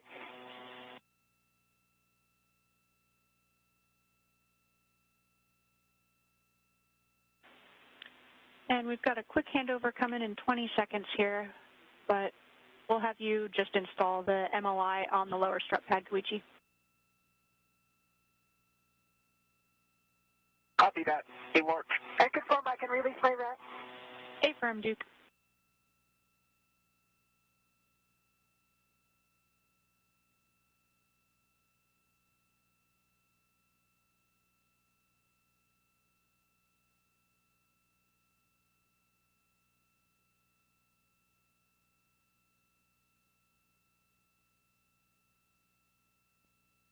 Now in another handover period, we temporarily lost video from the International Space Station. Once again, we expect a very short handover, and we'll be getting some of that video soon.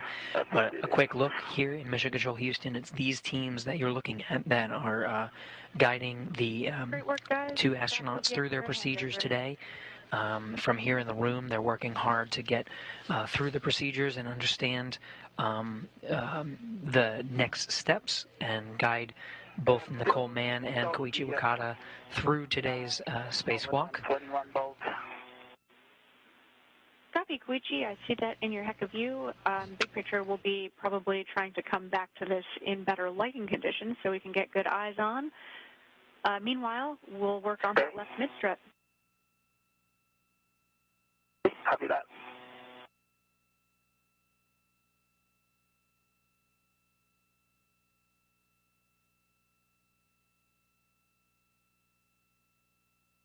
Okay.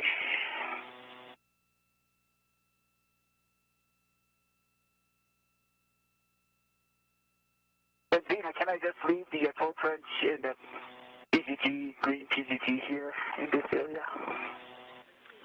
Affirm, Koichi.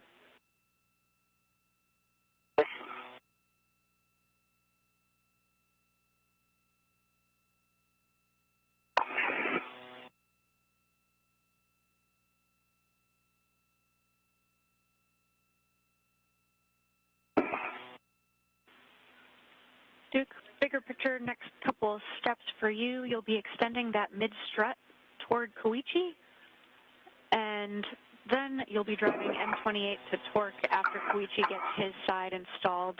If you want, I can give you PGT settings, or we can hold off. Okay, I think it remains the same with the Bravo cognitive. Affirm. Okay. Ricky, are you going to let that PGT and ratchet go back, or you're going to leave it there? I'm going to leave it there for now. Okay. Torque range, right? Okay.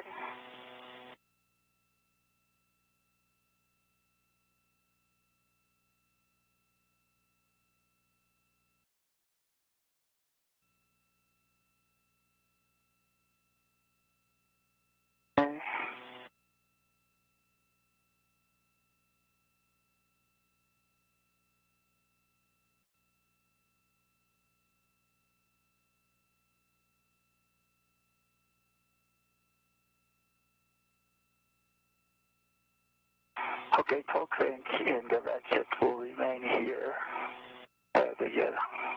The PGT. Copy, Koichi. You can translate to the left side pad installation location, and once you're there, check that your safer handles are down. Copy that. Me. Check the further config of the PGT and then torque range.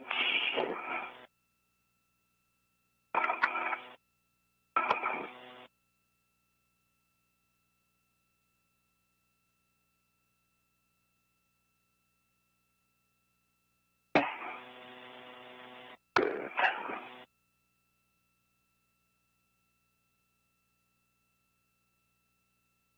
It looks like they came back to the WebEx, just so you know.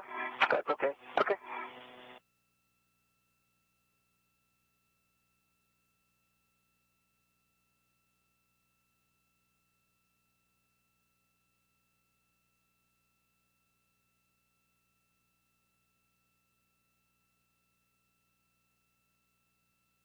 Okay, then I'm going to translate.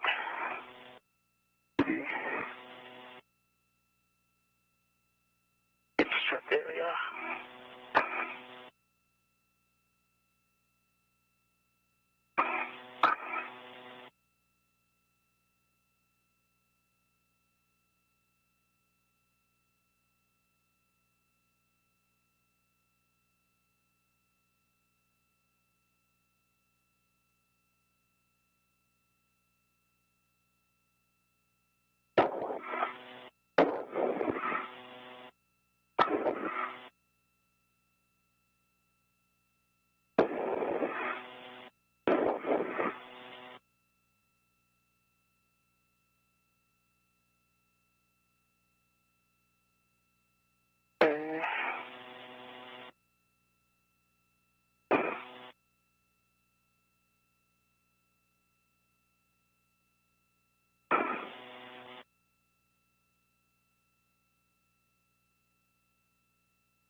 Hey, Duke, I'm in a good place.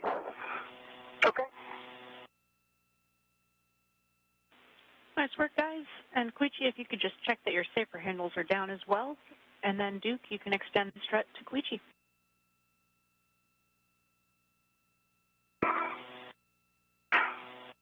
Do you have an eye on my saber handles? Let's see, if you move your right hand up, Right hand up. can you swing the PGT forward? Yeah, your right saber handle is down. Okay. That's good. Okay. Saber handles down. Copy. Thanks so much, Koichi. Stand in the left side. That's right, yes, it's Okay, right. good. Okay, great. Thank you, Duke. Saber handles are down. Copy. We appreciate it.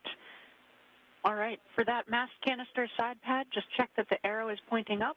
And once you've got it from Duke, engage the right side first, then press in on the left.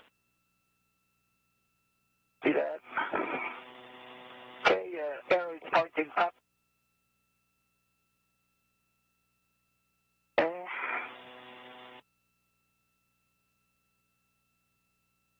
you hold it there?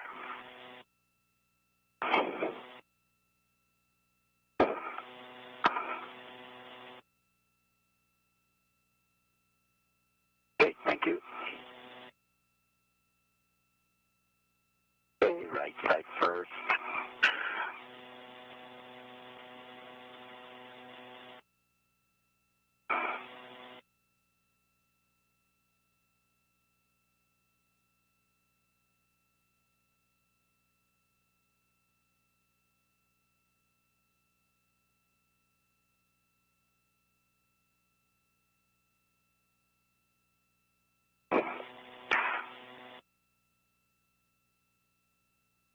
The alignment was not.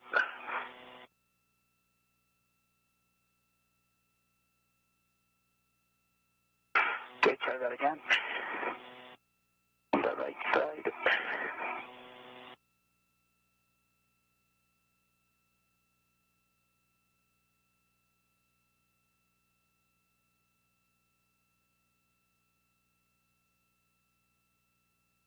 Is there a vertical alignment, Vina, on this one? Checking, Koichi. I think there is a sweet spot that you will need to get it in, but I don't think that there's any marker on it. Let me check. Okay. Okay. I think it's in the sweet spot now.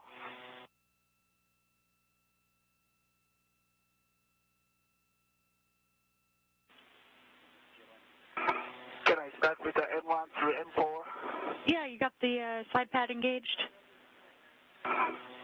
It is engaged. Okay, perfect. We'll have PGT settings for you. That's Alpha 2, clockwise 2. Alpha 2 clockwise 2. On the red PGT. Affirm. And you'll be going 2 turns on each of those bolts. Each returns.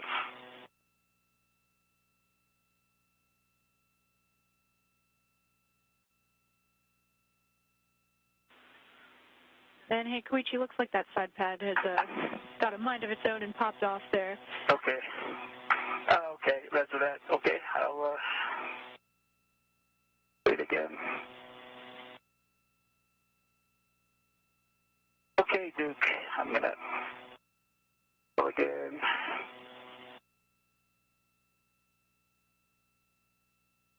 Right side first. Okay. Left side in. Like this is in a good hot spot.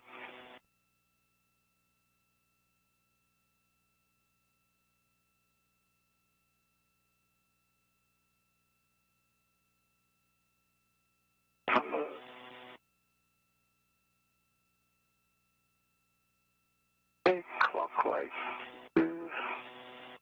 Set Alpha 2 set. Copy, Koichi. Take 2 turns on M1. Returns on M1. Copy, Koichi, and stand by. We're seeing a little bit of movement in that side pad. If you could just kind of push on it or give it a little bit of a pull test.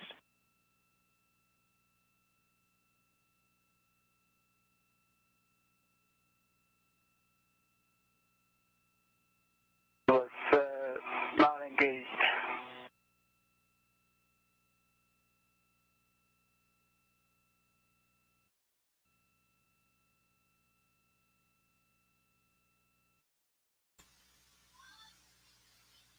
Isso aí, Jovan, instala lá o Yes Detector, que ele é bem eficaz, cara. Tu pode botar o alarme ali, tu vai curtir. Teve uma oportunidade aí, foi em março, abril, durante uma live que a gente fez aqui também, que eu pude ver a ISS passando aqui, ela passou muito alta. Por mais de 3 minutos ela ficou no meu céu aqui. Daí ele detecta a tua posição geográfica e aí ele te avisa quando ela vai passar na tua região aí. Show de bola.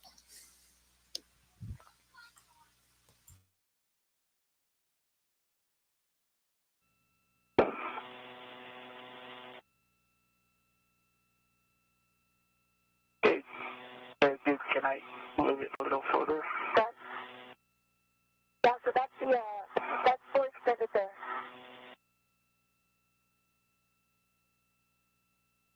enough room? There's enough room, but it seems like it's in the soft dock, but the bolt, at least one bolt did not engage. I'm just looking at it. Yeah, looks like it's in a good spot, but it doesn't go in. Yeah, Koichi, there's still a little bit of a gap. We have not a great view in your Heka. I agree. So I'm trying to align it. Somehow it does not go in fully.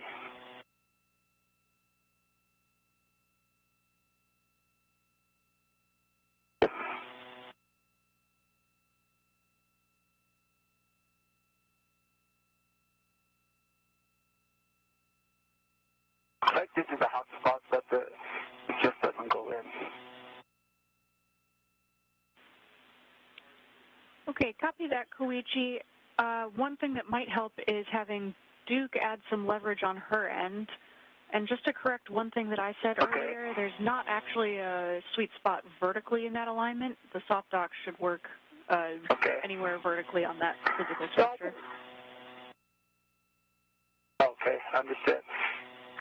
So this time I will have Duke push in, is that right? Yeah, have her push it in and towards you. Right, okay. Can I do that, Duke? And collapsed again, hold on.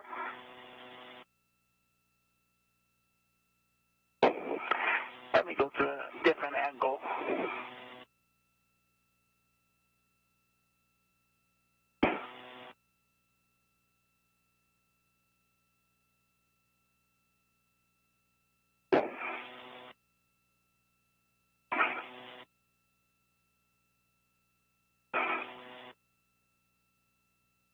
Okay, there it is. all right, there we go.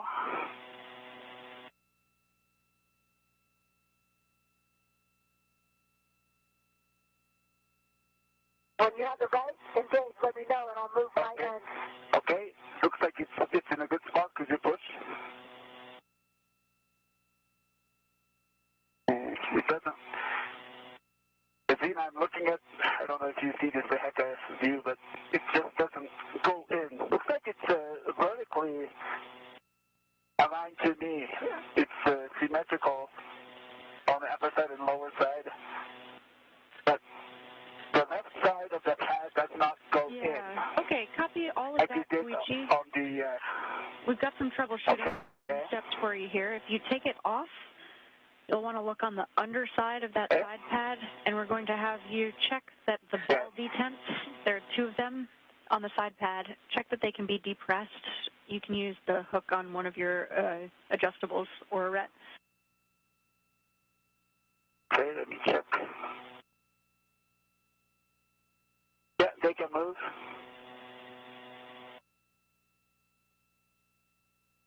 The detents can move. Copy that, Koichi. Stand by.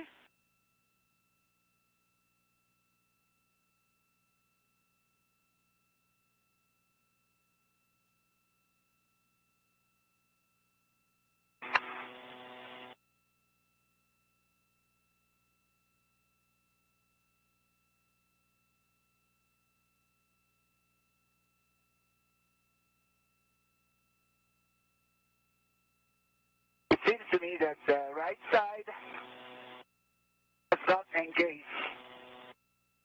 What I mean? Okay, Koichi. So on the right side, you'll see there's kind of a tongue on the soft capture mechanism on the side pad. Yes, I see that. Yeah, so that tongue will have to fit into a gap on the right side. There shouldn't be much of a sweet spot, but just try installing it partially and moving it up and down to see if it will slot into place. Okay.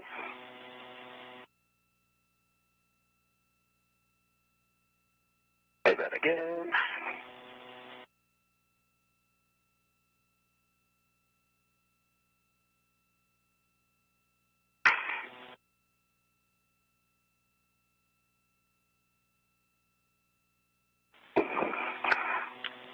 you guys try working on this for 5 or 6 minutes, and then we'll formulate another plan. Okay. Is there a spot for that little lip to go into on the right side, Koichi? This is no spot. It looks like it's engaged, but the descent doesn't go in. Copy, Koichi.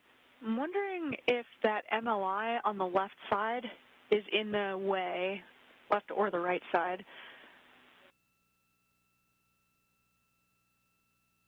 Okay, so you want me to remove the MLI and try that? Yeah, Koichi, if you're able to peel up that MLI a little bit, on the right side there's a gap. Exactly, yep. And we'll just get that out of the way fully. Then also, the left side is also interfering.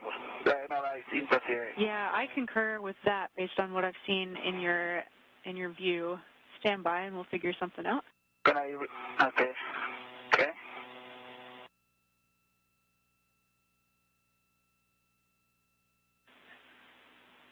Koichi, you can peel up the left side of the MLI as well and try to get that out of the way. Okay, copy that.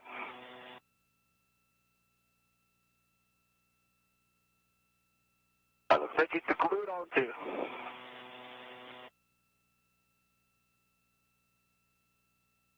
No, it is Velcro. Okay. Nice work, Koichi.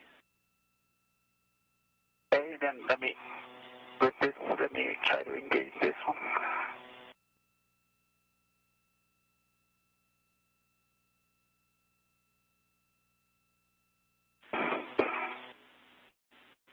Duke, just checking in. How you doing over there? Good to go. Copy, thanks.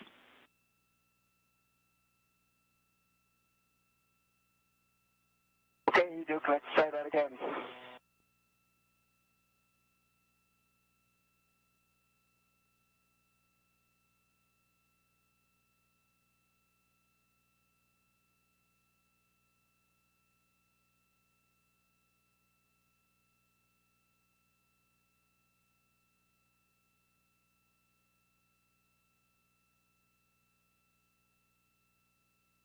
Unfortunately, no joy.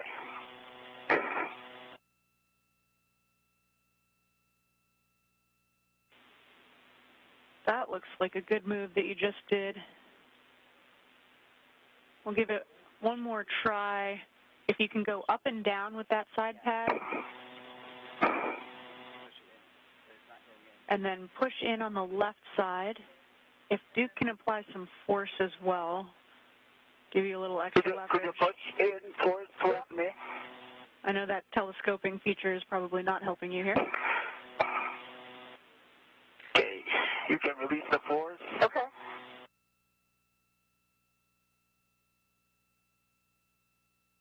Okay, could you do it again now? Sure. Push it. And hey, can we It just doesn't engage, also Gina. there's the ring on the pit pin at the top, right by where your right hand was just then. See if you can flip that back. Make Yeah, sure that that's not in the way.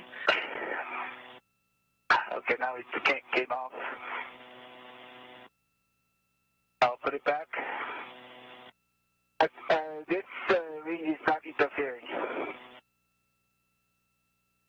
Koichi, from this angle, it looks like I don't see the lip for the right side to engage on the back canister.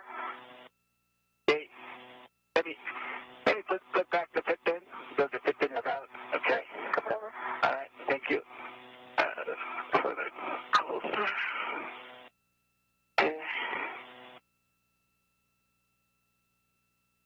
Okay, fit pin is back in. Okay, let me check that. But if there's enough space or something.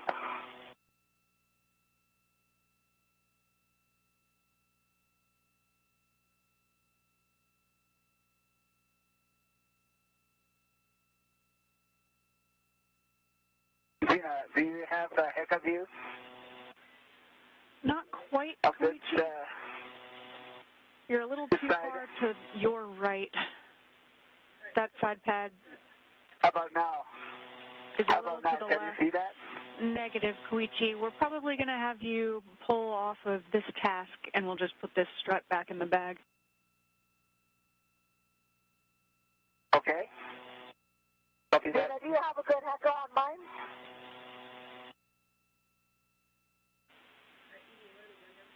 Negative, Duke. What we're going to have you do is compress the mid-strut and put it back on your BRT, and we're going to work a forward plan from here. We'll need to do some rearranging. Koichi, meanwhile, if you could take some pictures of that location, just get the left side and the right side and all angles that you're able to reach. Copy that.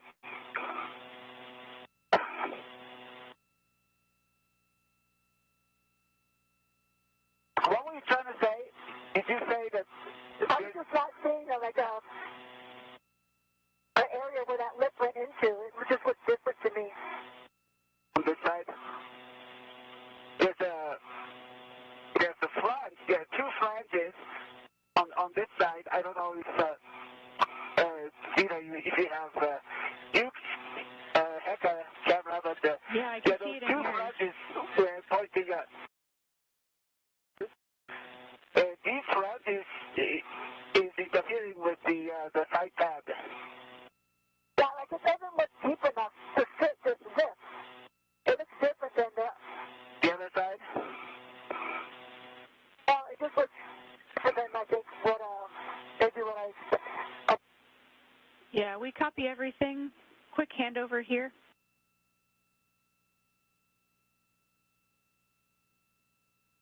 So we're in another handover period, now getting live views from the inside of the International Space Station Flight Control Room. A quick recap, there is a little bit of troubleshooting on that left middle strut. It didn't seem to soft dock properly to that side pad on the mast canister for them to get a really good, secure latch to it and allow them to drive the bolts. So what the teams are deciding to do now is they're going to stow that middle left strut and address the installation at a later date. In the meantime, Koichi Wakata is taking photos to allow the ground teams to assess and troubleshoot and come up with recommendations so they can address it the next time they're out there to install it. But it looks like they'll be just leaving it in the configuration with the upper triangle, the right middle and right lower strut, and then the left lower strut. And then they'll just leave the middle, the left middle strut off for today's installation.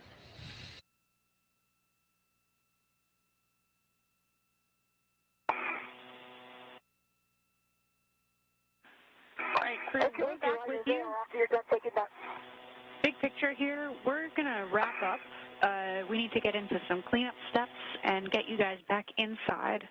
So what we want you to do is, Duke, you'll compress that mid-strut, put it on your BRT, get it back in the strut bag. That's straps 2 and 3. Koichi, you can close out those pictures, and then we'll be having you help with cleanup as well. Okay, copy that. Okay. Before you go, Kuda. Okay.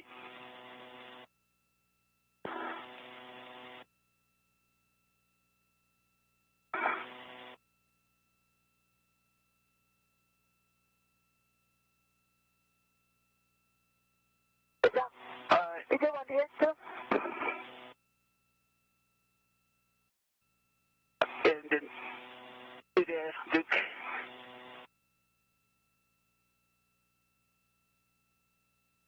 One more. Awesome. Thank you. Dean, I have the strut compressed. It's back on my BRT. Okay. I'm going to pop out of the APFR. Copy that, Duke. And once you have that on your BRT, you'll take that back to the strut bag. One other thing we'll want to think about is the right upper strut that still needs the MOI covering M13 and M14, so we'll work a forward plan for that. But if you guys have suggestions based on what you're seeing, let us know. Okay, what about you want 15 and 16 covered right now, even though we don't have the mid-strut in? Checking.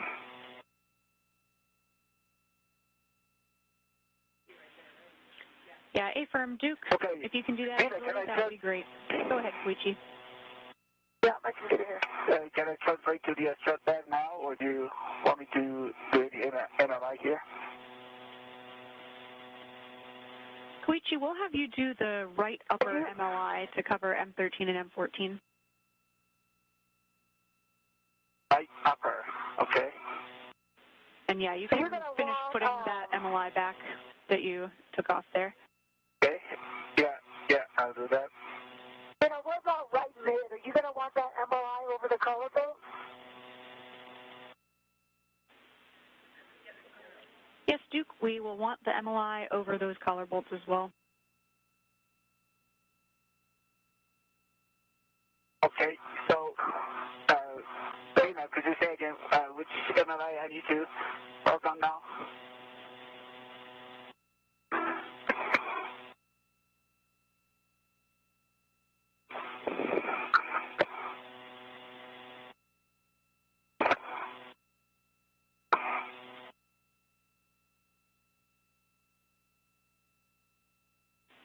And hey, Koichi, before you depart, if you can tuck that MLI a little bit better, just make sure that everything's covered there. See that? Salve galera, Fabiano Fetter por aqui. Sejam todos muito bem-vindos. Não esqueçam do like, estamos ao vivo aí, acompanhando a live. Já bateu 6 horas de live aqui, hein? Os astronautas, tanto norte-americano quanto o japonês, da Agência Espacial Japonesa, estão aí já há mais de 5 horas e 30 minutos, se eu não me engano, tá? Em caminhada espacial. Pode se estender até cerca de 8 horas. Eu já vi a caminhada espacial com quase 9 horas, hein? Estão aí realizando trabalhos aí junto aos painéis solares que foram iniciados ano passado. Essa é a primeira caminhada espacial de 2023.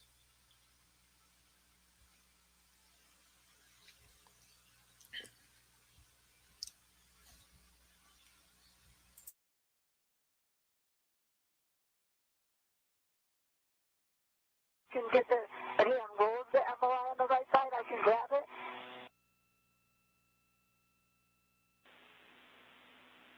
Or you're going to have him translate on the right mid-strut.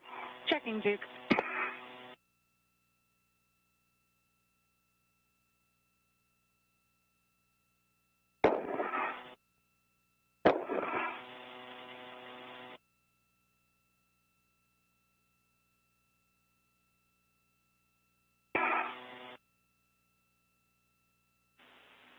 Duke, let's have you prioritize stowing that mid-strut back in the strut bag. Copy.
Okay, Zena, the analyze that you want me to work on is the color ball form.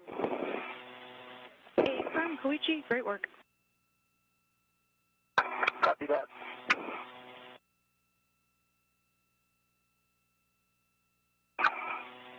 And Duke, for you, for that mid-strut back in the strut bag, that'll be straps 2 and 3 ideally.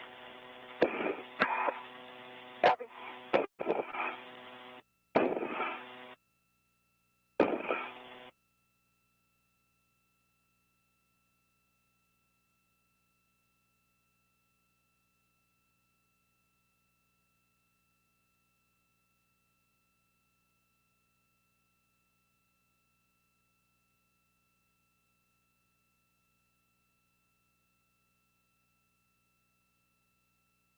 So, Zena, can I just cover the those M13 and 14 bolts, excuse me, the M24 bolts on this NLI? Yeah, Koichi, we need the whole strut to be covered with MLI. Copy that. So a quick recap, Wakata and Mann both working in tandem for cleaning up their work site. Mann is working on putting that left middle strut back in the strut bag and stowing it to be installed at a later date. And Wakata is over on the right strut side, working on the multi-layer insulation and making sure that the insulation is covering some of the bolts that they were working on today. Koichi, once you get that MLI And these are both over M13, closeout duties. you'll also want to install 2 wire ties on the telescoping end. Okay, copy that.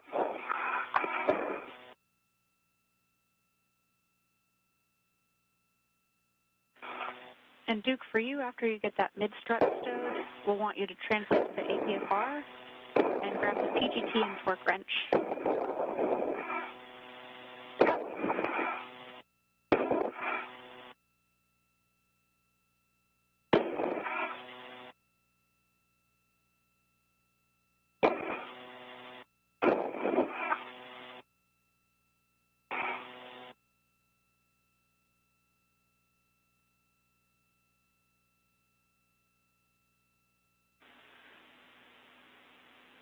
And just big picture awareness for you guys, right now we're at 5.5 hours PET.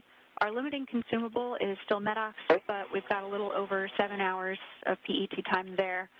So we just want you guys to get everything in a good config to leave it. We'll be coming back out for this mod kit, but we'll be into cleanup and then getting you guys back inside. Okay, copy that, Zena.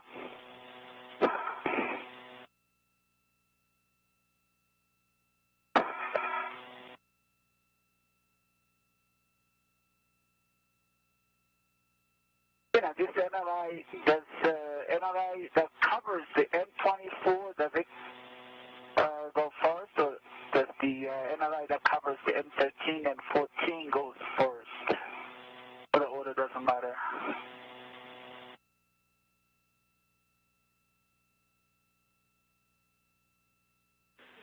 There's no specified order, Koichi. Okay, copy that.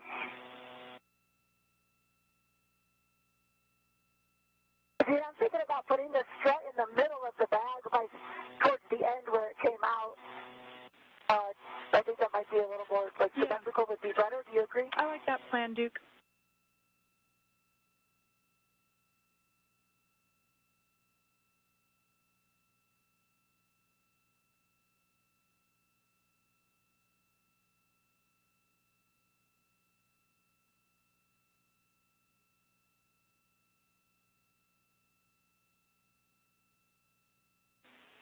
And then, Duke, while you're there, actually, before we have you grabbing that PGT and torque wrench from the APFR, we'll have you just bundle up that strut bag as low profile as possible, so kind of burrito it around that strut.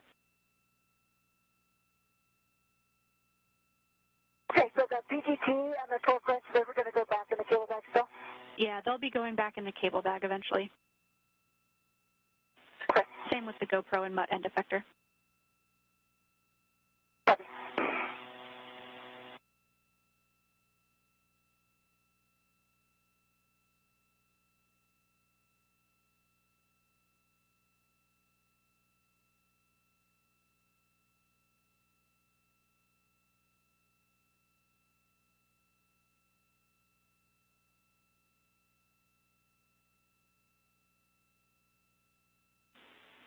Duke, for that strut, whatever works best for you, you really only need one of those straps.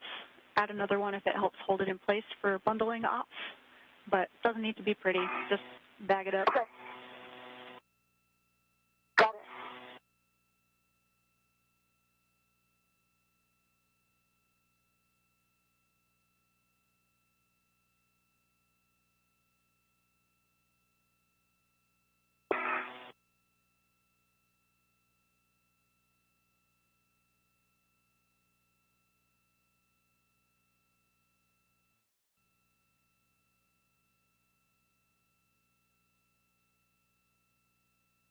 Yeah, I've got it routed to the bag, Gina.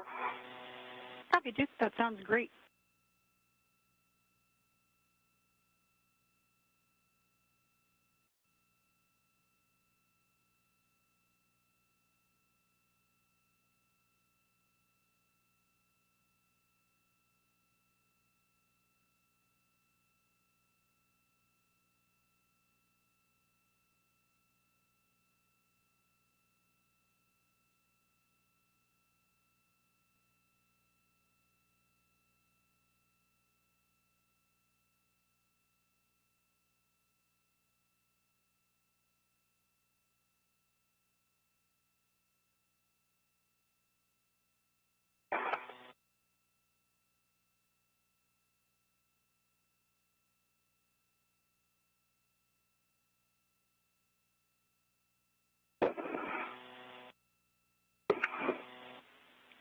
Koichi, you can add a wire tie right where your hand just was to help keep that flap closed.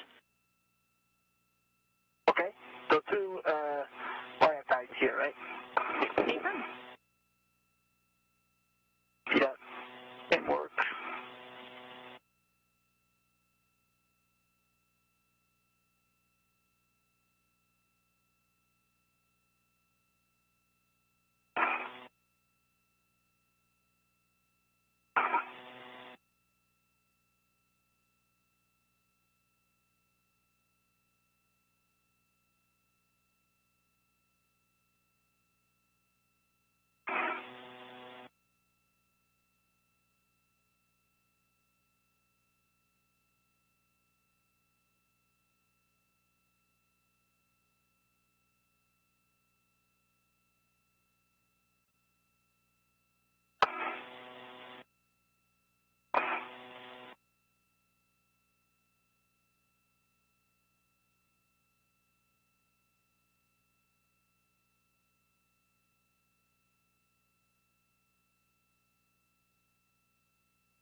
Gina, are you okay if I don't feed this Velcro through these little C-rings?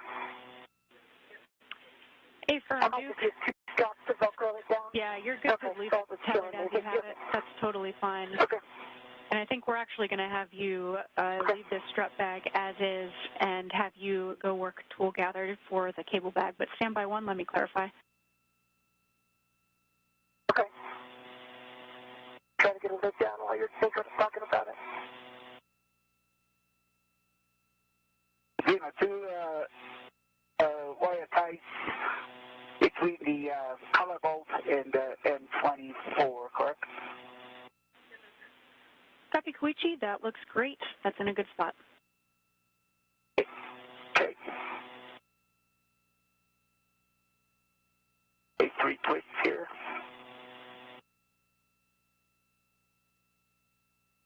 And then another one, right, close to the color bolt. Yeah, you'll be exactly that. Okay.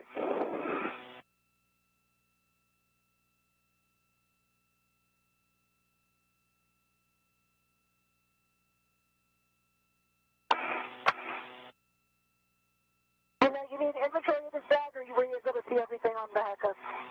Now, we've been watching on HECA, Duke. I think with that, we will have you Okay, I've got leave the strut Alpha bag. down, Copy. and then let me get Delta since I got it in my hands here. Okay, copy. That is great. Okay, Alpha and Delta are strapped at least. That looks great, Duke. With that, we can have you translate to the APFR. You'll retrieve the PGT and torque wrench, and then bring those to the cable bag and stow them in the cable bag. Copy.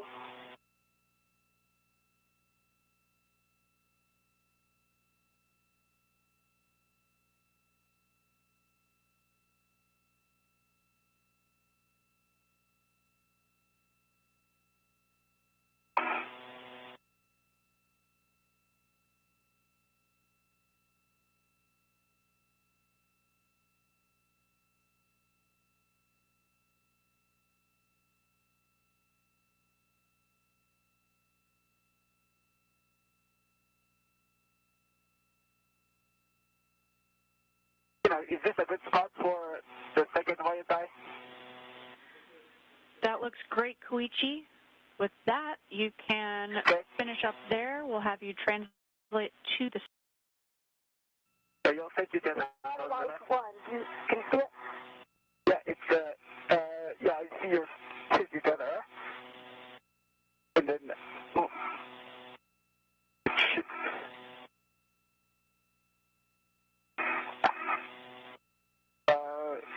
It should be good. Okay. Yeah.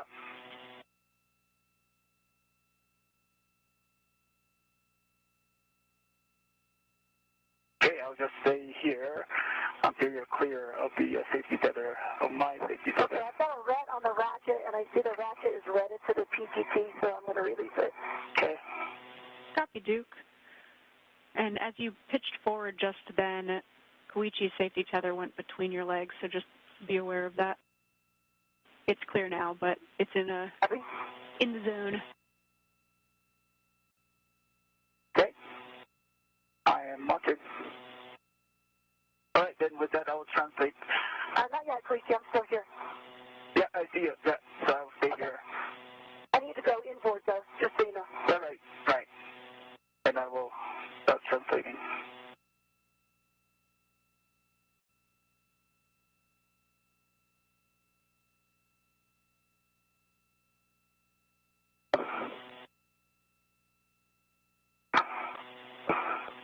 Okay, I've got it. I'm moving. Copy. And Duke, if you can reach it, just fold that ingress aid down so that we can leave the APFR in place. We're going to leave it, okay. And I did roll it back to Foxtrot just for your bookkeeping. Okay, copy. We'll track that. And Duke, we can either have you fold that ingress aid down or Koichi. We'll leave it up to you.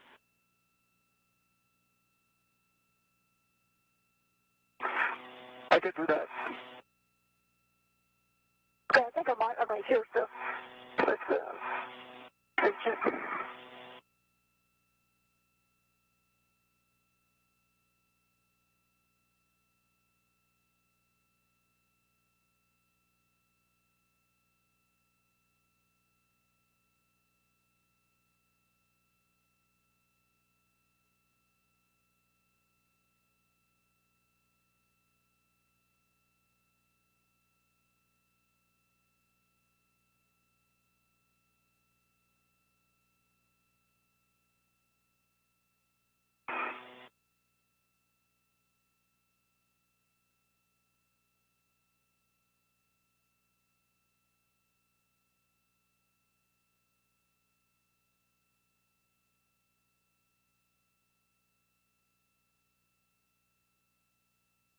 Okay, it's collapsed and folded down. Copy, Duke. And Koichi, just trend yourself toward the mass canister so you're not translating on that mod kit. Copy that.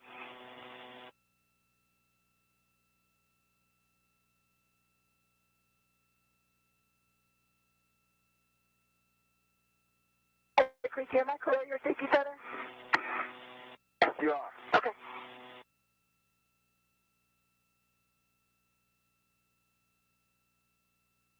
So a quick review. The two astronauts, Nicole Mann and Koichi Wakata, out at the outside of the International Space Station, have installed several of the struts needed to construct the modification kit on the 1A channel.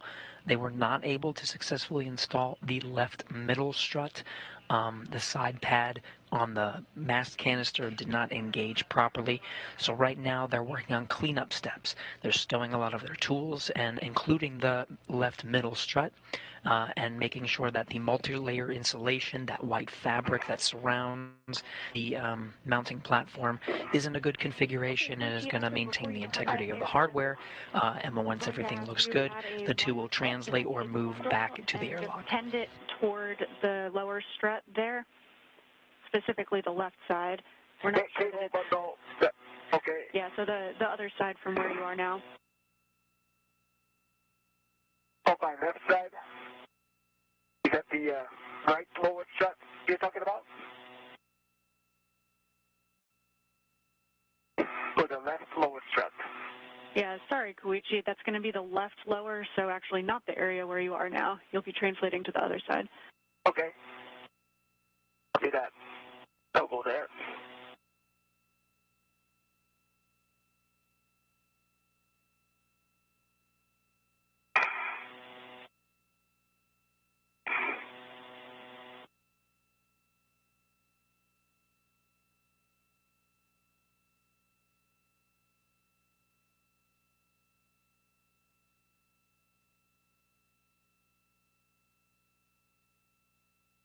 And do I need to translate the around this TV example fixture side, or can I just translate around the GA?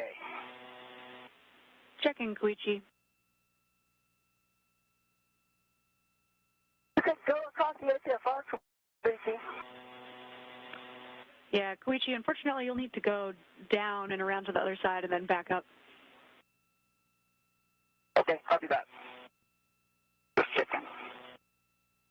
If you want, you can try to see if you can reach. We just can't have you translating on the mod kit since we don't have the collar bolts torqued. Right, understand that. But so I can try translate around the BGA, right? That's great. Okay, yeah, I can translate this way. Yep.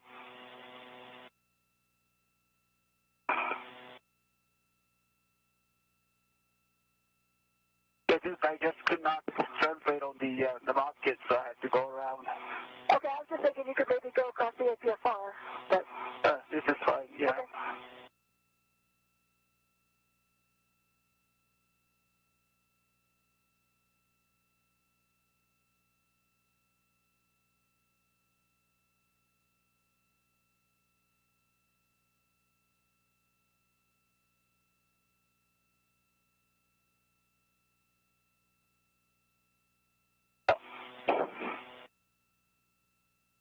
Have to take that back.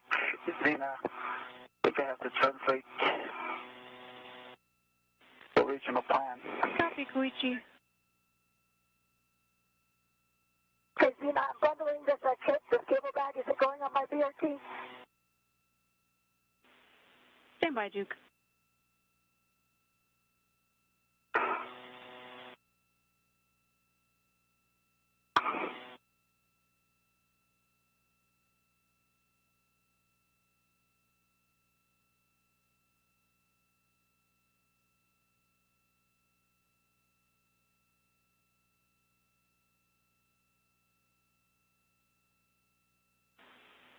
Duke, first we'll have you grab the MUT end effector with the GoPro, stow that in the cable bag, and then, yes, you will be putting the cable bag on your BRT and getting ready to head in. Copy.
Vita, you're talking about this bundle needs to be added to the handrail just in front of me? Yeah, that's correct. It's already wire tied. Just put the one wire tie on the lower strut, with 3 twists. Same as the right side. Right. Yeah. Koichi, big picture, that trunnion pin that your right hand is on right now, we were worried that the cable bundle might snag on that when we go to rotate the BGA, snag on that or on the APFR. Okay. So we just want to tend it as close as possible to that lower strut just to make sure that it'll clear. Okay. All right. Copy that. Then looks like what Dave did is securing one side, so I will tie one more tie around the handrail on the this is the one outside left side bundle. That sounds great, Koichi. Good plan. Just get that big loop of the bundle as close, tight into that left lower strut as possible. And then do I need to add a wire tie, or can I use this wire tie that already exists? Yeah, you can use the existing one. Okay, copy that.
Okay, the mud's back in the bag. And I'm going to bundle it all up. We'll read it back to the bag. Copy that. Yeah, if you can read it in the bag and then close up the cable bag. Okay, Dina, that's this existing wire tie in 3 twists to the handrail on the lower strap.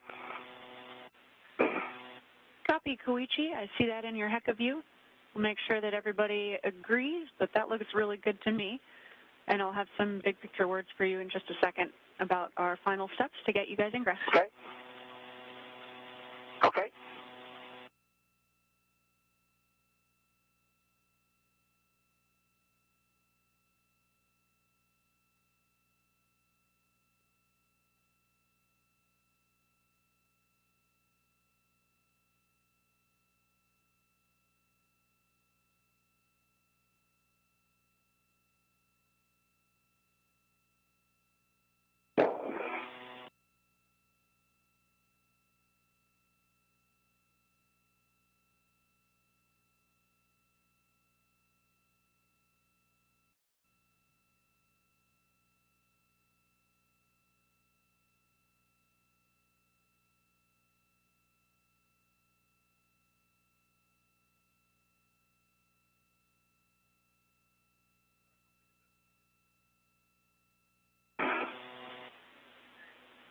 And Koichi, we'll have you actually add one more wire tie.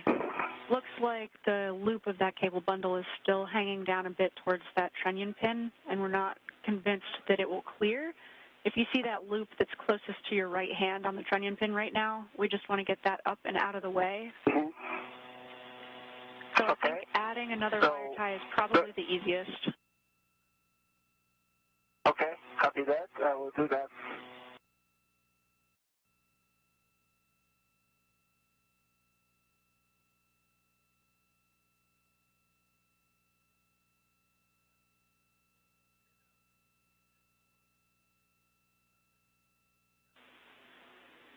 Yeah, Koichi, I think if you can get a wire tie around that, just like you have your hand doing right now, and then take it up to the tether point on the mounting bracket itself. Tether point on the mounting, here. You're talking about this? Affirm. Okay, and, all right. I have a short wire tie, and might not give me enough length to do that.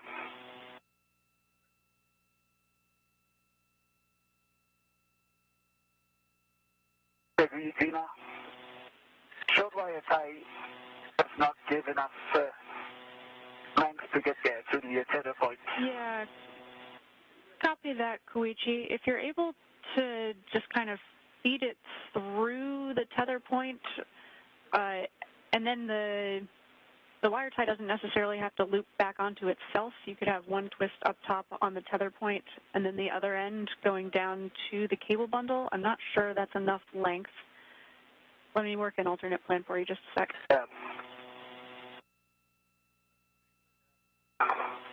Yeah, probably not. I'm going to put this on my BRT and head inboard if you agree. Duke, let's have you work on the strut bag, see if you can get that any more folded and ready to go for Koichi to eventually put that on his BRT, and then we'll have you head back in. Copy.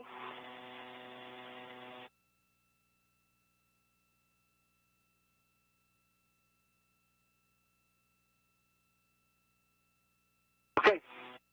Zena, can I try to use my short wire tie from this tether point on the mounting bracket?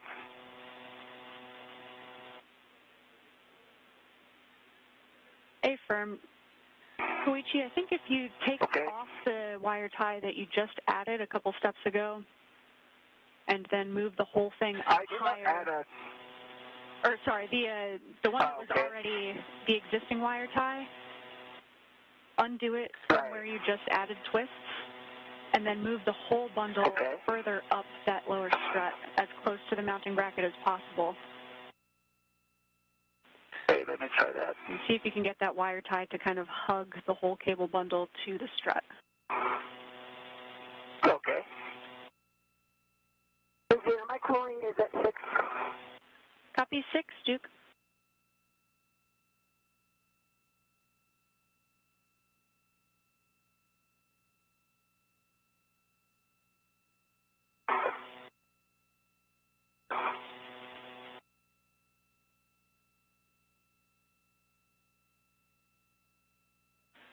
Big picture, guys, we're just shy of 6 hours on PET here. Your limiting consumable still has a little over 7 hours for MEDOX.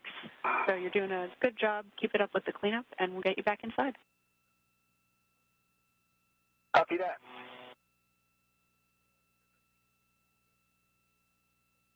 So, you know, this is what you're talking about. So I'm going to attach this long wire tie to the mounting bracket tether point. Agree? Affirm. That's a good plan, Koichi.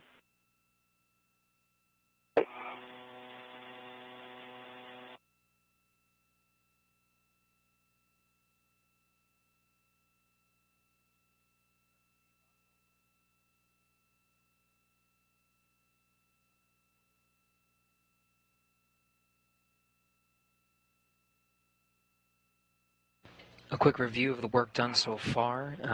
Right now, the astronauts are doing some cleanup duties during an orbital night time. The space station is flying 264 statute miles over Western Europe right now.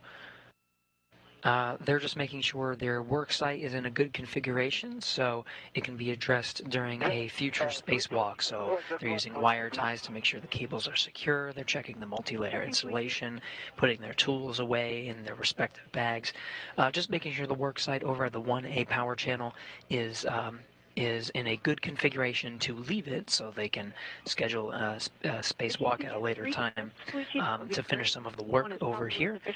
They started on the construction of the 1A modification kit and they were not able to install that left middle strut They took some photos so the ground teams can assess some of that work and figure out what steps need to be put into place to make sure that they can have a secure attachment of that left strut to the mast canister and the whole fixture that will soon be holding up future IROSA or International Space Station rollout solar arrays.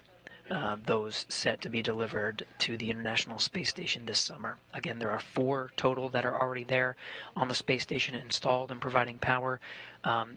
They were today, during today's spacewalk, we're working on modification kits for 2 power channels. Koichi, if you could tilt up so that we can see the mounting bracket. Just want to get one last HECA survey here. Okay.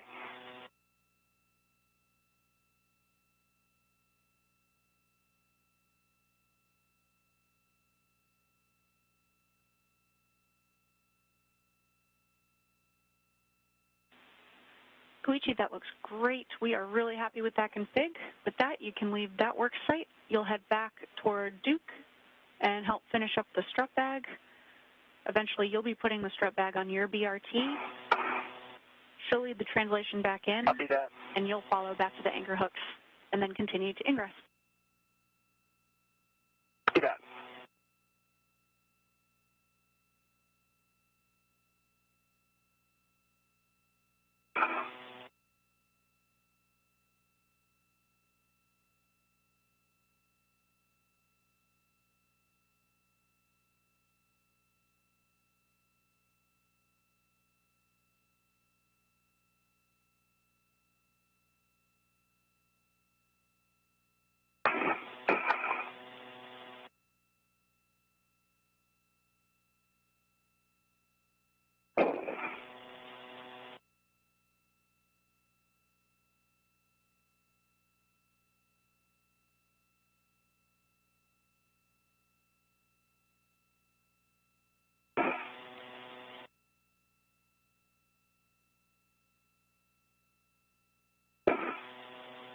Okay, so I got all 4 straps and they're cinched down.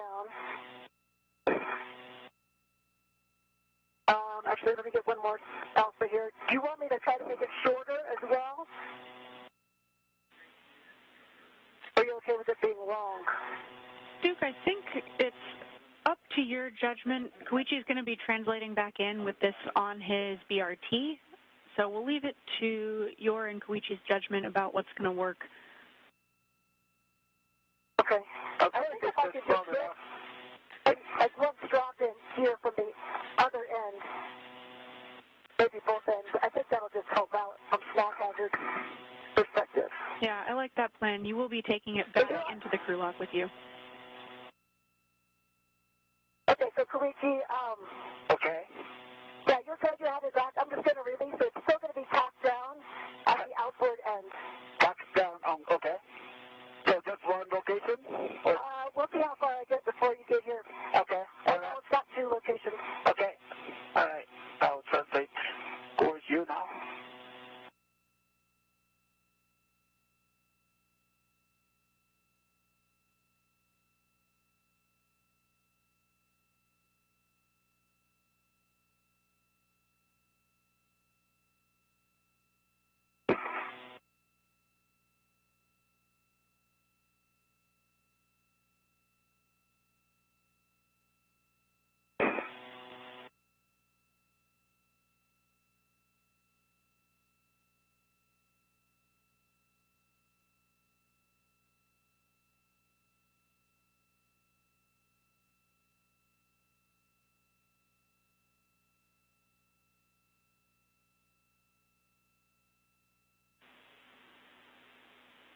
Koichi, if you also have good eyes on your safety tether, we just want to make sure that it's not going back around the mast canister and that you'll be good to head inboard from where you are.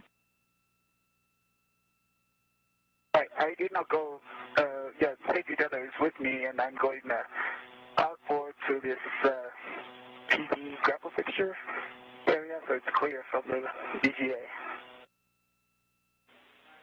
Copy, Koichi.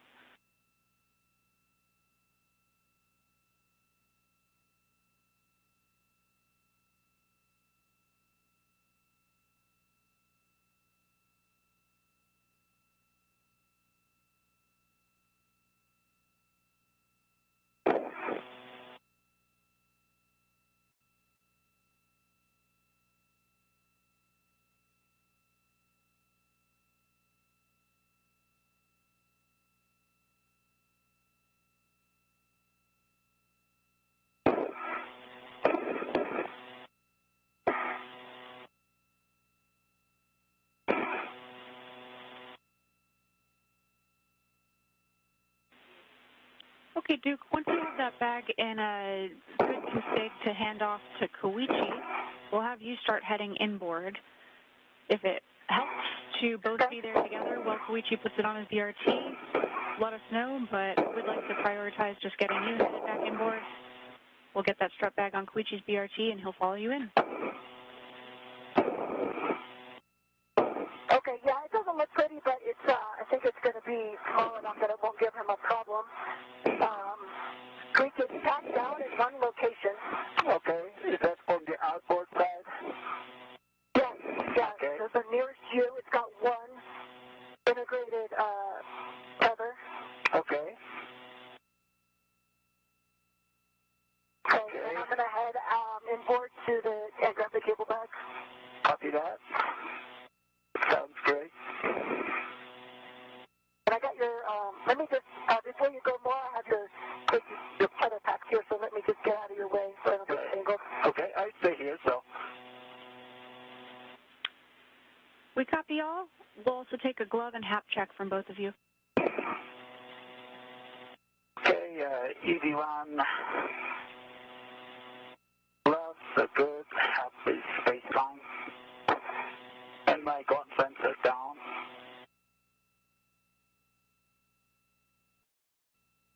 I'll get it in a second, Gina. Copy Koichi and copy Duke.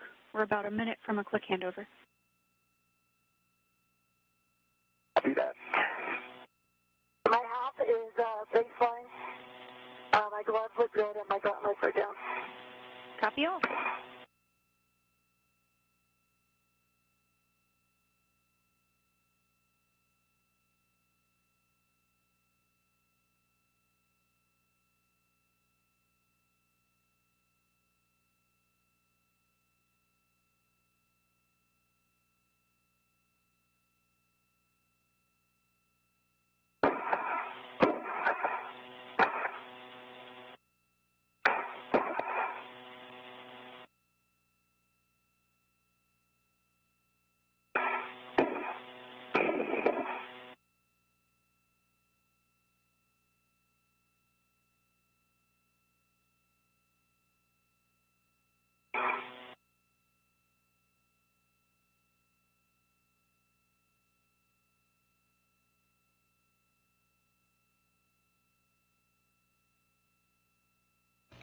Now in another brief handover period, losing that video from the International Space Station. We'll be regaining it shortly.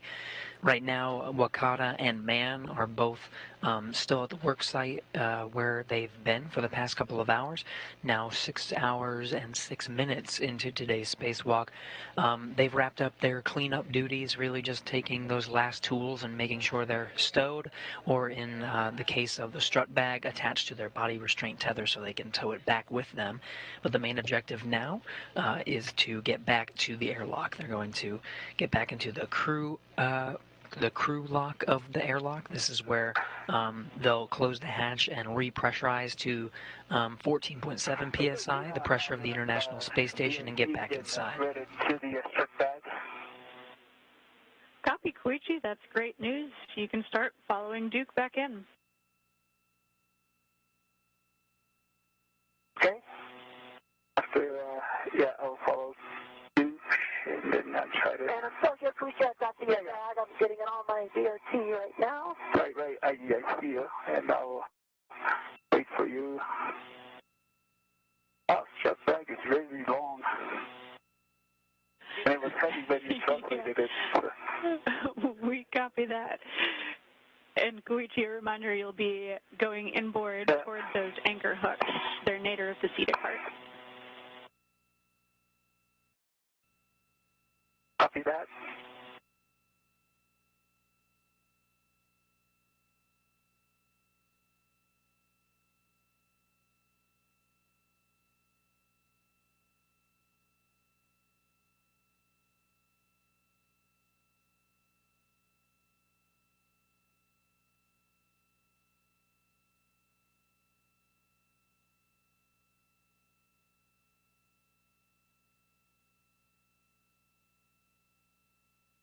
Okay, I've got the bag on my BRT. Let me just get it tightened down and then I'll move.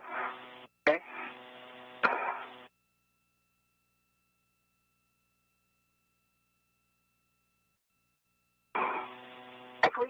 on your safety tether, are you clear? Is it clear of me?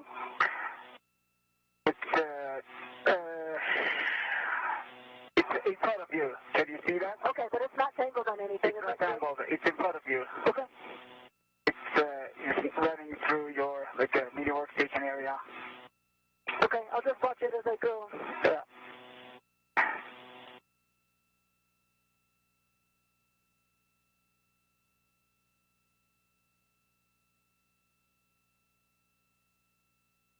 Okay, I'm headed out.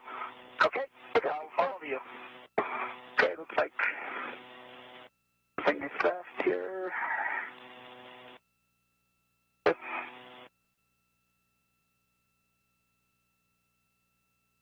I grab my local here.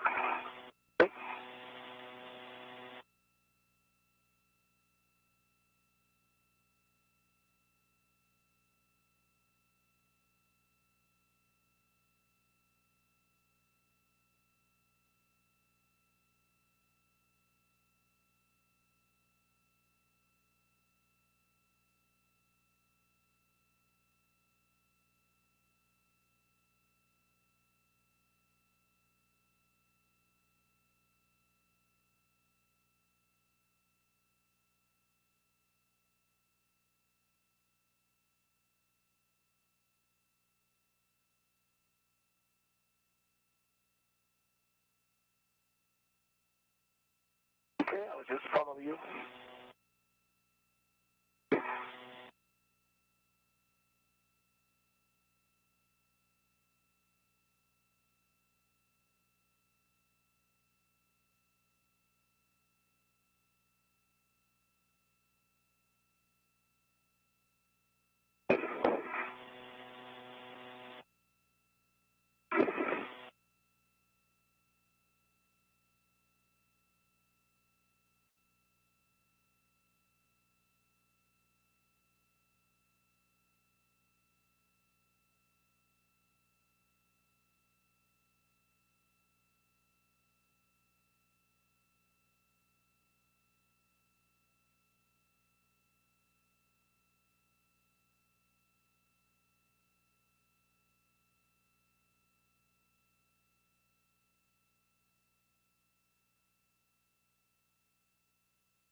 And I'm back at the anchors there, Koichi.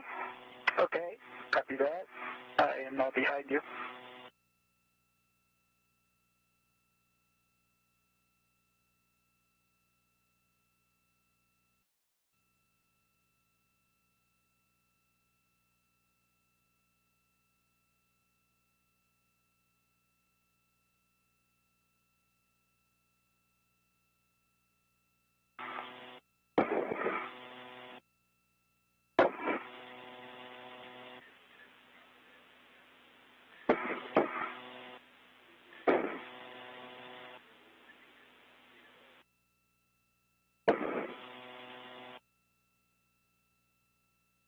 Koichi. Yeah. Can you pause right there, take a look at our feathers? Okay, maybe. Yeah, you guys are catching exactly what we think we see, which is pretty sure Duke's safety tether is hung up. I think Koichi will be able to clear it for you so that you don't have to go back outboard, Duke. And just a reminder for Koichi, you'll be pausing at those anchor hooks until Duke so is stay there. safe in the airlock. Okay, copy that. So let me clear that. Yeah. All right, let me go there.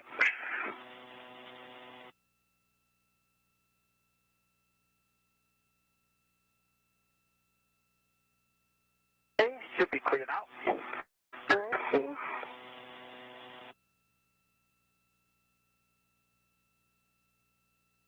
Sophia, in front of me, if you look,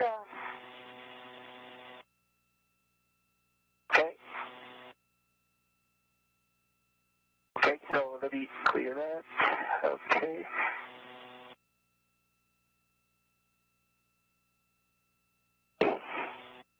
All right.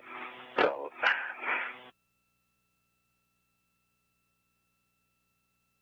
let me come a little bit outboard because my tether back is right here, and so it's not Okay.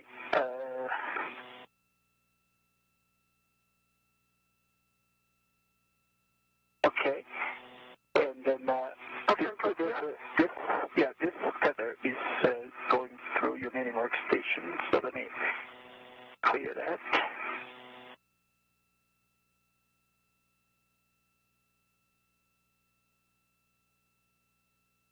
Okay.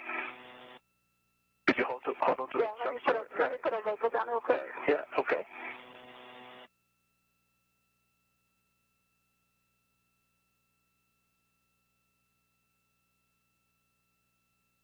Yeah, I'm also local, but it's good to have two locals. Okay, great. Then let me try to clear that.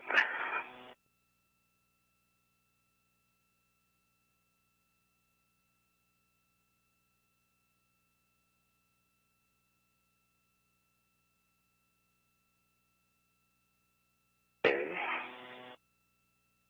Okay. See that?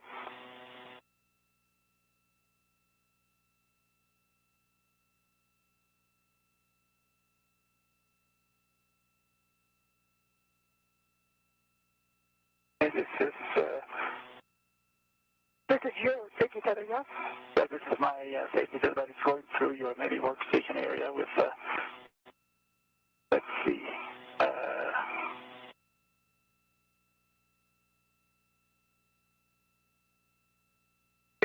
Shall I rotate like this? just a moment, don't move. I think it's just on the wrong side of this tether pack because the anchors are right by each other. Okay? Right. So it's running here, and then here, it's running here, and then now, okay, let me clear on this side. Running through here.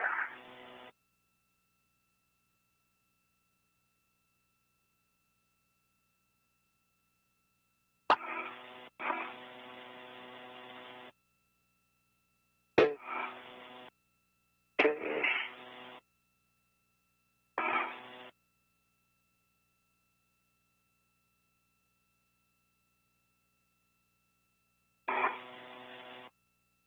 Is this your local? This is my local here. Is this your waste tether here? Did you remove this waste tether from your media workstation? Actually, Yeah. oh yeah. Yeah, because you removed, yeah.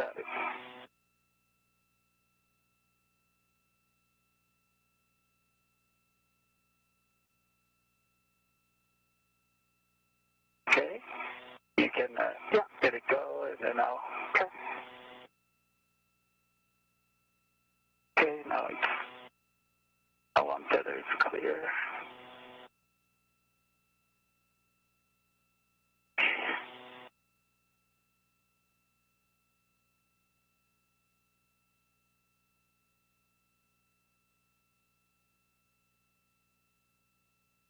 On my left side, I should have my waist tether and then my safety tether. Is those are good?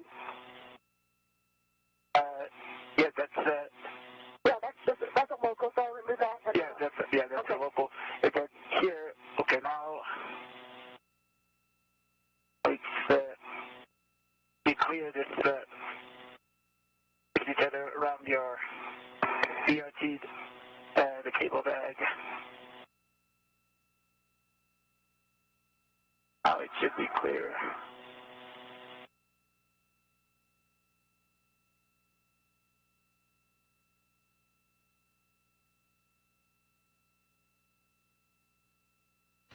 Another brief lapse in video from the International Space Station. Again, all of these are just a matter of seconds, really, so we'll be regaining that shortly and should hear voice from the International Space Station here soon. What you were witnessing was both Koichi Wakata and Nicole Mann translating or moving back to the airlock. Along the way, they were making sure that they were in a good configuration with their tethers that actually keep them anchored to the International Space Station as a safety precaution. So they're just making sure that the tethers are where they're supposed to be and where they're expected them to be, and that they're not tangled. So they're working together to just make sure those are in a good configuration as they continue to work their way back to the airlock. We're now 6 hours, 18 minutes into today's spacewalk. That hook, You know, we're good. We're clear. We're headed you're back. clear. Okay, perfect. Amazing. I think we're clear. Right. Carry on then. All right.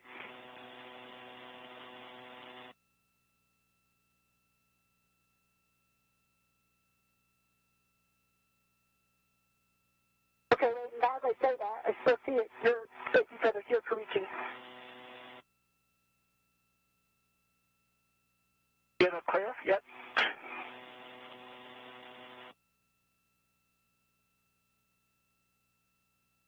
Okay, so now do you have eyes on the anchors? Okay.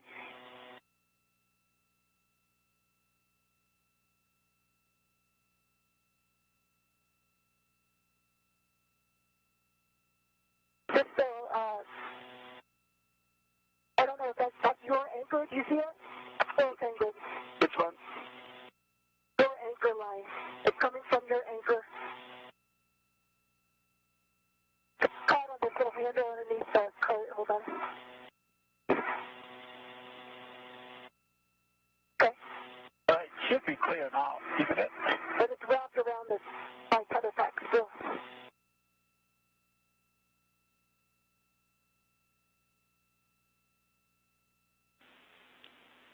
We'll leave the judgment up to you guys, but if it helps, you can put down a waist tether, lock the hook black on black, and undo the anchor hook in order to clear any snags that you're seeing.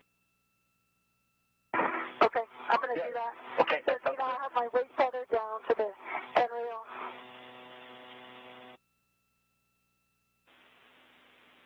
And just make sure it's It's locked. locked. I see it. I'm releasing my anchor.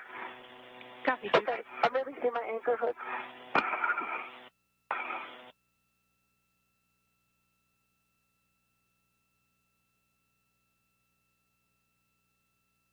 Okay.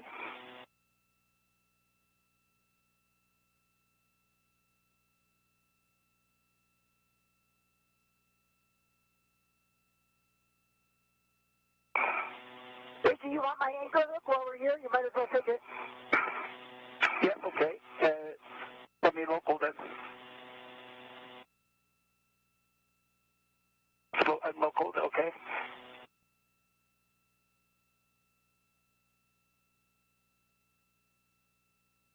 So let's see, this one I can take it, yeah. Just a moment.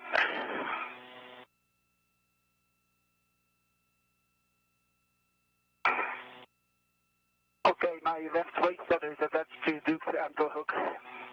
Gate closed on both sides. Hook block on block.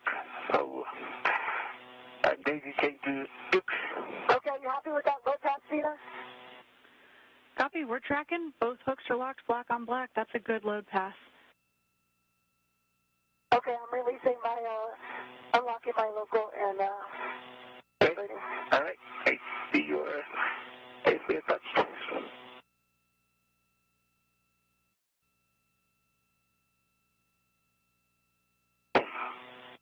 And then I just wanted to report somehow my CCO on the left side is not working, so I can hear from my right side only. Copy, Koichi. And we'll have you guys stand by just 1 second. We want to make sure that we really understand this tether config that we're in before we send you anywhere. Okay. Okay.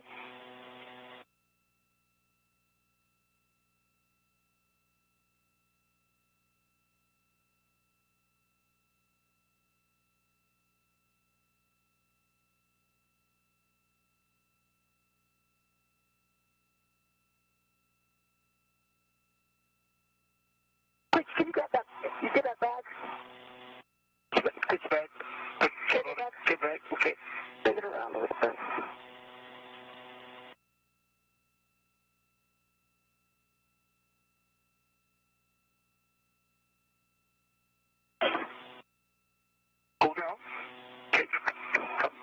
finish.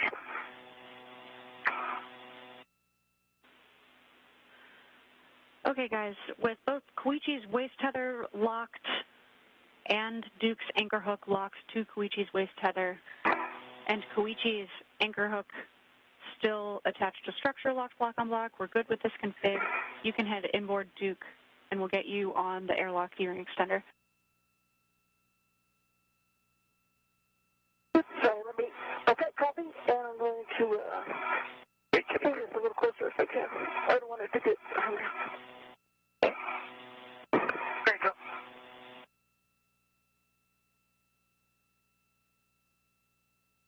All right,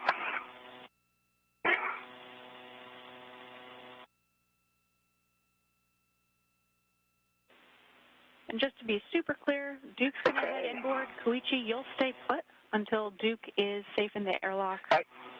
And then after she reestablishes that load path, yep, exactly, you'll be cleaning up the slingshot. copy that. I will wait. So, he's in the airlock.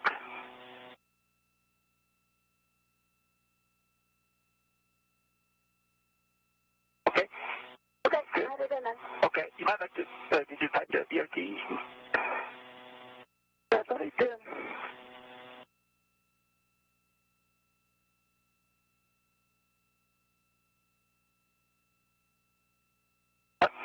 Okay, thank you. That'd be great.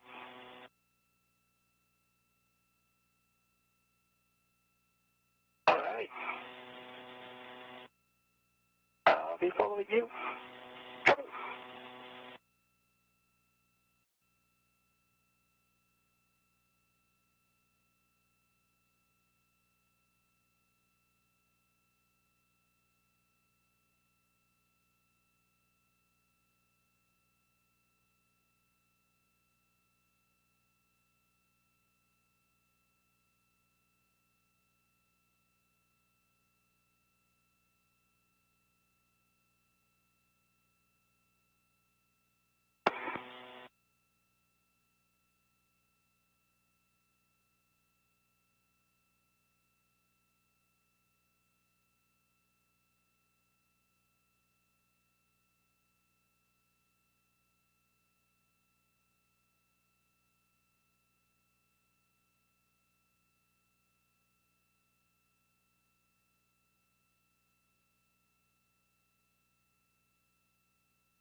Okay, Gene, I already pushed the brake brakes on the outboard side twice. Copy, Koichi. And we'll just have you stay put. Okay, I'm on the, city phone. Copy, Duke.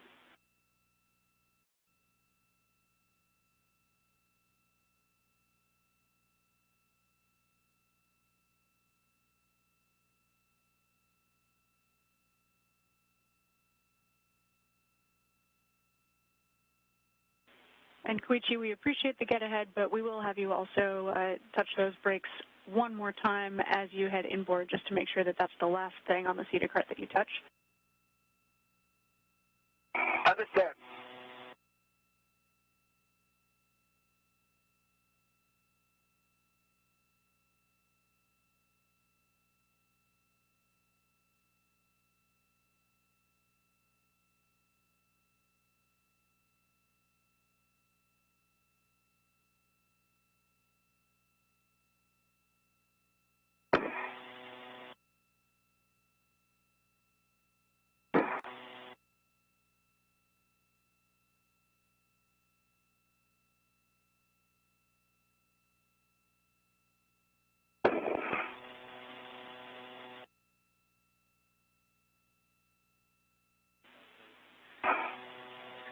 And Koichi, just making sure we'll have you stay put right where you are and wait until Duke gets back in the airlock. I'm just standing by here, just changing the local position. Copy that, Koichi. Koichi on top of the feeder first. Okay, copy that.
Koichi about the toolboxes.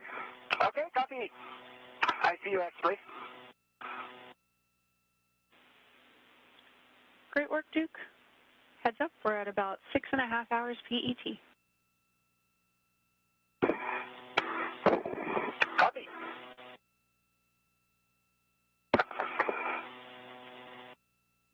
Hey, I'm back at the airlock. I'm opening the thermal cover. Copy, thermal Roger cover that. open. I'm about to open it.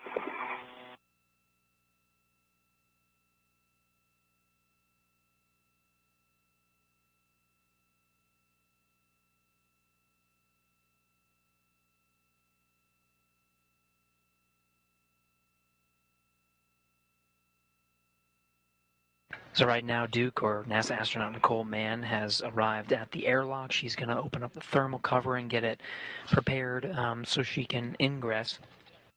But Koichi Wakata is standing by with the strut bag in tow. That strut bag has that final strut, the mid-left strut, that they're going to be bringing back into the airlock with them. So he's just standing by for now as Mann gets the hatch configured. Extender, locks block on block.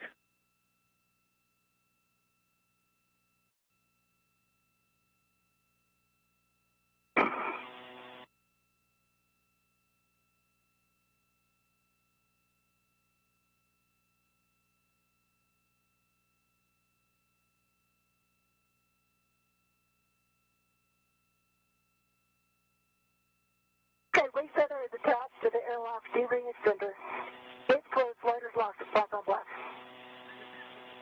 Copy, that's great news. Koichi, you can go ahead and head inboard. You'll pick. Salve galera, Fabiano Fetter por aqui.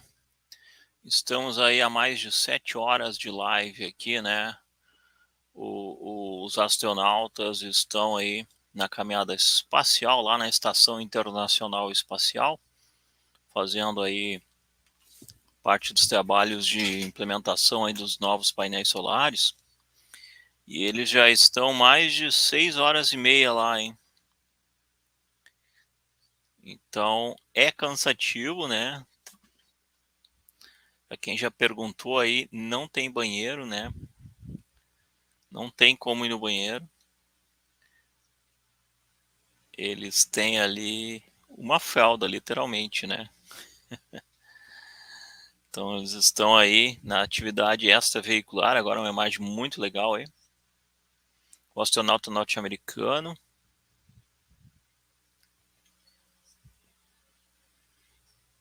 E o japonês. Ambos na atividade extraveicular aí. Na Estação Internacional Espacial. No momento, né, a gente pode ver aí que o Sol está iluminando toda a região. Então, eles estão na parte diurna da Terra, né? A Estação Internacional Espacial, com as curiosidades principais, aí ela dá uma volta na Terra a cada 90 minutos, cerca de 90 minutos. E diante disso, ela fica aí cerca aí de aproximadamente aí 40, 45 minutos em cada região, né? Na região da noite e na região diurna. Boa tarde, José Valmiro, seja bem-vindo, deixa o like. Estamos aqui com transmissão simultânea nos canais Fabiano Fetter, no canal Pedrônico, a partir aqui do canal Pedalando com a Ciência.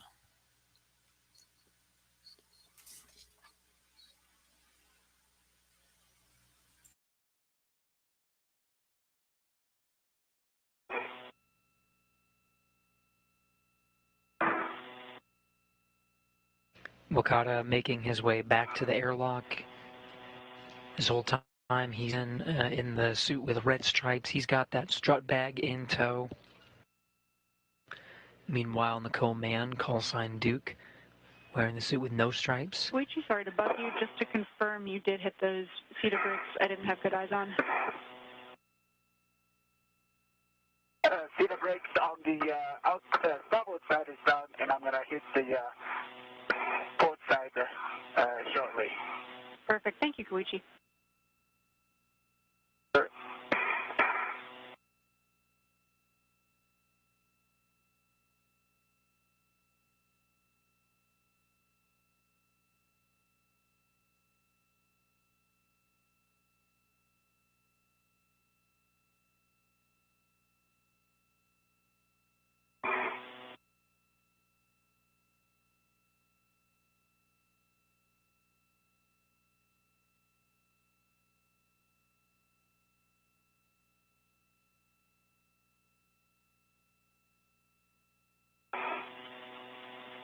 Duke, once you have that cable bag stowed on the airlock during extender RET, we'll have you turn off your HECA and ingress.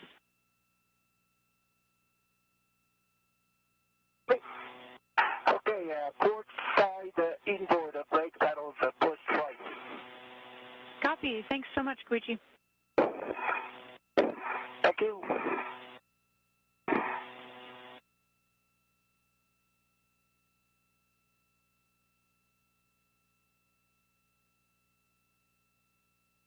Now a good view of the airlock.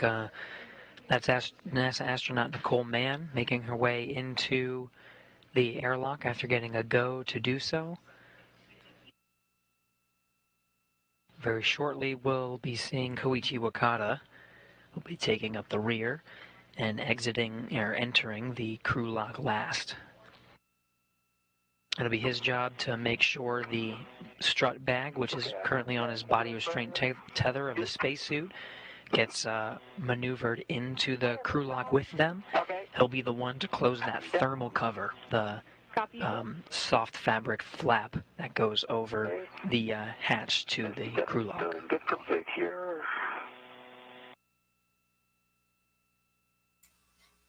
Como a gente pode observar, estão retornando aí. Estão retornando para a câmara airlock. Até o equilíbrio de pressão, né? Câmara airlock.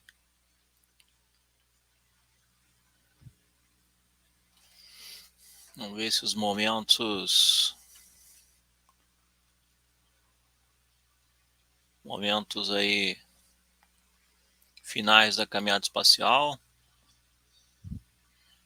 Já batemos 7 horas de live aqui acompanhando a caminhada espacial aí. O Nicole, o Duque e mais o astronauta japonês ali que eu esqueci o nome, hein? Eles voltam para a cápsula, para a câmara airlock. Iracilba Alves, muito boa tarde, seja bem-vinda. Então eles vão retornar aí para a câmara airlock. O que é a câmara airlock ali, onde ela no momento está despressurizada, né? Então eles acessam a parte interna e aí, após o fechamento da escotilha, existe a transferência de pressão aí, né? Para equilibrar, né? A pressão interna da Estação Espacial e, consequentemente, eles possam retornar para dentro da Câmara, sair da Câmara, né, e retornar para dentro da Estação Internacional Espacial. E retirar o capacete ali. Os TEADs, né, além de eles fornecer ali oxigênio, né, eles fornecem oxigênio, aquecimento, né, importante, e equilíbrio de temperatura e pressão, né, pressão interna para que eles possam ali estar adequadamente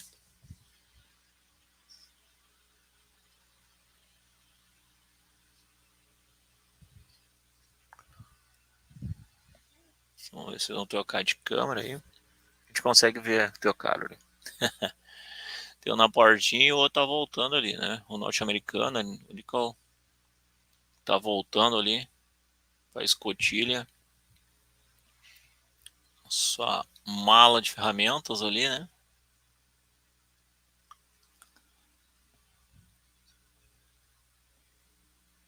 Importante deixar o like, galera. Estamos acompanhando aí há mais de 7 horas aí a caminhada espacial. Maria Aparecida, novamente, muito boa tarde, seja bem-vinda.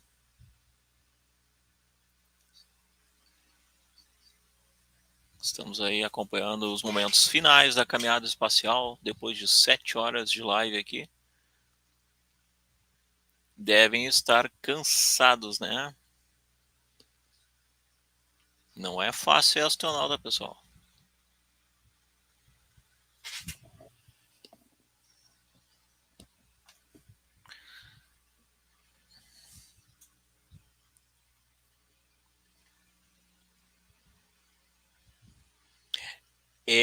Silva, é muita coragem, né?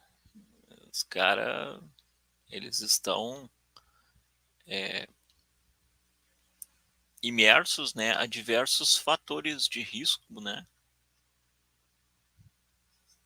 Desde um lançamento de um foguete, depois estar lá na Estação Internacional Espacial e ainda executar uma EVA, né, que é uma caminhada espacial aí. Ó, que imagem legal aí, a Terra ao fundo, a gente consegue ver a linha terminadora ali, ó. Dá para ver ali aquele vão assim, é a linha terminadora divisa da noite diurna.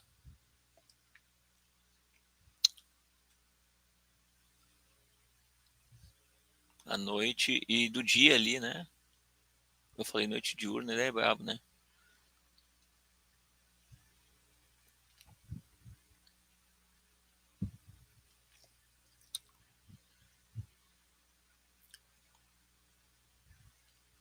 Ah, legal, Maria.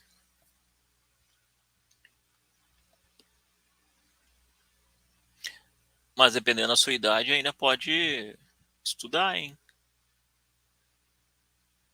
E às vezes, ou dependendo da sua área de trabalho aí, né? Fazer parte aí de trabalhos relacionados, né?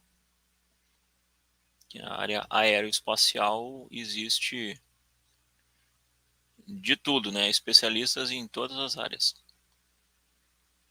Imagine que nós temos um habitat, né? Um habitat em que se pode viver em órbita da Terra, né? Então você tem todas as áreas envolvidas. Tem medo de altura, André Silva? Mas olha só, ali nessa altura ali, se tu se desprender, tu não vai literalmente cair, né? Então não precisa mais ter medo. Tu só vai ficar rodando em órbita da Terra, né, a 27 mil km por hora. Com certeza teu oxigênio vai terminar antes de que tu caia realmente. Brincadeiras à parte, né? É isso que vai acontecer, tá? Talvez leve alguns anos para tu cair, literalmente.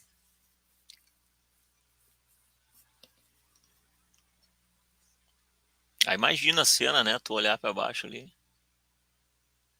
Ó, ali a câmera fotográfica. Vai soltar a câmera aí, né, tia?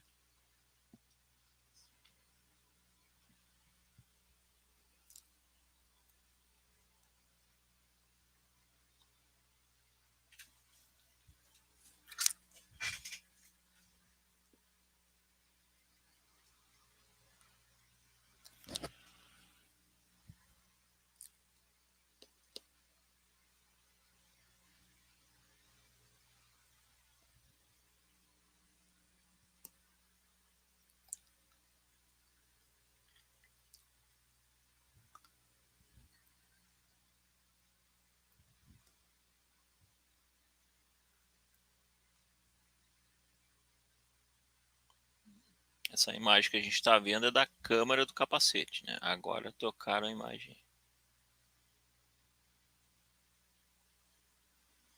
Então ali é...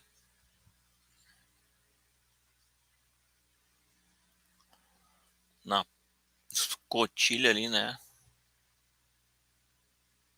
Tá colocando ali as ferramentas para dentro da câmara airlock. O astronauta japonês já entrou na câmara. E agora o norte-americano está entrando na câmara airlock. Aí deve levar um tempo aí, né? Até eles fazerem o equilíbrio ali de pressão, para que eles possam retornar para o interior da Estação Internacional Espacial. Normalmente, pessoal, quando é o americano, eles mostram lá dentro, né? A NASA mostra. Quando é a turma ali os russos normalmente não mostram, né? Mas demora bastante ali. A gente não vai acompanhar até o fim lá.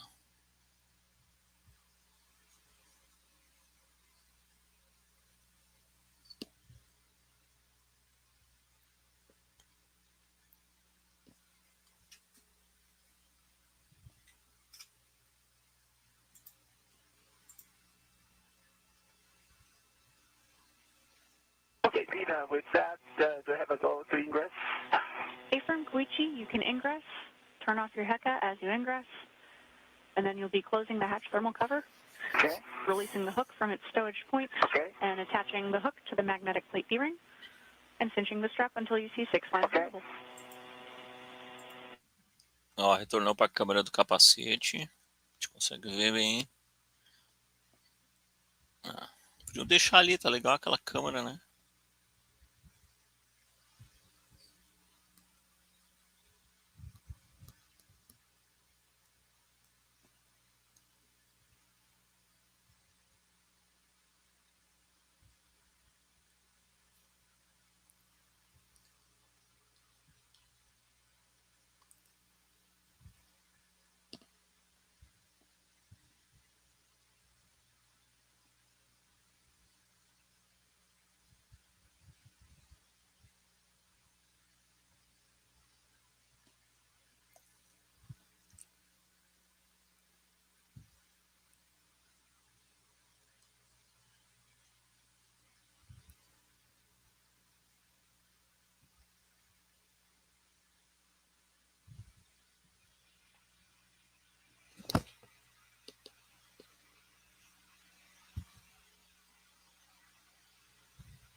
Kind words, congratulations on your EVA. Let's get you inside and safe on that SCU.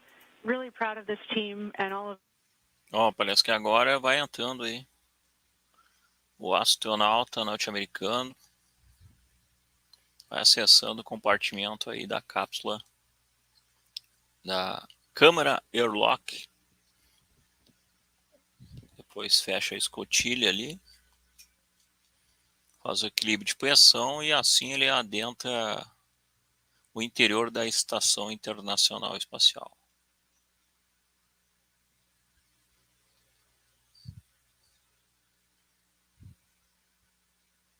Tudo pendurado ali, né? Câmera fotográfica.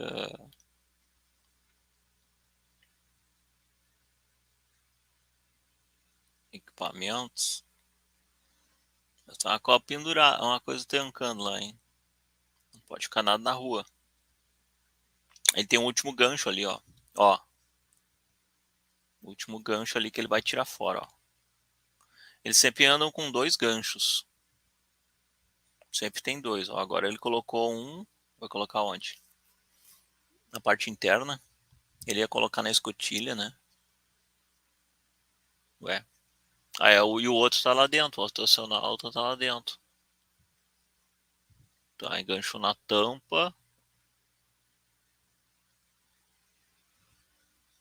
Que mão, né? Então, os caras têm que ter um preparo também, porque deve ser cansativo, né?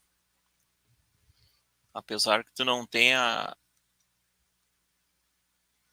Opa!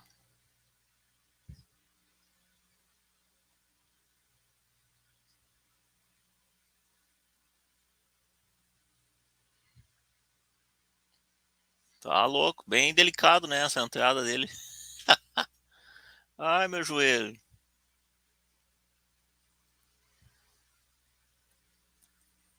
Bem delicado. O outro puxou ele pra dentro lá.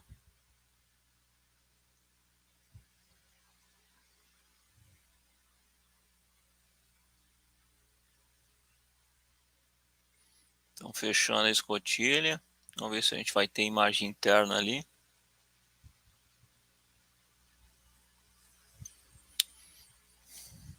That's good.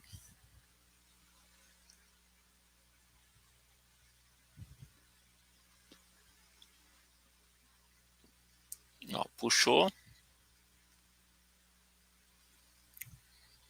Vamos lacar a parte externa ali. E tem uma outra escotilha por dentro lá também, que faz a vedação.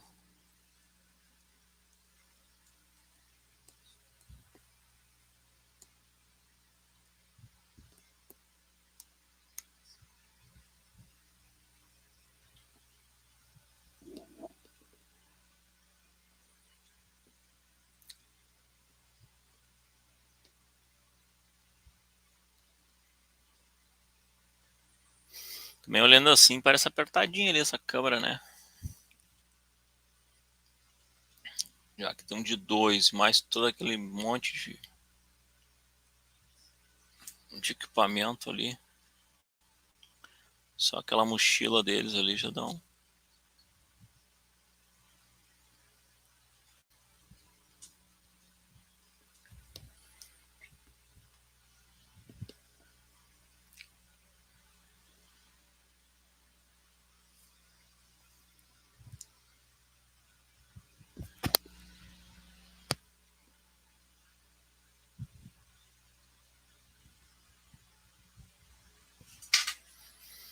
Vamos aguardar novas imagens aí. And I'm cinching down the strap, and I see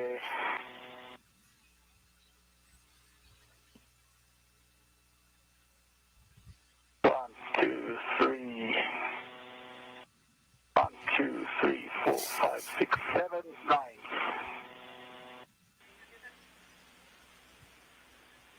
We Any copy features connected to the SCU? and copy Duke. You are connected to the SU.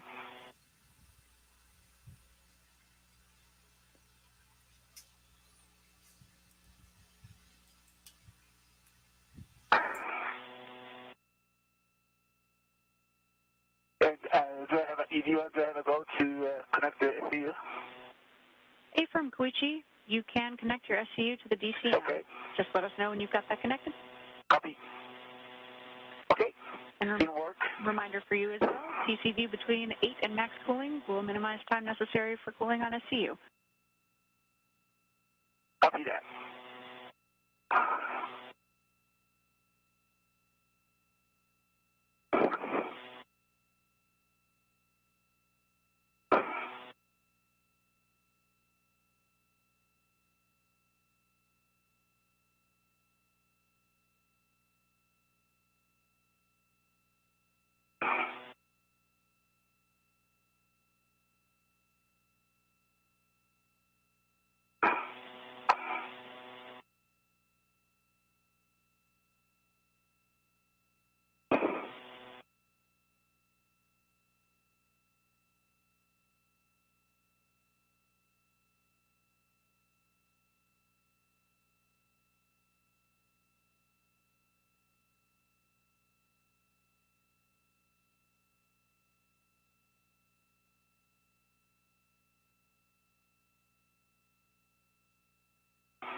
Okay, ED11, SCU is connected.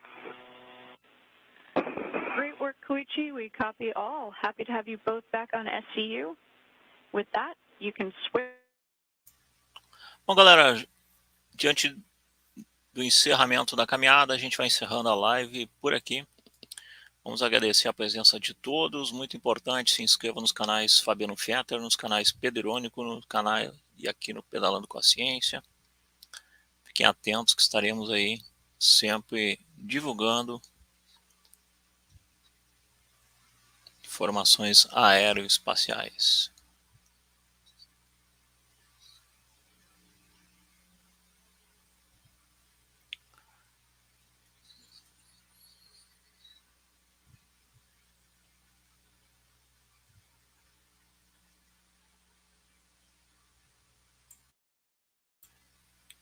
Obrigado pela presença, um forte abraço e até mais. Tchau, tchau.